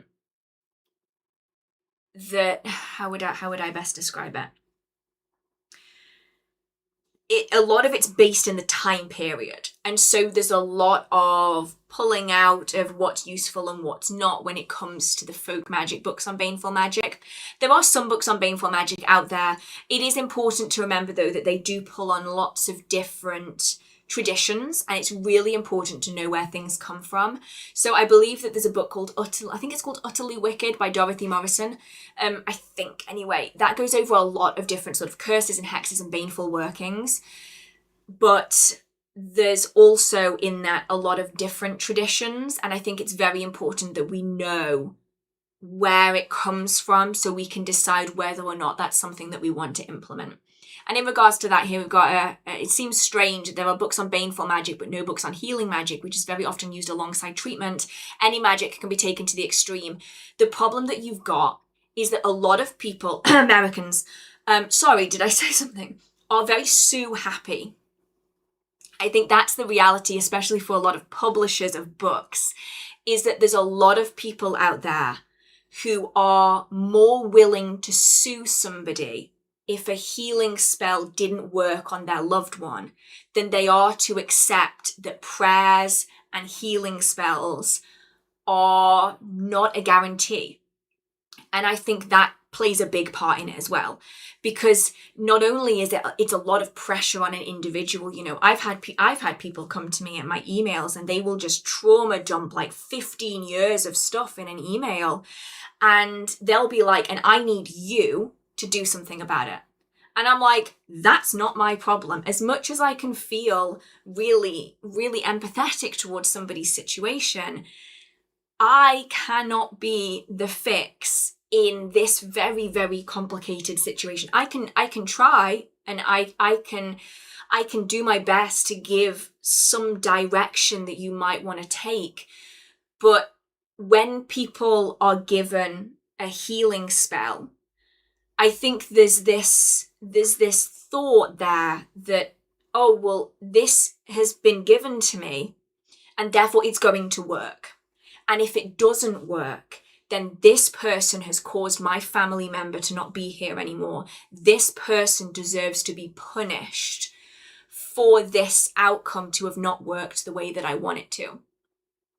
And while that is obviously not the majority of people, you know, the majority of people out there they're reasonable and they totally understand that it's an option, you know, just like prayers, just like herbs, just like everything. It's something to try. I think a lot of the time it's the 1%. It's the 1% that ruin it for everybody, that make it so that publishers don't really want to touch healing magic. Because if the wrong person has it not work and they take you to court for it, you could lose everything. It's not worth it. You know, it's not worth it. But it's the difficult one, because the reality of it is that bad luck happens all of the time. There's not really any way of proving that the bad luck was caused by a particular book. Whereas if somebody states that, you know, this author promised me that my loved one would be fixed if I did this spell and now they didn't, it's a provable thing of this book said this. You know, nobody's going to take you to court if they attempted to do a curse on somebody and it didn't work. They would have no grounds for it because there's no way to prove that something didn't happen. But there is something to be said about, there's a lot of people out there that do make claims that, like, my spells are 100% effective. But then they lead themselves into legal trouble if that doesn't work. I think that's mostly the reason why most publishers won't touch it. You'll see it in like aromatherapy books, you'll see it in like green magic books. There will be spells for healing. In some of these books that I've got here, there'll be spells for healing, but there's always loads of disclaimers on it. And I think that's probably why there's no like solid singular book that's been published. How do you feel about Reiki? Now this kind of leads on from it, right? Because Reiki is sort of put in its own like separate category, and it's an aspect of sort of healing energy work that is very readily accepted as being a perfectly valid form of additional assistance, but it's treated in a totally different way. And so there's many people I know that practice Reiki and that have experienced Reiki themselves and had amazing experiences from it, that I feel like Reiki has its own like little special section in the community. It obviously has its downsides. The number of people that I have spoken to where they're like, yeah, I'm a level 4 Reiki practitioner. I did it on the internet the other week. And it's like, okay, I'm not sure that's quite the same thing as having an actual certification. But that's like its own category because that happens everywhere in every section of spirituality. You will have people claiming that they have like 15 different like certifications when really they've just got them all off a really dodgy website. But I feel like Reiki has a special place in people's hearts because it is so practical. It's used for spiritual blockages. It's used for energetic blockages. Some people will also use it for physical healing as well, but it doesn't have that same like extreme, this will fix everything attitude that a lot of people have towards witchcraft. It's something I've not personally had any interest in looking into, but a lot of people have really great experiences practicing it and also experiencing it. Yeah, it does seem really problematic to give all the power to certain people. And yeah, from the fast here, I think this is maybe also the crux of the issue in terms of healing spells. And they've said that it doesn't help there are so many scamming spellcasters preying on people in varying states of despair and desperation. And yeah, that's the other thing, I suppose, is it reminds me a lot.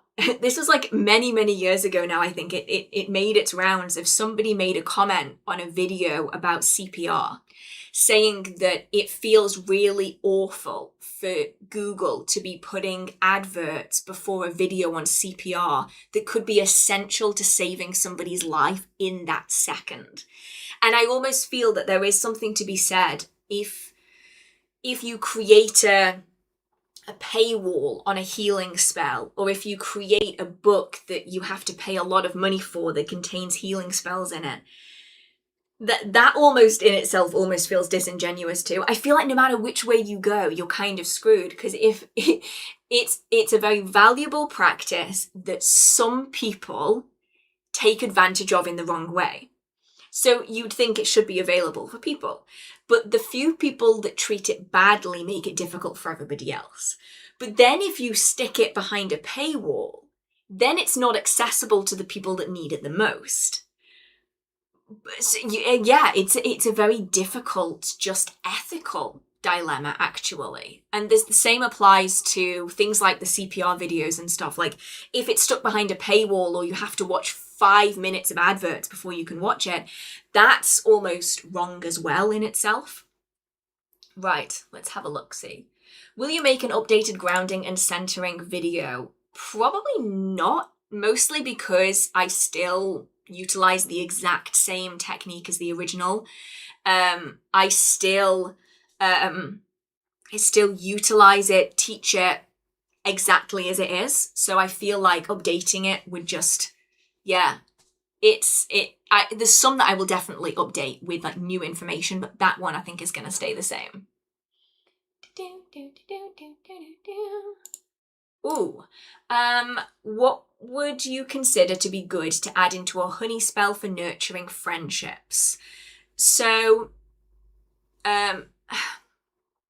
honey spells, any sort of spell like this is designed to sweeten a situation. So anything with sugar in it, anything with honey in it is already going to improve a situation. You're looking at tag locks of both parties, hair, nail clippings, a photograph of the two of you, even better. If you can put a photograph of the two of you in there, perfect. You maybe then want to be thinking about the area of that friendship that needs sweetening. Is there something in particular that you are struggling with? Is it maybe communication? Is it that you are perhaps really far away from one another and the distance is making you really struggle? There's usually something in there that you want to be improving. And I feel like that's the good bit to focus on. Once you've got that tag lock in there, that's already generally going to be sweetening the situation between two people. You can take this a step further, mind, and you can like put honey between two photographs. So you've got the face of one person has honey on it and the face of the other person has honey on it, and you squish it together and then you put it in as a way of like even deepening that visual representation as it goes in. But then if you're dealing with issues with communication, that's the bit you need to be focusing on. So it should be sweetening of communication. So in there should go herbs that are associated with it, crystals that are associated with it. If it's general friendship, then you can go for like pink and yellow rose petals. You can go for lemon balm, which is like a very gentle, nurturing plant. What else could you, off the top of my head, be adding in? Marigold, that like sunshine, positivity, all of that sort of stuff. But I would particularly focus on what it is that you need to be sweetening. Communication's obviously a really big one. So any herbs that you have in your collection that you can access that relate to that would really help sort of improve a situation. If there's been an argument, maybe there's things for that you could be going in as well. Really target it rather than it being sort of a general working to get really strong results. Do you have any book recommendations regarding familiar spirits? Especially for gaining one. Also, can you talk about them a little? Have you had any experience with them? So, no books, I'm afraid. Well, okay, I lied. There is one book, but there's only one section of the book that's really, really important. And I don't feel, while I really like the book, okay, I need to go back to the start of this question. I jumped way ahead. Okay, when we're talking about familiars, there's multiple different versions of familiar that people might be discussing. Within my own craft, as a traditional witchcraft practitioner, folk magic practitioner, I am focusing on spirit familiars. Other people might be focusing on animal familiars. There are lots and lots of books on animal familiars. I will actually see if I can find one. It is by Anna Franklin. Where is it? Watch me not be able to find this now. That would honestly not surprise me. Is it up here? They should be alphabetical. That didn't last long, did it? See if I can find it. Okay, I'm not finding it. I'm gonna Google it. Is it over here? It might be in this giant, unending pile of books. So, if we work on the principle that I can't find it, there's one book by Anna Franklin, which I struggle to find, so I don't know how accessible it's going to be. It's called Familiars, Animal Powers of Britain. Let me get the description up of it. An animal familiar represents the species as a whole, not a wolf, but wolf. Through this connection, the shaman or witch can draw on the power of the whole species for their strength and abilities. A familiar also acts as a guide to otherworld places, where knowledge or healing may be sought. A special relationship is formed between the practitioner and their familiar, otherwise referred to as power totem. It's quite an old book, so the language sort of relates to that. It was published in 1997. It includes shape-shifting, spirit flight, thought forms, entering the otherworld, etc. That's sort of the in-between, right? It's not quite 100% spirit. It's not quite 100% animal. It's that in-between. So there's books on just animal familiars. There's books like this one, which is about that sort of in-between. It's more like animal archetypes, where it very much focuses on utilizing the animal as a spirit of the animal, not an individual animal. And that's useful for the transitional people who maybe are very accustomed to do animal work, so they're very accustomed to the cat being seen as a familiar. The spirit bit kind of freaks them out. It's kind of a good in-between. And then there's books like Raven Gramassi's Familiars book, which covers many different versions of familiars. The bit of it that I really enjoy, though, is the spirit familiars bit, because that's the kind of familiar that I work with. That's the kind of familiar that you'll primarily see in folk witchcraft and traditional witchcraft, is the spirit familiar. And so for me, that's where most of my interests lie. That book is very good, but it very much depends on which aspect you're looking for. If you're after just one form of familiar over another, then you're only going to be getting specific sections of it. And I can only do one thing. Hang on. Let me see if I can find it. Where is it? Familiars. Raven Gramassi. Let me just double check, because it's been a long time since I've read it. Okay, so let me just double check. Oh, they updated the cover. Oh, that's a new cover. Okay. Since ancient times, witches and magicians have worked magic with the aid of familiars or helpful spirits. Familiars may take the form of a beloved pet, a totem animal, or a helpful non-physical entity. Explore the fascinating history of the witch's familiar in The Witch's Familiar, written by one of today's leading authorities on both Wicca and traditional hereditary witchcraft. This book is your complete guide to finding and working with a familiar. You'll read about the 3 types of familiar: physical, astral, and spiritual. Learn how to call a familiar to you, how to choose an appropriate name, how to use magical seals and sigils to command and release a non-physical familiar. Protect yourself and your loved ones by asking your familiar to guard your home. Make your magic even more potent by enlisting your familiar's aid in spellwork and ritual. Keep your bond strong and find how to release a familiar when the work is done or it's passed from the physical plane. This is the first book to present never-before-published traditional craft methods for working with familiars, as well as historical examples from Western ceremonial magic. Your magic will be even more powerful when you combine the forces with a familiar face. So this one is, it kind of covers a whole range of things. And it also sort of covers what we were talking about earlier with the servitors. There's kind of a crossover there of like, what do you call a familiar? You know, all this stuff. I personally, though, like the bit about non-physical familiars. That's where my section lies, and so that book is pretty good for that reason. When it comes to familiars, though, it's very much about figuring out what you want a familiar to be doing for you. I find that animal familiars that are a living animal, not like the animal archetype, are primarily animal companions. So they might assist magically, but they aren't able to fulfill all of the role that a spirit familiar can. And so I think it's really useful before getting started to figure out which aspect of familiars you really want to be drawing on. Are you looking for an animal that is going to be able to aid you physically, magically, spiritually, acting as a companion for your workings? Are you looking for archetypal animals that can sort of do both things? Like you want to be working with the cat, your cat, and then also the spirit of cats? Or do you want to be working with non-physical familiars? Now, what I will say is that non-physical familiars can be a little intimidating if you're not expecting it. So non-physical familiars, spirit familiars, they can be an animal that is passed over. So if your animal familiar has died, they can become a spirit familiar. But spirit familiars can also include boggarts, brownies, fair folk, the human dead. They can include shades, all of the goblins and hobgoblins and boggarts and all of the things that go bump in the night that are perhaps less appealing than an animal familiar is. And so when we think of them from the sense of the witch trial period, they were the devils, the imps.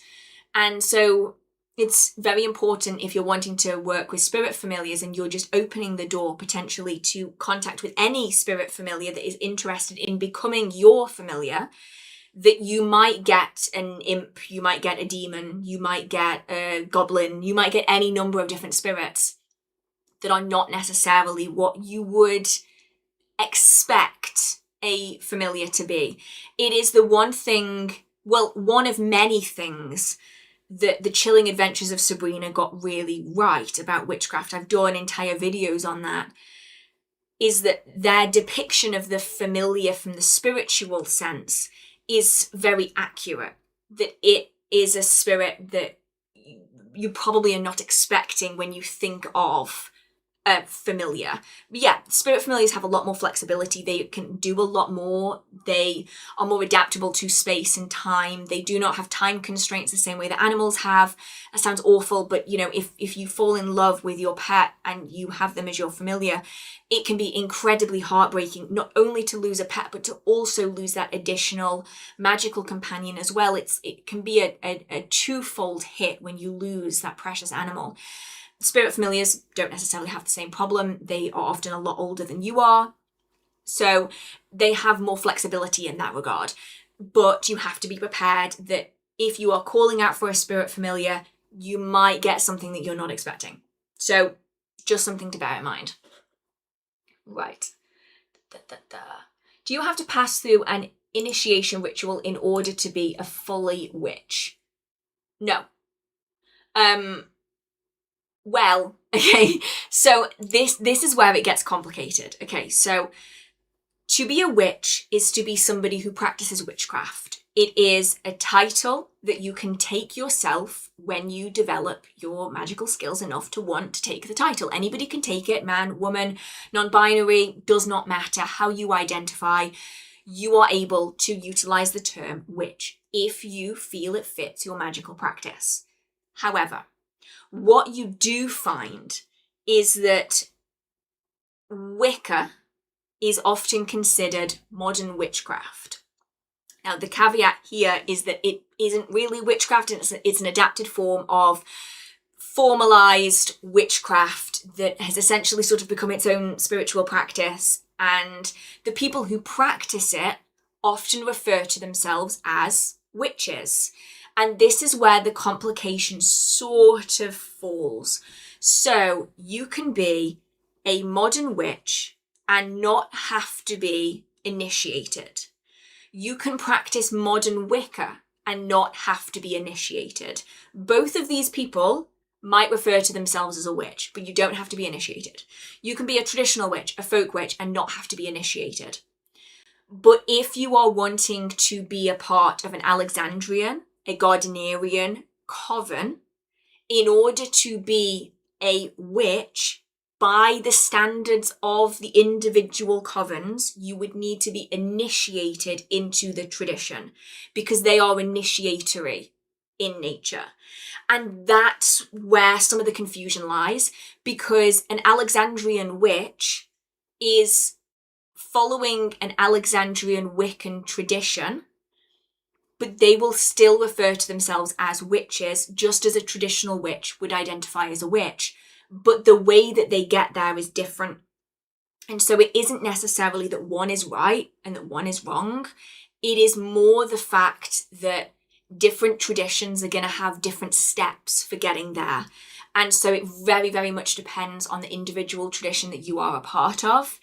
If you are wanting to go into an an initiatory tradition, then yes, you would need to be initiated in order to be a full member, to be a fully fledged witch in the eyes of the group. But if you were to then look into a different tradition, the requirements are going to be different again. And it's because witchcraft is not just one thing. It's more of an umbrella term that covers lots of different traditions, lots of different beliefs, paths, that kind of thing. Ooh. Oh, this is really interesting. My partner is getting into blacksmithing and wants to find some more information about Bridget. Do you have any book recommendations? Thank you so much for all the content. Oh, thank you so much. Okay, so I'm not even going to bother trying to look for books on Bridget in my own collection because I know that I will simply not be able to find any, even though they're in there. Even though they're in there, I know that I won't find them. So I have two really, really good ones in my collection. They vary in size. So it really depends on how in detail you want to go. Let's have a look-see. Oh, one thing I will say, just because it's reminded me of it, I've typed in Bridget book Pagan, and the first thing that came up is a book by Mary Silver, who is AI generated. Don't sue me, allegedly. In my personal opinion, I am a little bit suspicious about the sheer volume of books that an author is able to pump out in their lifetime. And so I would, if you're looking up books for Bridget, I would recommend doing further research to clarify for yourself whether the book is something that you would like to get or not. Please don't sue me. Okay. So one book I have in my collection is Pagan Portals, Bridget, Meeting the Celtic Goddess of Poetry, Forge, and Healing Well. Pagan Portals, Bridget is a basic introduction to the goddess Bridget, focusing on her history and myth as well as her modern devotion and worship. Primarily looking at the Irish goddess, but including a discussion of her pan-Celtic appearances, particularly in Scotland. Her different appearance in mythology are discussed, as well as conflation between the pagan goddess and Catholic saint. Modern methods for neo-pagans to connect to and honour this popular goddess include offerings and meditations. Personal anecdotes from the author's experiences are included as well. So that one is by Morgan Dharma, a very, very reputable author, and it's a really small book by Pagan Portals. They're usually very, very thin, but they're kind of interesting first look into Bridget and her many faces. There's also Bridget, History, Mystery and Magic of the Celtic Goddess. This one is by Courtney Weber. It's a bit of a bigger book. So Bridget, mother, daughter, healer, bard, warrior, fire goddess, goddess of the oak, animals and magic. Bridget of the spring, her festival Imbolg, oversees fertility of all kinds. Bridget is many things to many people. In this enticing book, Courtney Weber offers up a wide-ranging exposition and celebration of all things Bridget. So that's another one. And then I have one in my collection that is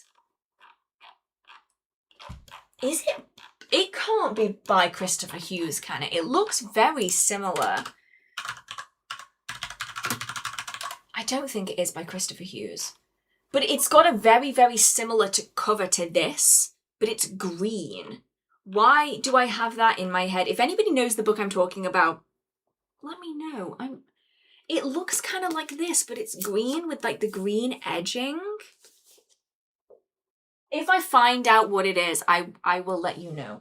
But there's quite a few books out there. I would say though, if you're like really, really new and want to just have like a vague idea, then I think that the Morgan Dharma one is a great way of doing it because she's such a flexible goddess.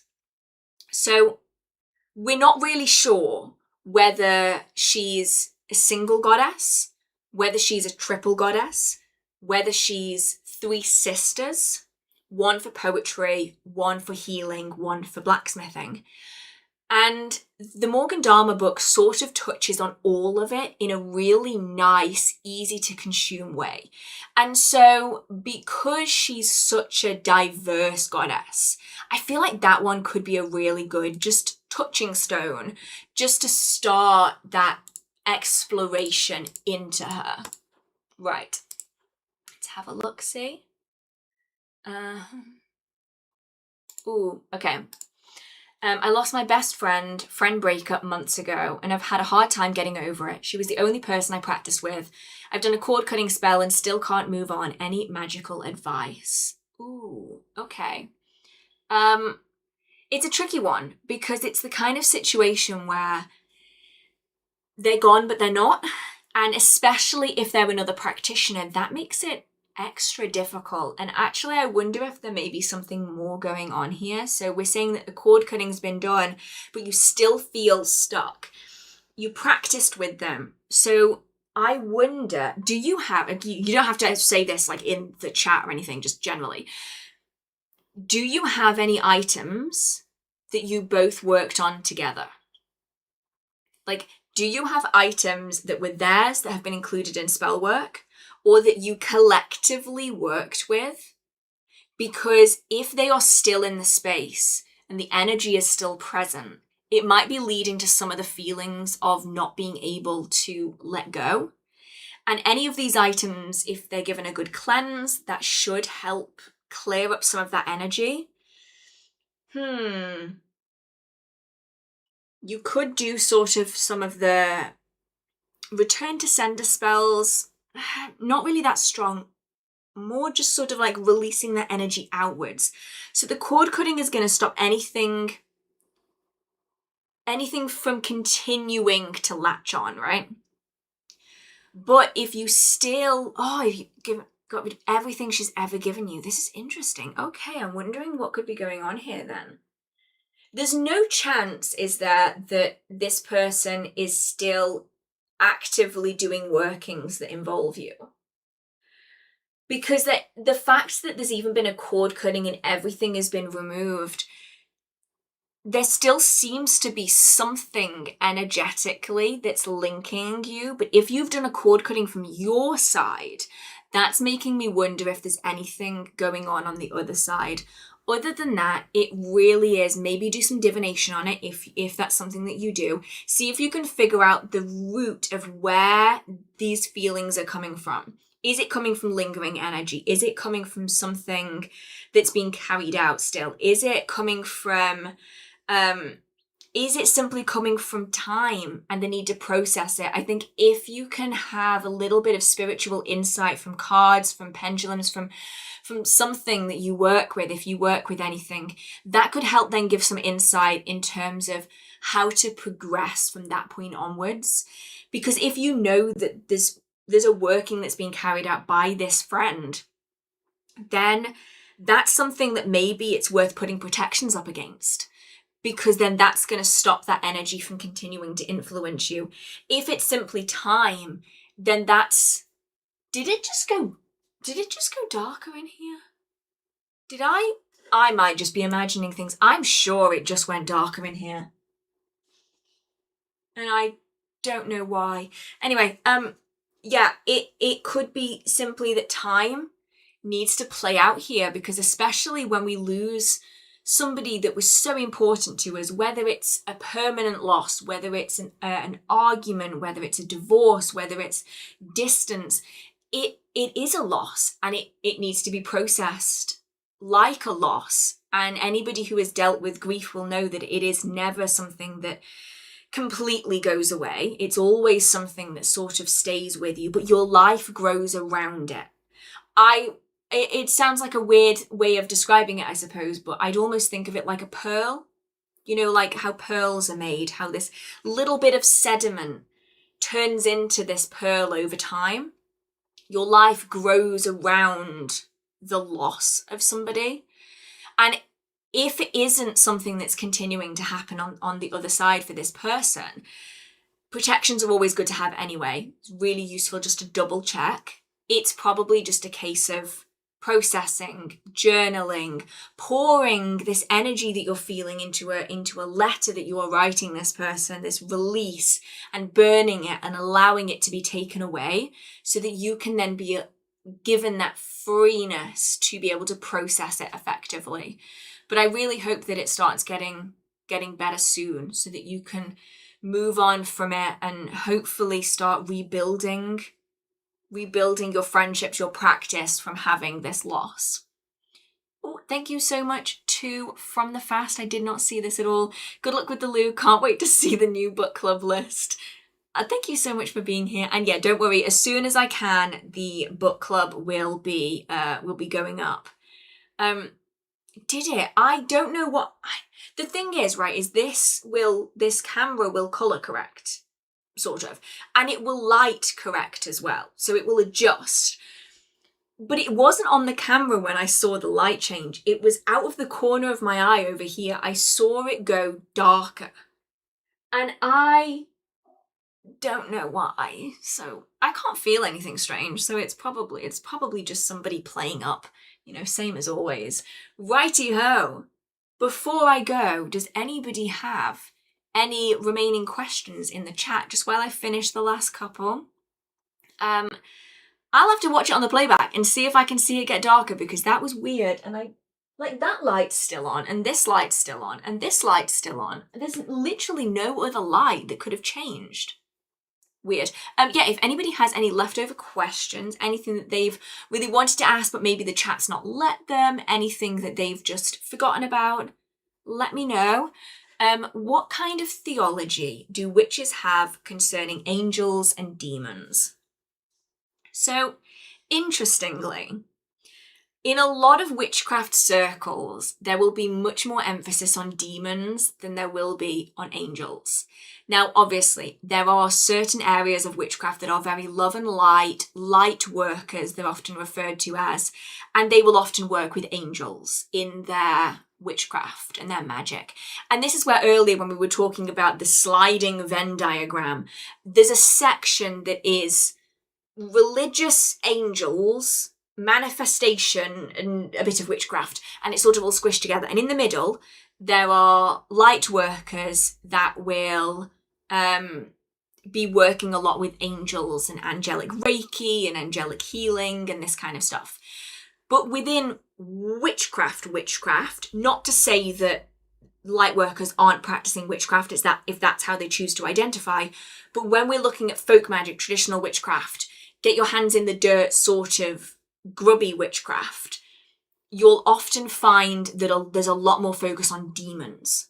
Now, that could be demon-like figures. So we see like the horned god, the king of the witches, the witch's devil.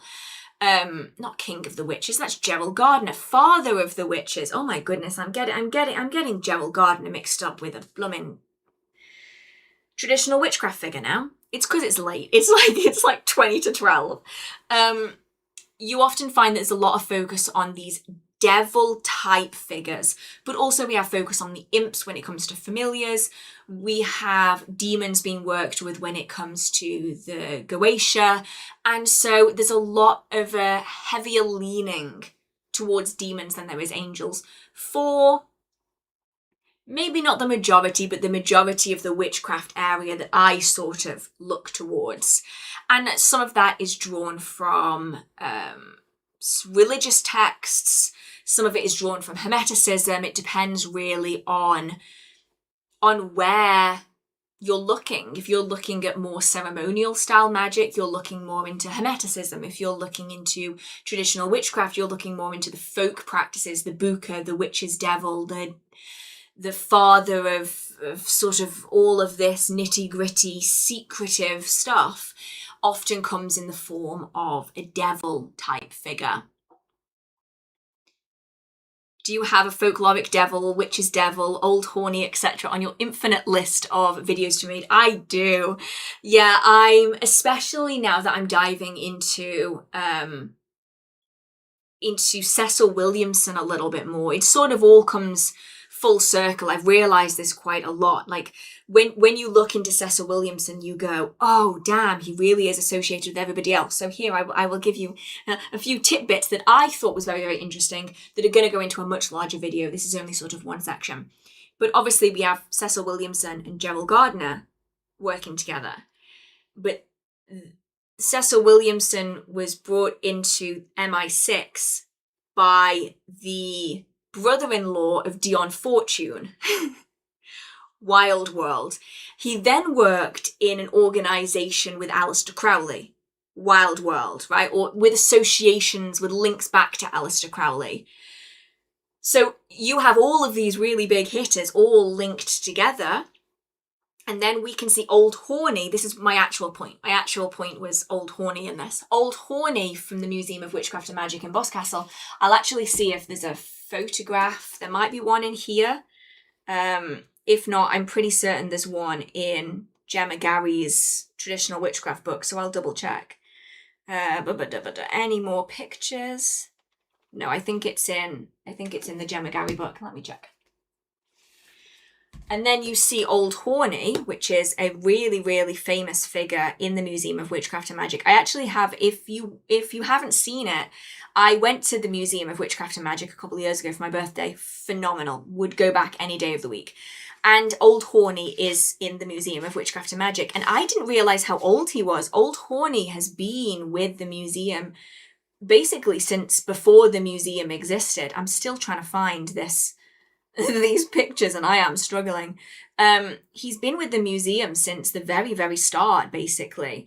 And so it's a figure that is just so valuable and so important to traditional witchcraft and to the adaptation of folk magic into modern practice that I feel like I have to talk about it, because there's just so much connection there between everybody and everything. As soon as you start digging, you realise that traditional witchcraft basically ties most historical practitioners together in some way, shape or form, if they are from like the 20th century, like the late 19th, early 20th century. There's not a photo of Old Horny in here, is what I'm discovering after I have sifted through this entire... If you want to see it, he is in the Museum of Witchcraft and Magic video that I did a few years ago. He's in that, and he's incredible.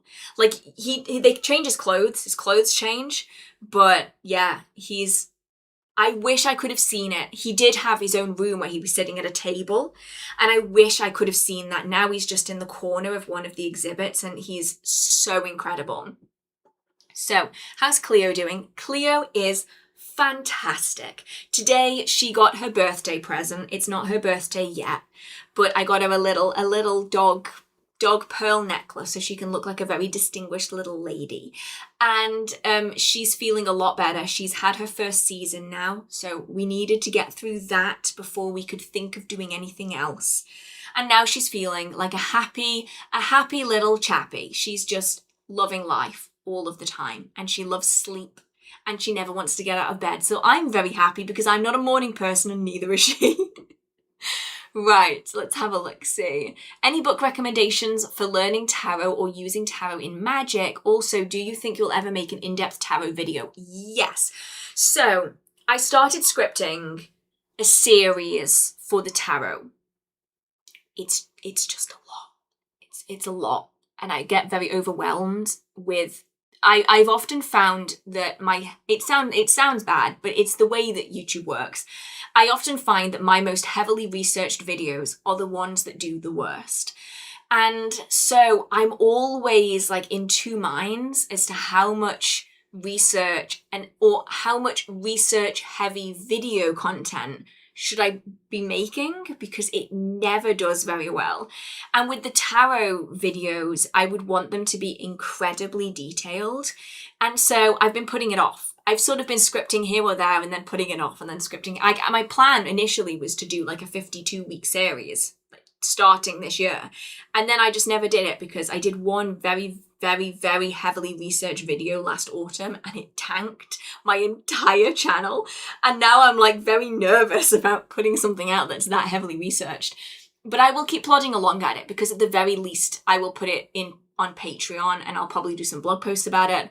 But I would love to do like an entire video series on here. I think that would be amazing to be able to do. So maybe I will. And I have a new table next to me that I can do all of my my tarot and stuff on, which is great because before I would have to just do it on the floor on like a little tiny table. So yeah, in terms of tarot books, I've always just used the book that I got at the very start, which I am never going to be able to remember what it's called. See if I can... I know that my friend got it for me years and years and years ago. I think he got it from The Works, I think. But I can never remember what it's called. It's red. The cover of it is red. I'm so bad at remembering book titles. I know it's red, and I know that it's a beginner tarot book, and I know that it wasn't very expensive, and I know that it was bought like 15 years ago. And, well, maybe like 12 years ago. And I can't remember what it's called. But to be honest, brutally honest, most tarot books, basic tarot books, are going to be basically the same thing, especially if you go for like a super duper basic book.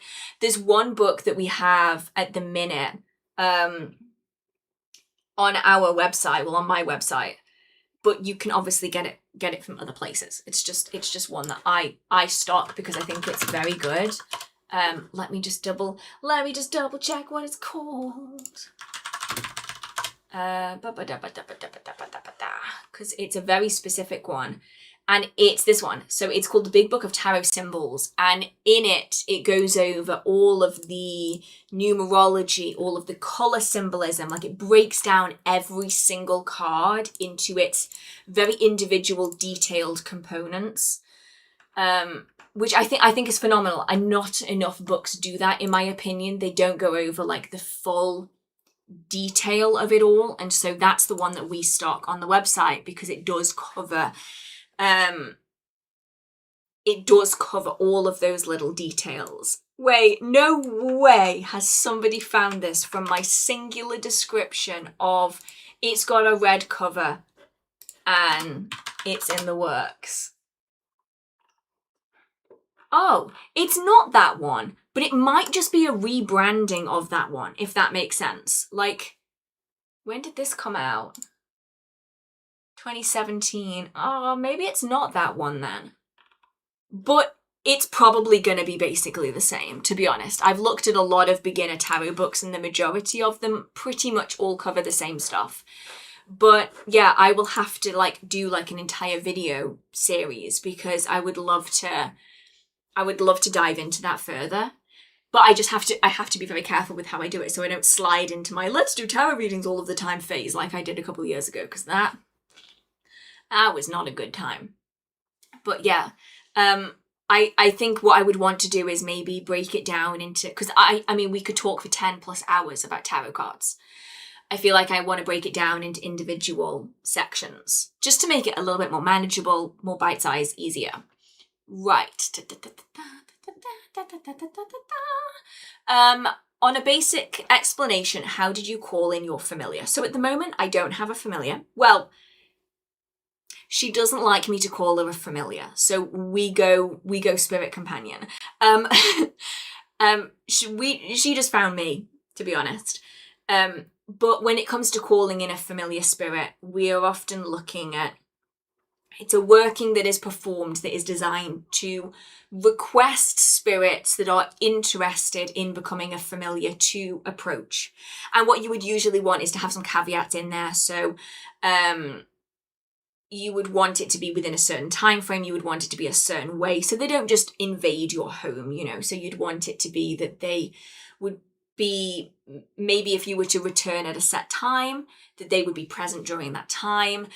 Maybe they would communicate through a pendulum, give caveats, they can be in dreams, but only in certain dreams. And you would have them come through that way. Maybe it is that you request that spirits that are interested in becoming a familiar come forward during the duration of this trance. And you would then go into a trance to be able to meet different spirits, and then you form relationships that way. I'm having trouble with scrying in my fire Argate sphere. Do you have any tips for shadow work? Whoa, 2 different topics. Okay, are they 2 different questions? Or are they one question and you're using scrying for shadow work? Let me know. But there's this one. I have a question. Are witch talk a bit extreme and shouldn't be taken seriously? Okay. Witch talk has a complicated relationship with the witchcraft community. Or should I say the witchcraft community has a complicated relationship with witch talk. The reality of it is that just like any other form of content, it has its pros and it has its cons. And I think the same can be said for Instagram, for YouTube, for podcasts, for books even. The difference though with TikTok is that it is often, it's easier to spread misinformation. People need considerably less qualifications or experience than other forms of media. And because it's so quick, things can get out of control very, very easily. So it's not that every book out there is a good book. It's just that to be reached out to by a publisher to spend 10 years writing a book, you are going to need to have a level of knowledge that the community respects. To have a really, really well-renowned podcast, same. You're going to need to have a level of rapport with people. You're going to need to have a level of knowledge yourself to be able to pull off creating, 3-hour-long podcasts with a guest, that's very well versed in the witchcraft community. But shorter form content like YouTube in some cases, like TikTok, like Instagram Reels or Shorts, a lot of the time information is consumed without people questioning the source of it. And so on these sort of social platforms, you can have a lot more of a problem of misinformation. And especially in shorts, whether that's YouTube shorts, whether that's Instagram Reels, whether it's TikTok, a lot of the time you can have people see a piece of information, decide that they want to tell their followers about that piece of information, sort of recreate that information, but they've never tested it themselves necessarily, and they don't necessarily know where the information came from, and then before you know it, it just runs out of control. It's not necessarily that it's worse, it's just that it has more potential to share misinformation than other sources. And so I think it's really important that we just fact check everything that we're doing, whether we're looking at a book, whether we're looking at a podcast, a YouTube video, a live stream, a TikTok video. Just see if you can find that information somewhere else. See if you can find the source of that information, because there's lots of really bad creators on TikTok, but there's equally a lot of really good creators on TikTok that just kind of get lumped in with everybody else when they are doing the hard work and they're doing their due diligence and they are worth learning from. It is just have like a book on the subject, watch a video on the subject, don't just go solely through TikTok. Aside from research, what would you recommend for one wanting to get into being an energy healer? Feel the energy. Feel the energy. I know I heard myself say it as I said it, and I sound very woo-woo when I say that. No disrespect to anybody who is like that way, very, very like, just feel the vibes. I love it. It's just not me.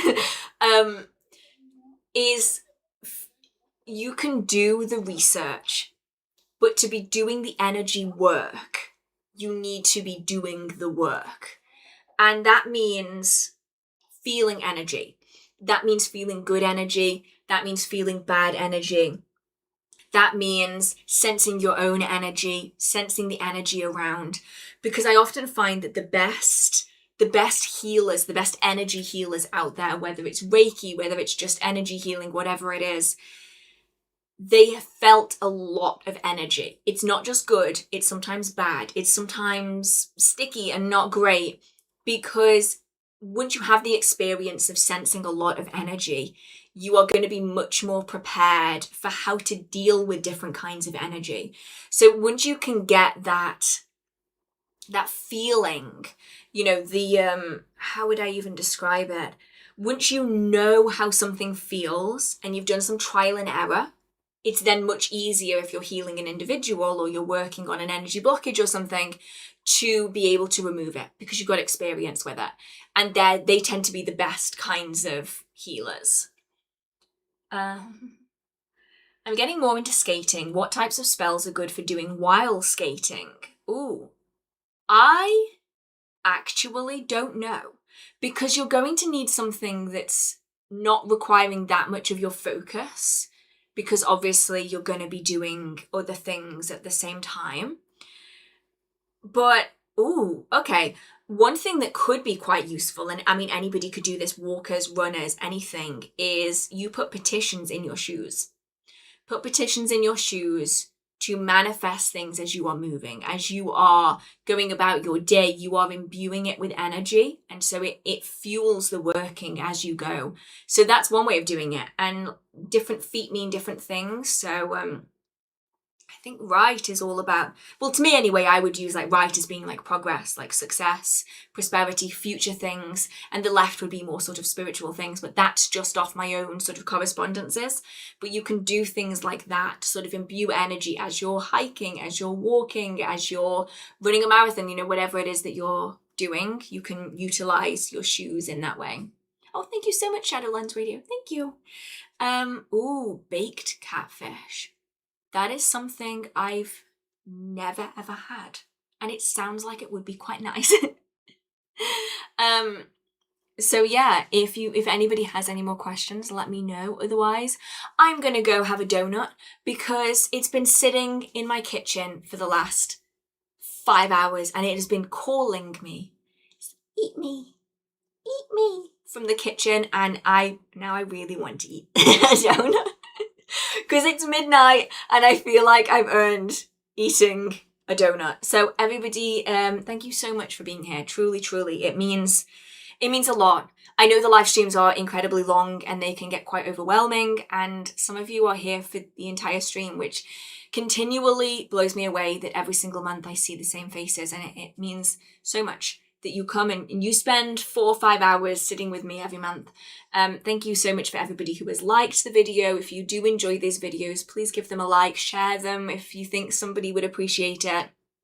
If you have any questions or comments, or want to add any comments about different questions during the stream, please feel free to do so. These videos will be up afterwards, but it does take a couple of hours to process, but they will be available afterwards. And yeah, thank you so much, everybody, for if you've donated or anything like that. It means so much. It helps me to keep the channel going. I have more videos coming onto the Patreon soon. I have a practical magic teaser trailer reaction that I filmed a couple of weeks ago that I've been fighting with the copyright system for. I think I finally figured it out. So we've got that, and then I've got some second channel videos coming, more on perfume, more on lifestyle, travel, all of that kind of stuff. What else have we got going on? And then obviously we're back here again next month. I have, I already know when it's going to be. It is going to be June the 17th.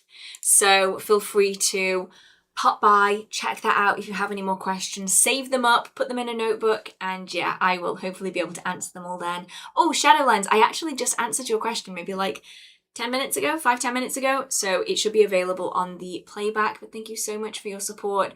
And if anybody else has any sort of suggestions for things that can be done magically while roller skating, let us know. That would be very cool. It's something I've never ever had to think about. So anyway, thank you so much for being here. It means so much to me. I hope you're staying safe. I hope you have a marvelous magical day, and I will see you in the next video. Okay. Bye. And outro.